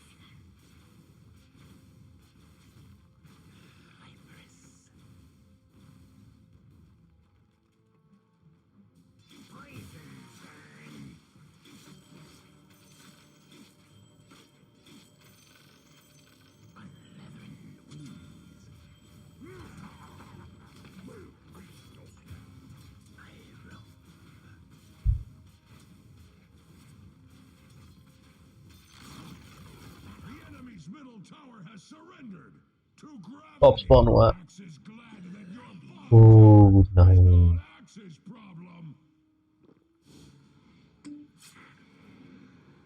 Your bottom tower is under attack. Your bottom tower.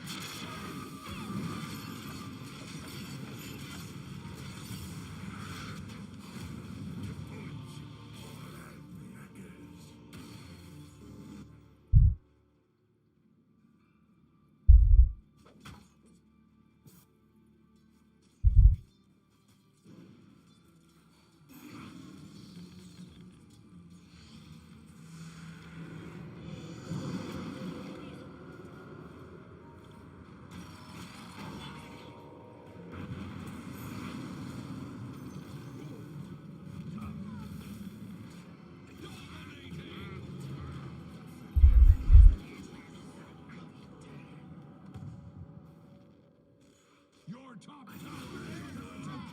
Double kill. Radiant structures are fortified. इसको तो मार ही देगा wiper. Support ही तो है.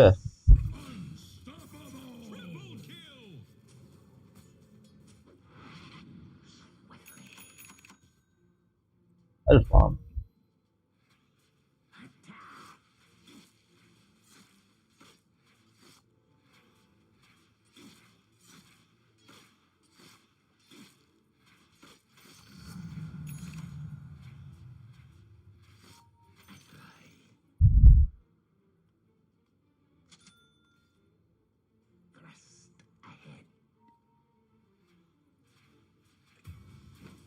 रून bot top spawn हुआ है यार.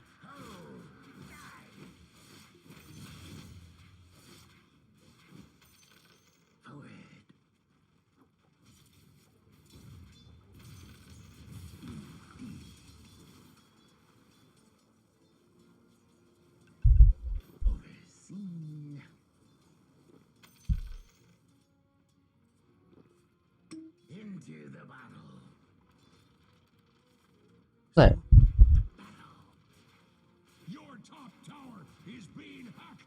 कोई टॉप डिफेंड करने नहीं जा रहा है. मैं भी नहीं जा रहा. क्या करूँ मैं अकेला जाके.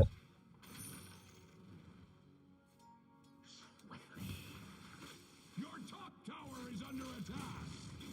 Much like Axe's opinion of you, your top tower has fallen. Overseen.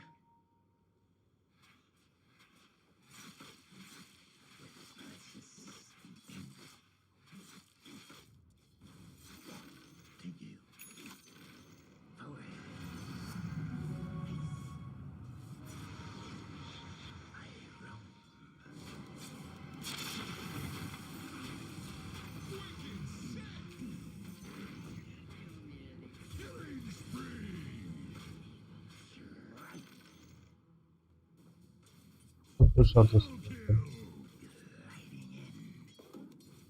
Your top tower is being hacked to pieces. Here's poison in your eye. My wingspan extends. Poison burn.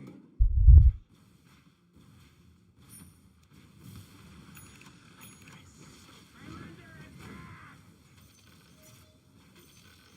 I fly into a range. New treasures. Press ahead. Yes.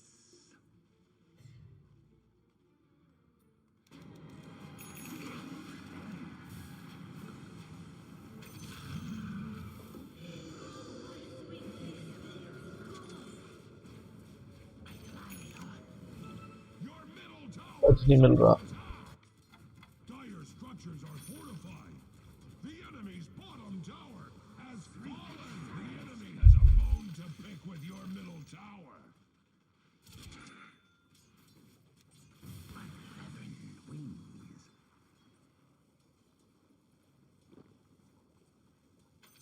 Swoop the battle. Battled for later. Overseen. What दे दो भाई थोड़ी सी फिर से I got the arcane rune.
नहीं भूल चुका हूँ सारे मेरे कहाँ पे हैं.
Got a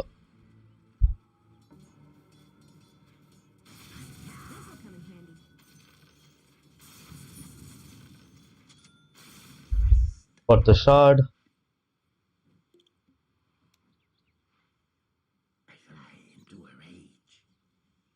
This one हुआ है.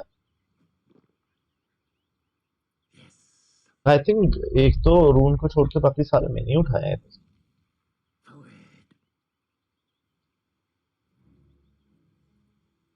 Now I can tower push.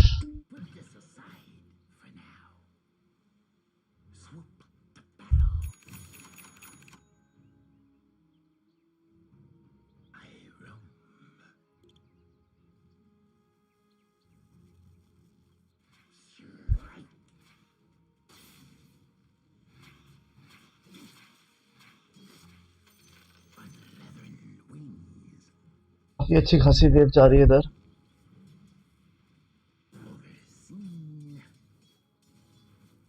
I'm going for Silver Edge because मेरे को उससे ब्रेक मिलेगा जो इन सबके अगेंस्ट थोड़ा अच्छा है.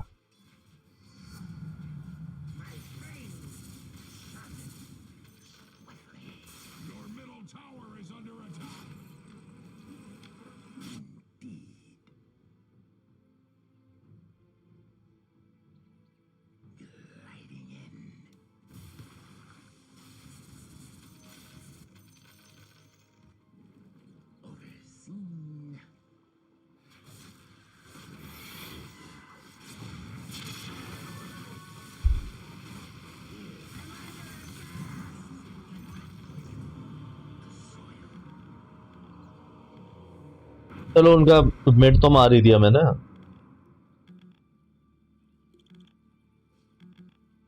It was an exchange.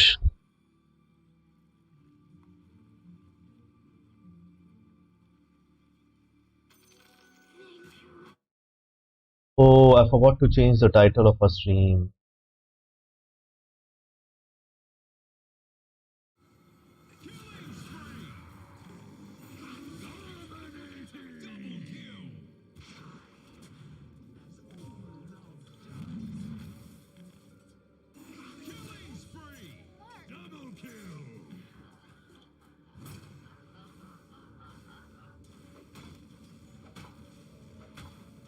Radiant structures are fortified with 12 important vitamins and mineral structures can take all the hurt Radiant cares to heap upon it. Green death.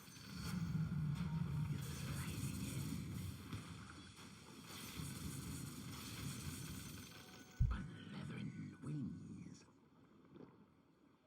Into the battle. I fly into a rage. I get the top. Spitting distance.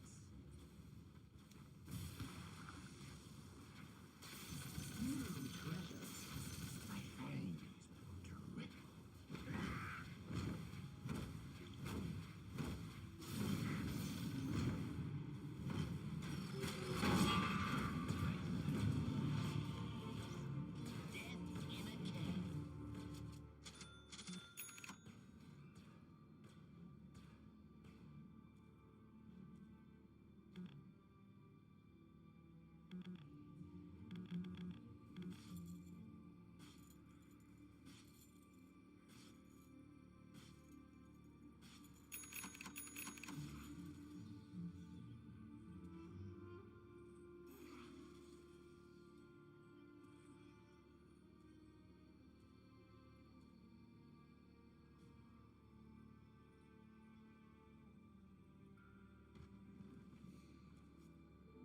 One to many, many to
enemy has a bone to pick with your middle tower.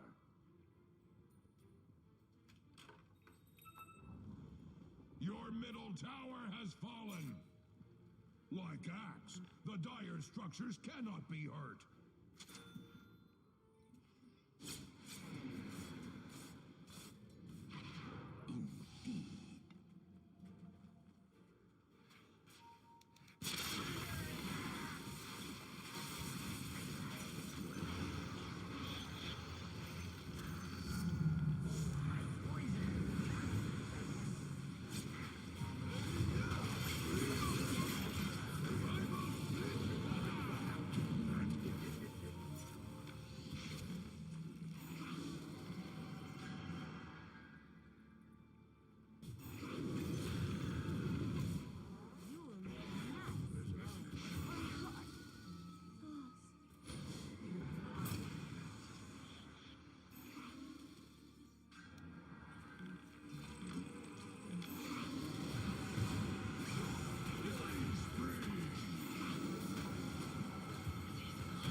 Poison burn. Oh, die. With malicious intent.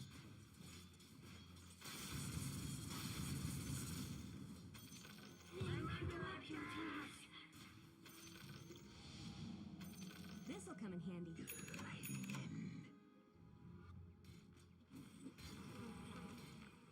Forward. I roam.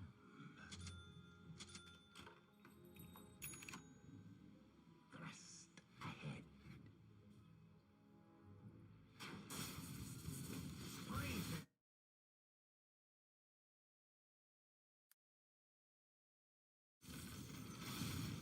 I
treasures.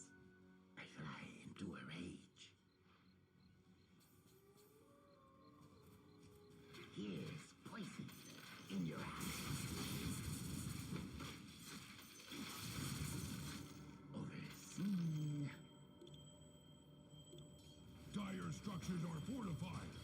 Super, super fortified. Like you can't even imagine.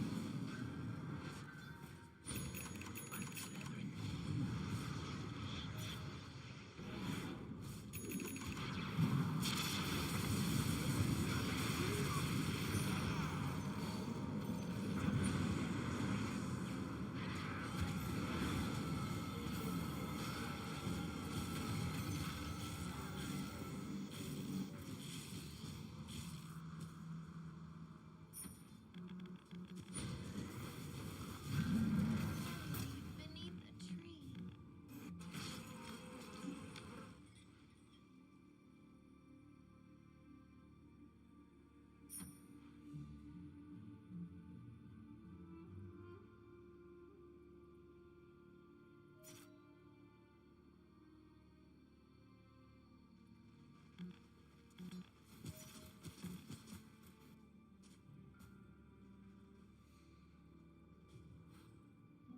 Haste!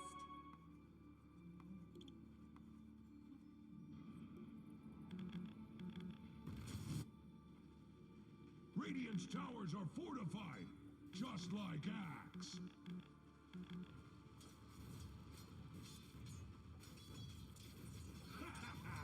Fresh mate!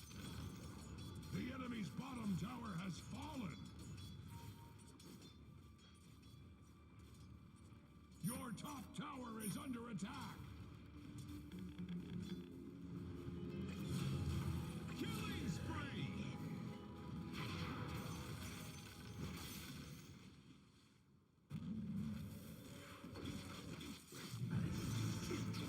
The enemy's middle tower has fallen. Do not miss this chance to push your advantage. I glide on.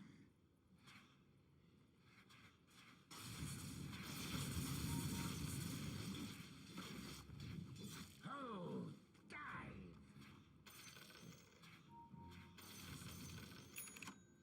Swoop the battle.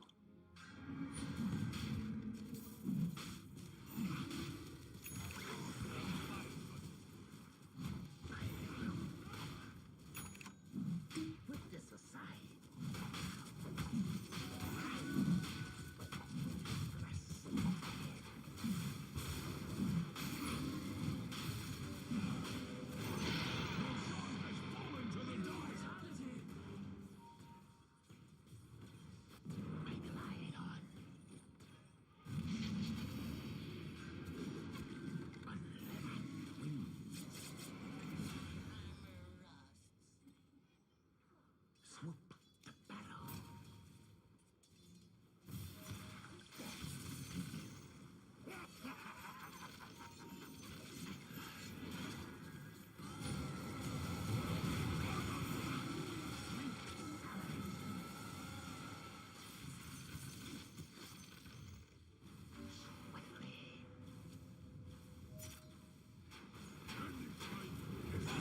top tower is under attack.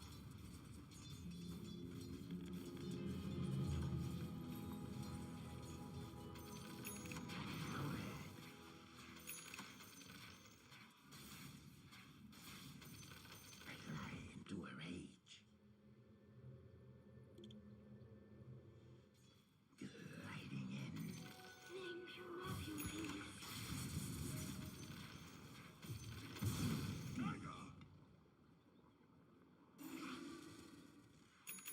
With precious intent.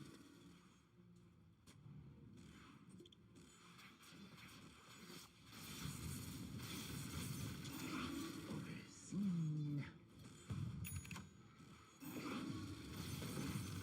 Gliding in.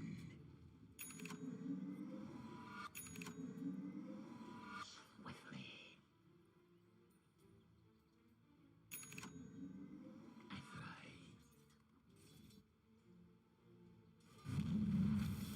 Away. Spinning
to the air.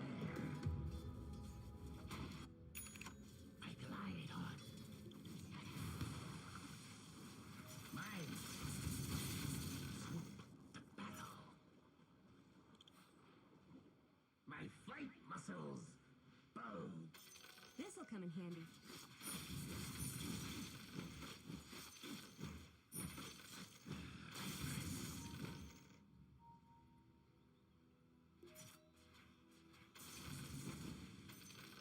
With precious intent. Yes. Overseen. Borrowed for later.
to ban.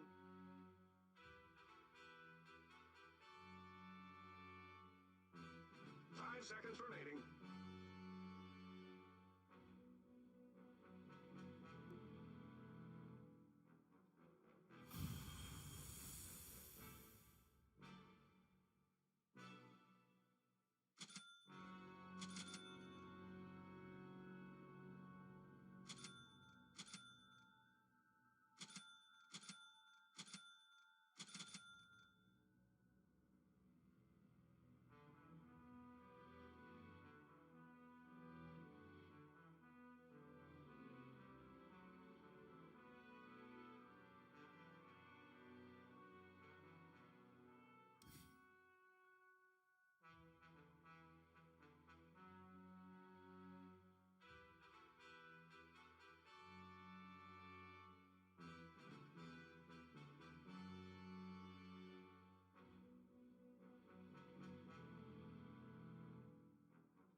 Shadow Shaman, I hear and obey.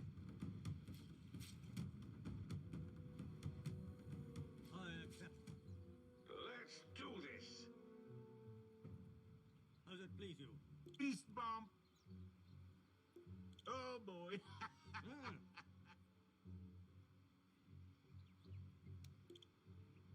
Granted. As you wish.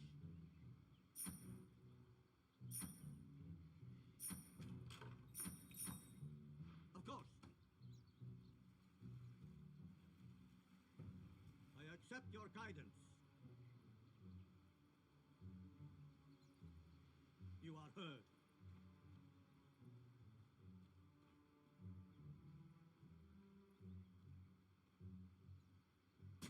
I hear. 30 seconds to battle. Yes.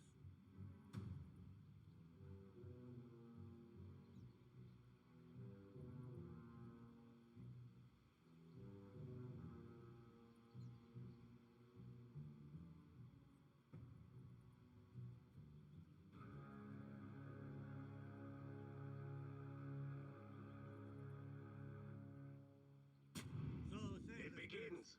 Incoming. Hear me. I speak for the shade. I find form for you. As the ship.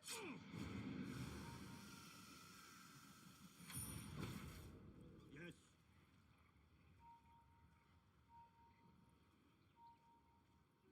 I go. The spirit moves me. Shade, guide me. So say the spirits.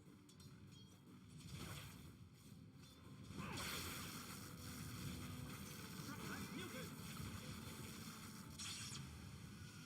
The spirit moves me. Feed you like a black. As it please you.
Granted.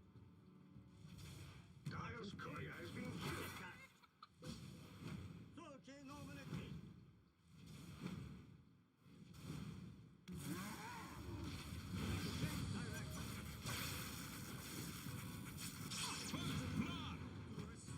I hear. First blood, and the atmosphere's electric.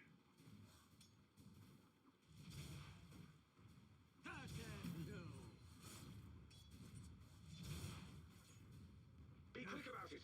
The अगर reward करने के लिए Radiant's courier has been killed. As you wish.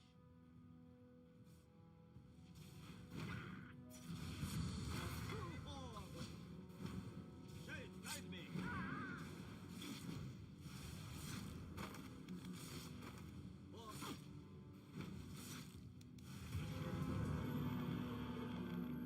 All I do in her name. हाँ reward हो गया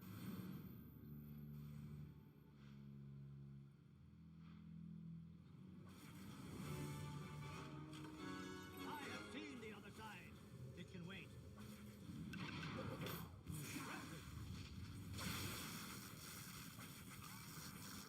I go. I fight. I hear. Attack! Dire's courier has been killed.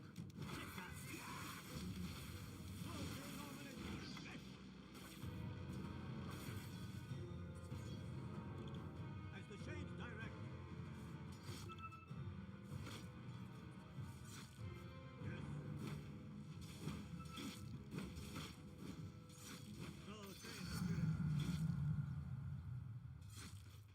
ठीक है एक तो मैं ले ही सकता है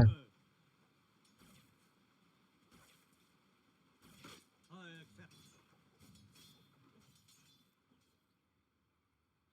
I hear and obey. As you wish.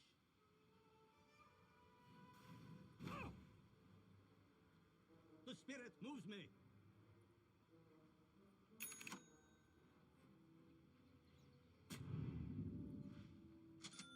I accept your guidance.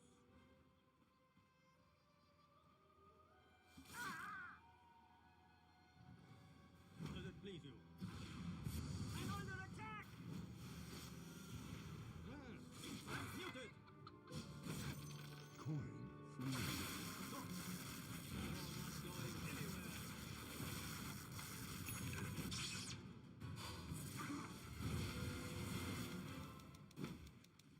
Granted.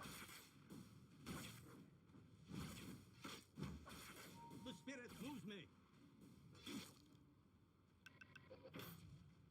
I accept. हाँ हाँ वो निकल गया I fight.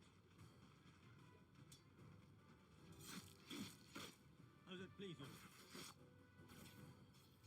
रिवॉर्ड करना Of course.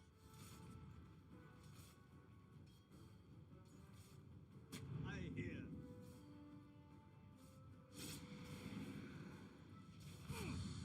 Divine horn for you.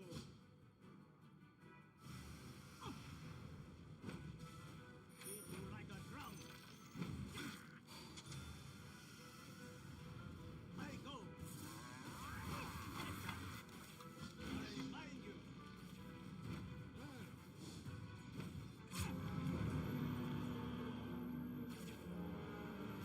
माना नहीं है इसको माना दूंगा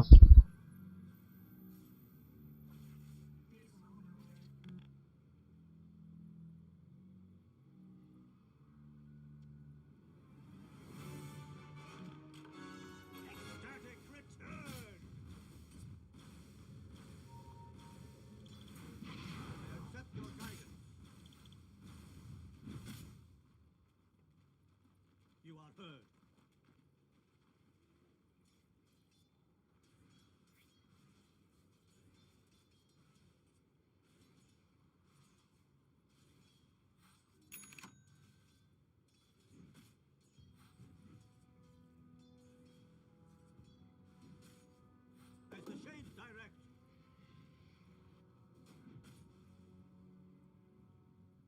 I'll sneak.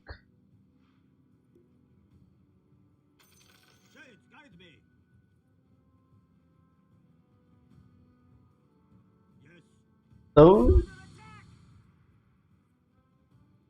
So say the spirits. I hear and obey. चक्कर उसको देखा. Of course. For the ancestors' true form. Ah! Ah! As the shades direct.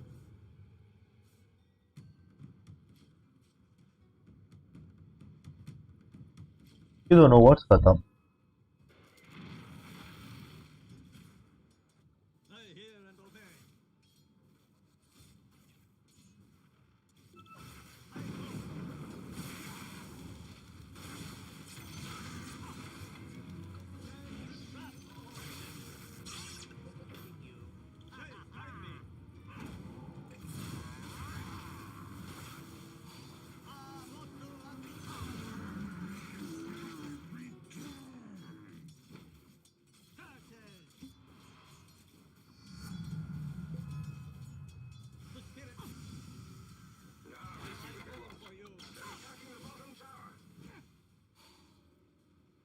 Does it please you?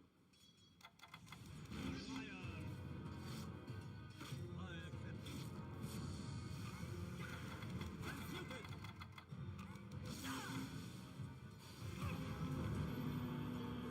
I end your life. वो ठीक है ठीक है.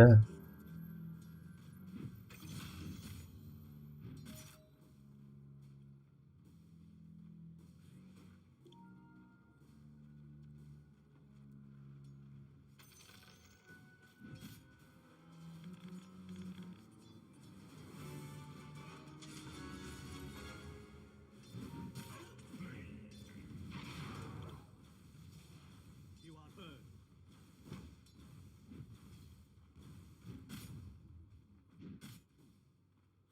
I hear.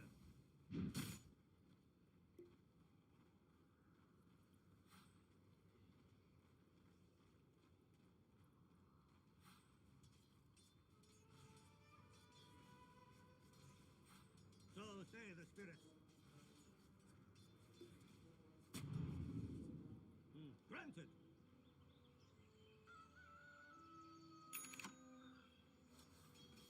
और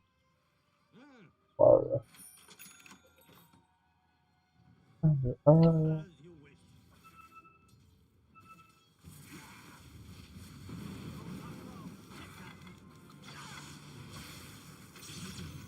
I accept your guidance.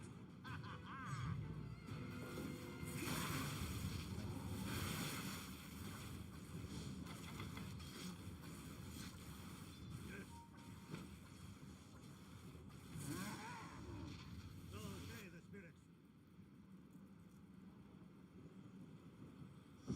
I go. Shades, guide me.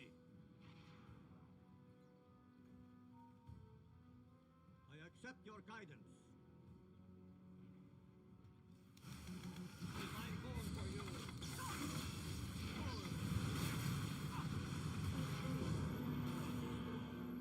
वो इस पे damage नहीं है.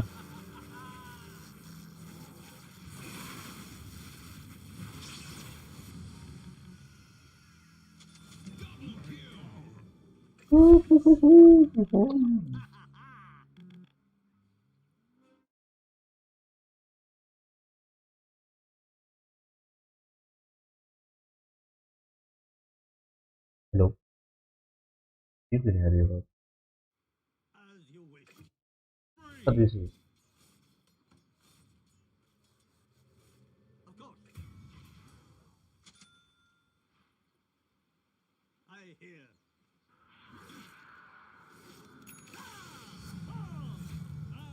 Feel the yes.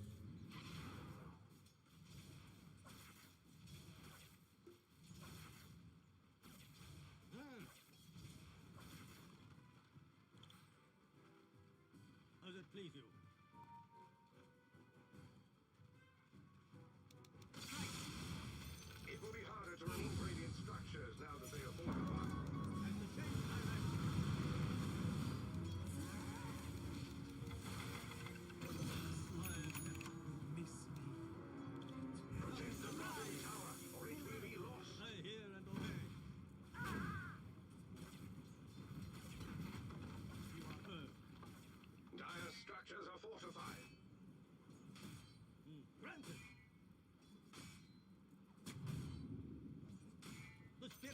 That is done. I'll block this camp as well. Global camp too will get unblocked really soon.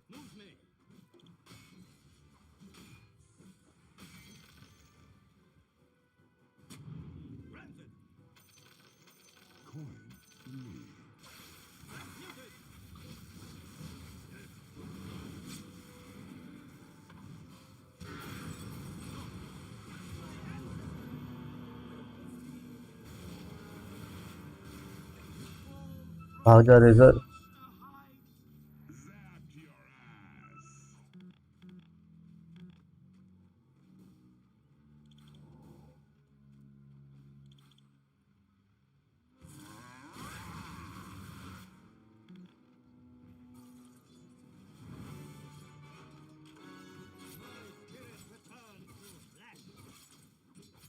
Don't give in now. You've almost got it.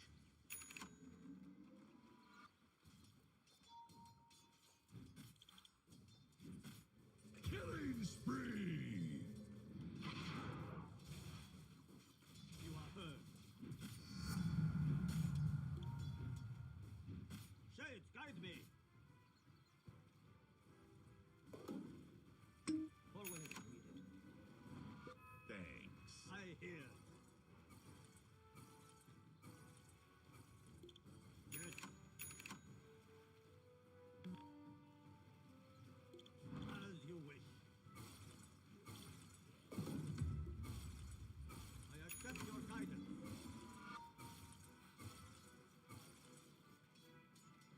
I accept. Invisibility. So say the spirit. As the shades direct.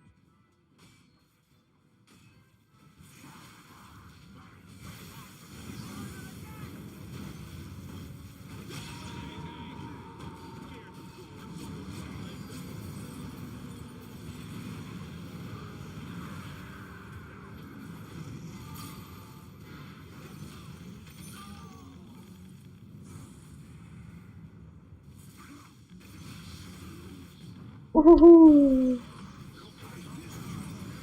Let's go, boys.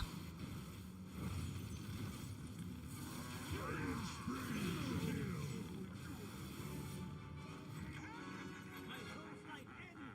I return. I go. They've lost their middle tower to us. इनका triangle block कर सकता है क्या?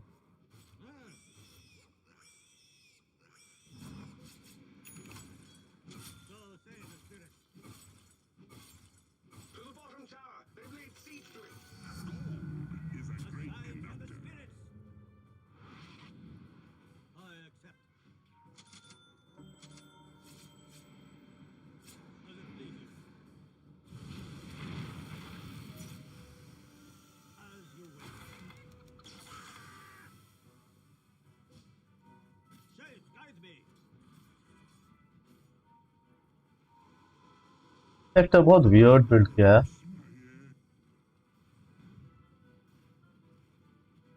Granted. As the shades direct. I hear and obey. I go.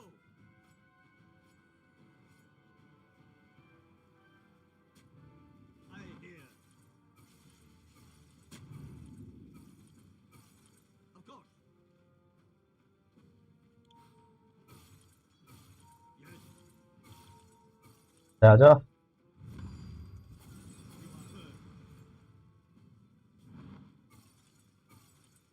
Yes. The spirit moves me. I hear and obey. Your bottom tower is under attack.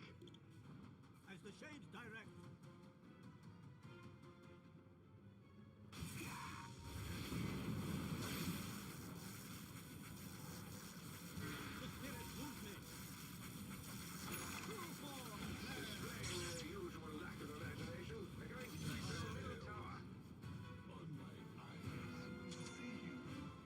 Got a kill top.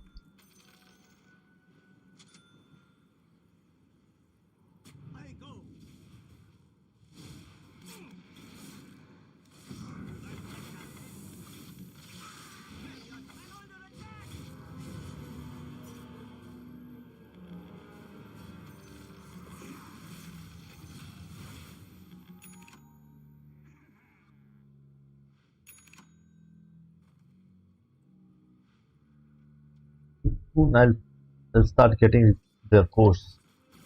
I need blink now.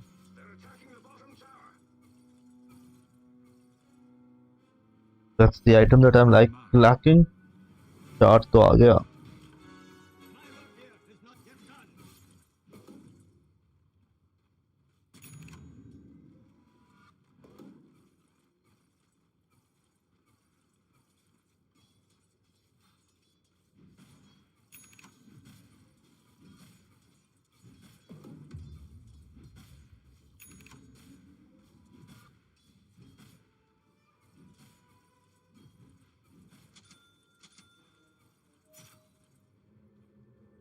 अब refill हो जाएगी.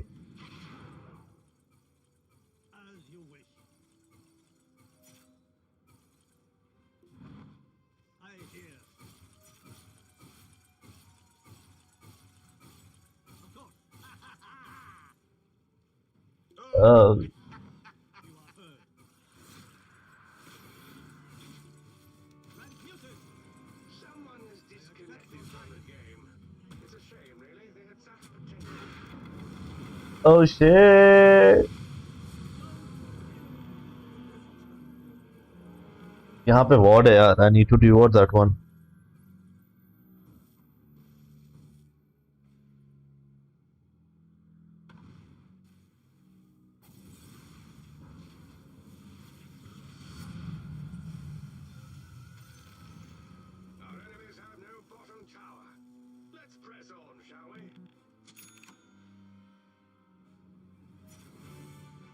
Should I farm? I'll farm. SF is DC, guys.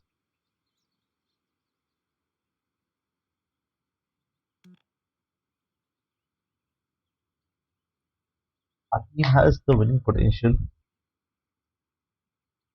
Racer is playing good. That's a good thing. I don't know about anti-mage, but he seems to be coming pretty well. He hasn't made boots. He rushed Battle 3 in now Manta, and then he's rushing for Ari. He's going a no boot build. He understands how important him getting Manta and Skadi is, I think. That's why he has kept boots right now. I think after Skadi he's gonna get boots of travel on a rapid.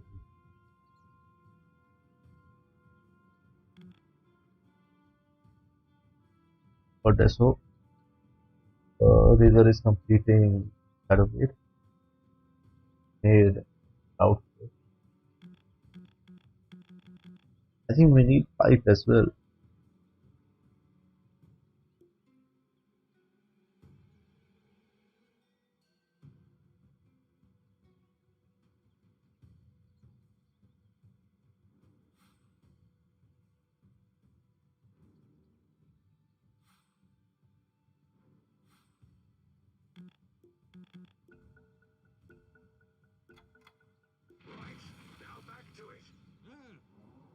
Bravo.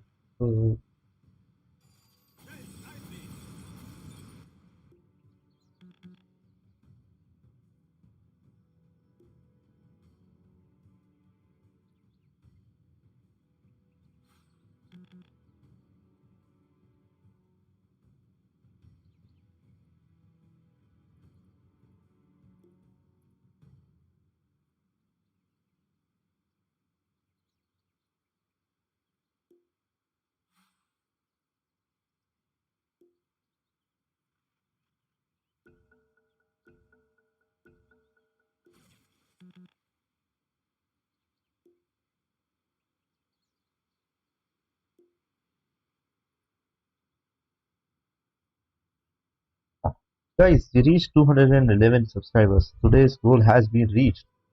Thank you everyone who's watching. Thank you. Oh, let's change the title of my stream. I have forgotten.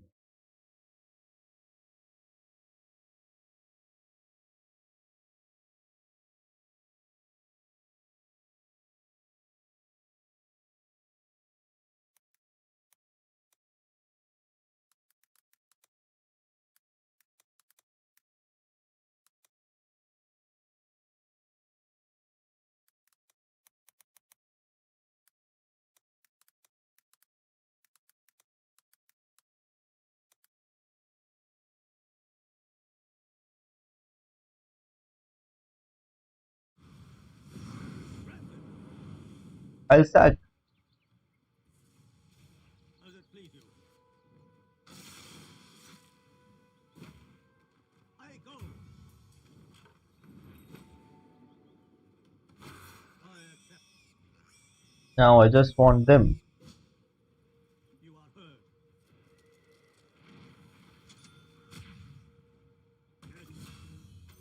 Fortune change. Property what?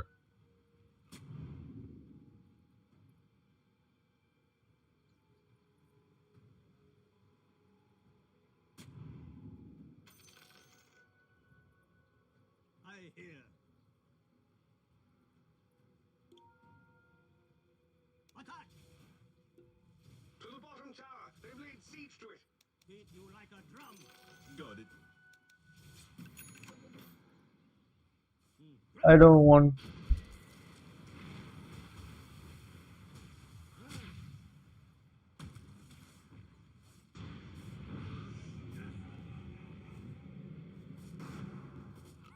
Coming for you.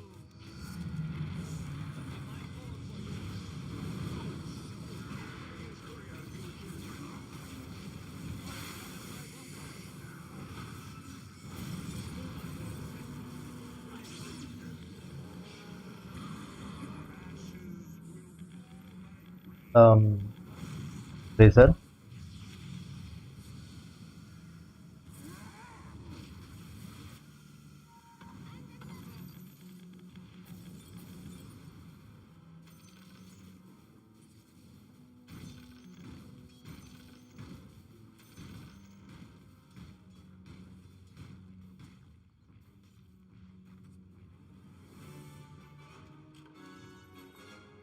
Next up on लेगा break.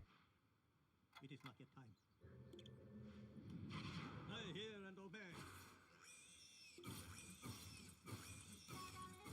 नहीं होगा staff. So say the spirit.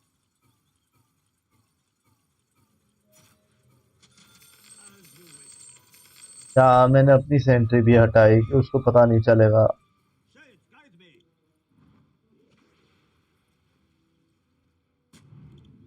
As the shades direct.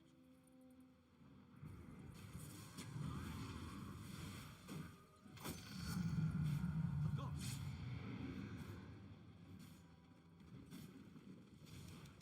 Accept your guidance.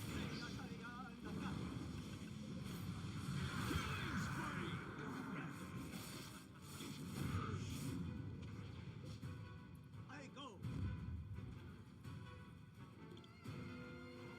The spirit moves me. As you wish.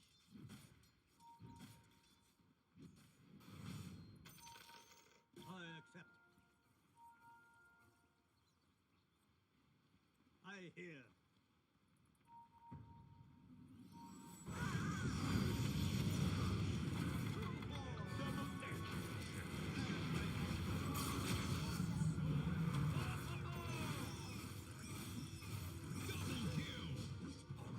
Protect the bottom tower, or it will be lost.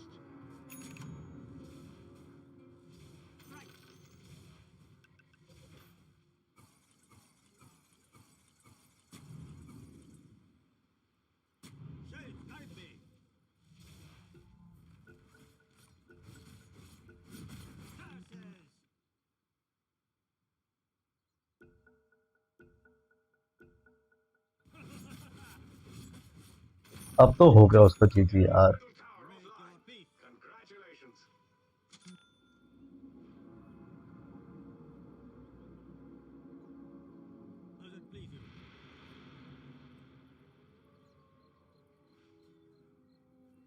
Of course. I accept your guidance.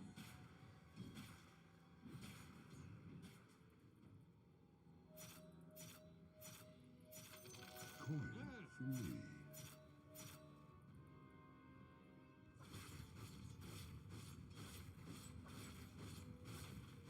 आजा भाई, come take ages.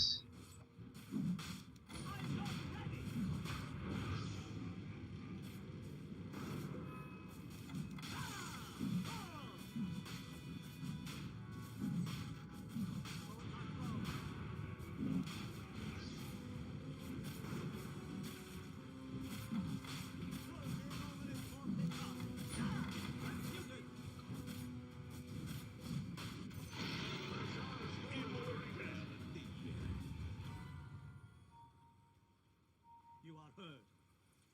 उठा उठा. Yes.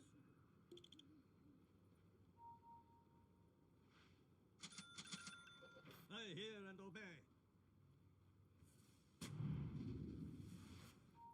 As the shades direct. I accept your guidance.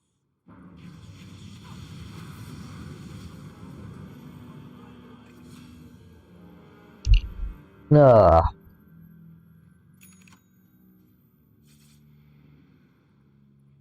Bas.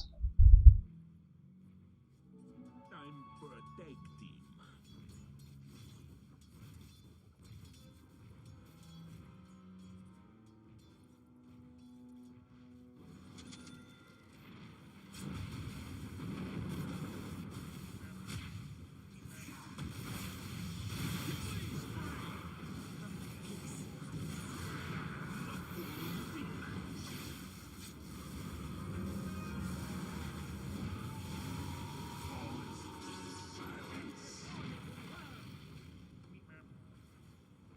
I hear and obey.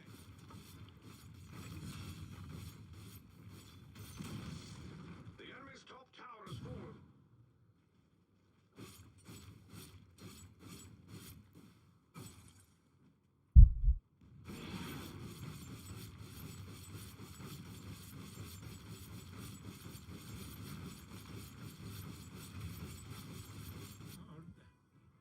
The spirit Dire moves me. has wisely chosen to fortify their own structures.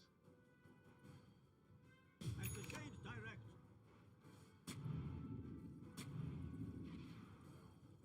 Ah, motto atticano.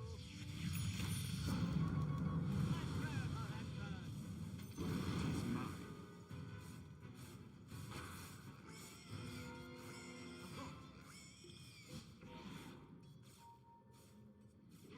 You are heard.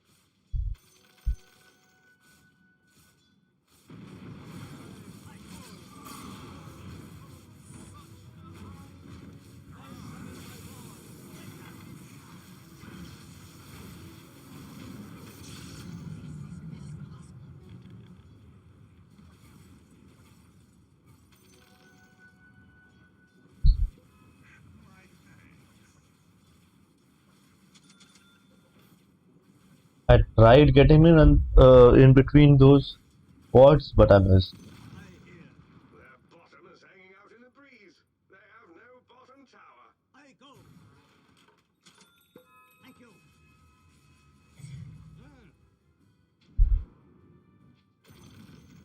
The enemy's middle tower has fallen.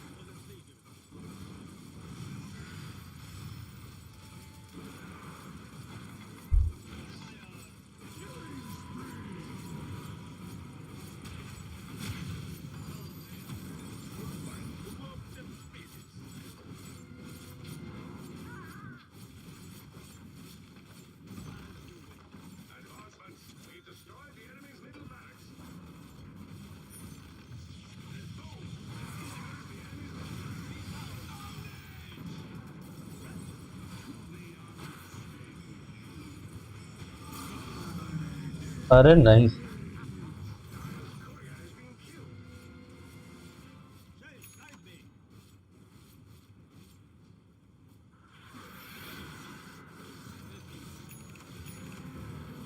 Yes इतना पुराना Spectre का build बना रहा है ना।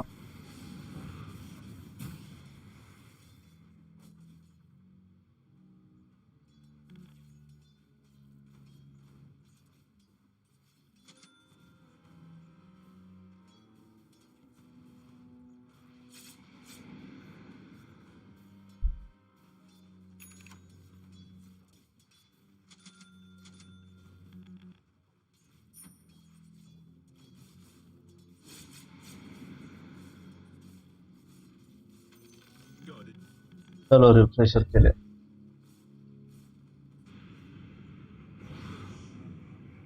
जब तक मैं रिफ्रेशर बनाऊंगा जब तक तो गेम खत्म हो जानी चाहिए।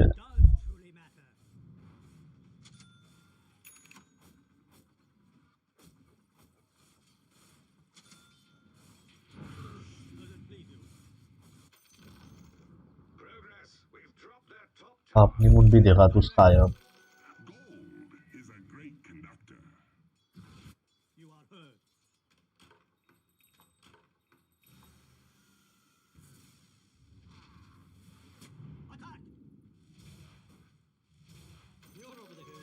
Regeneration. I hear and obey.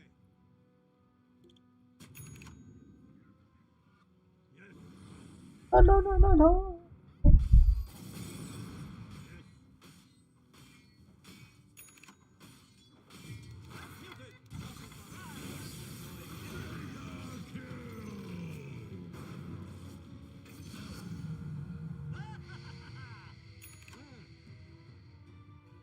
बता दिया डीके।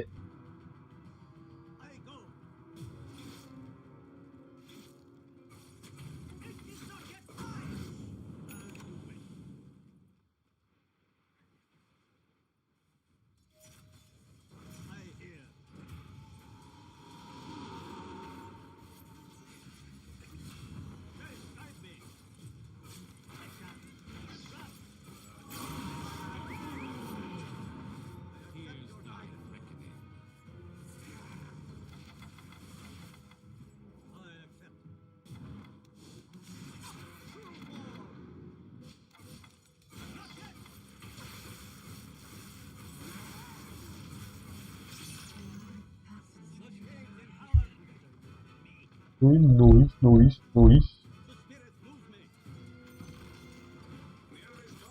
कितना मस्त हीरो है शैडो शामन भाई।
मैं टावर के नॉट नीचे खड़ा होगा उसको मारने के लिए भाई।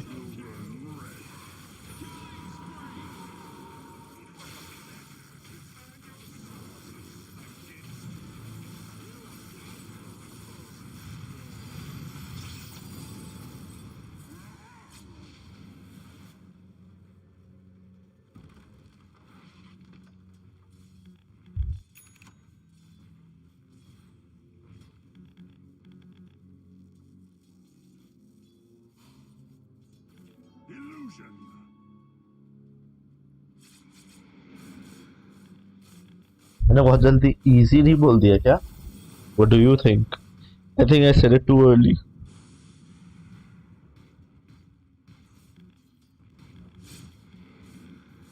But I'm almost close to getting my refresher as well. After refresher, I think I'll get Aeon.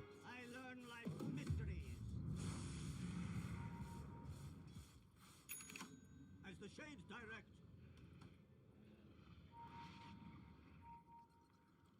As you wish.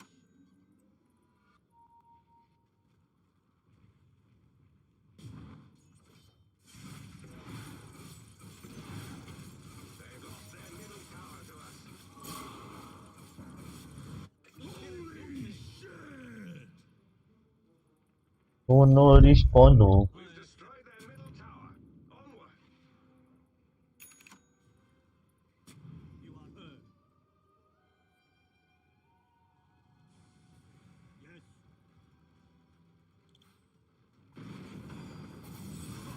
Game end हो गया.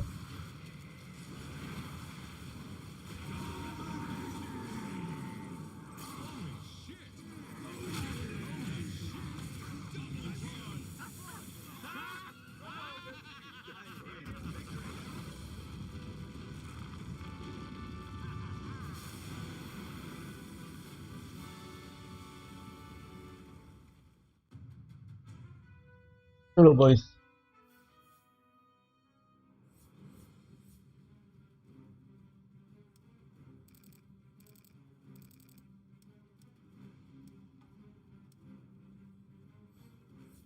A good game. Huh? Yeah, कोई लोग अच्छा खेला. Every को मैं all the did well.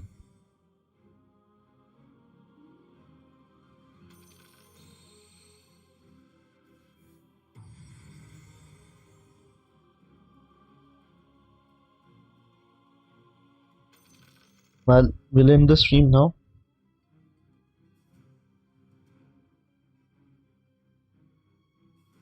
I'll play tomorrow, I think. I'm thinking about doing a long stream tomorrow, but I have to do one office work as well. I am planning to finish that early morning and then stream the whole day. Let's see. Anyway, thank you everyone who's watching right now for liking and subscribing to the stream and giving me an opportunity to entertain all of you.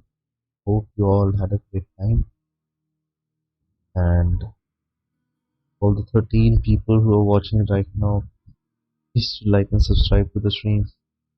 It really helps promoting the channel, you know, it helps the algorithm to know about the videos and stuff. Be a great help if you guys do that. Bless you all. Tomorrow stream. Bye. Take care. And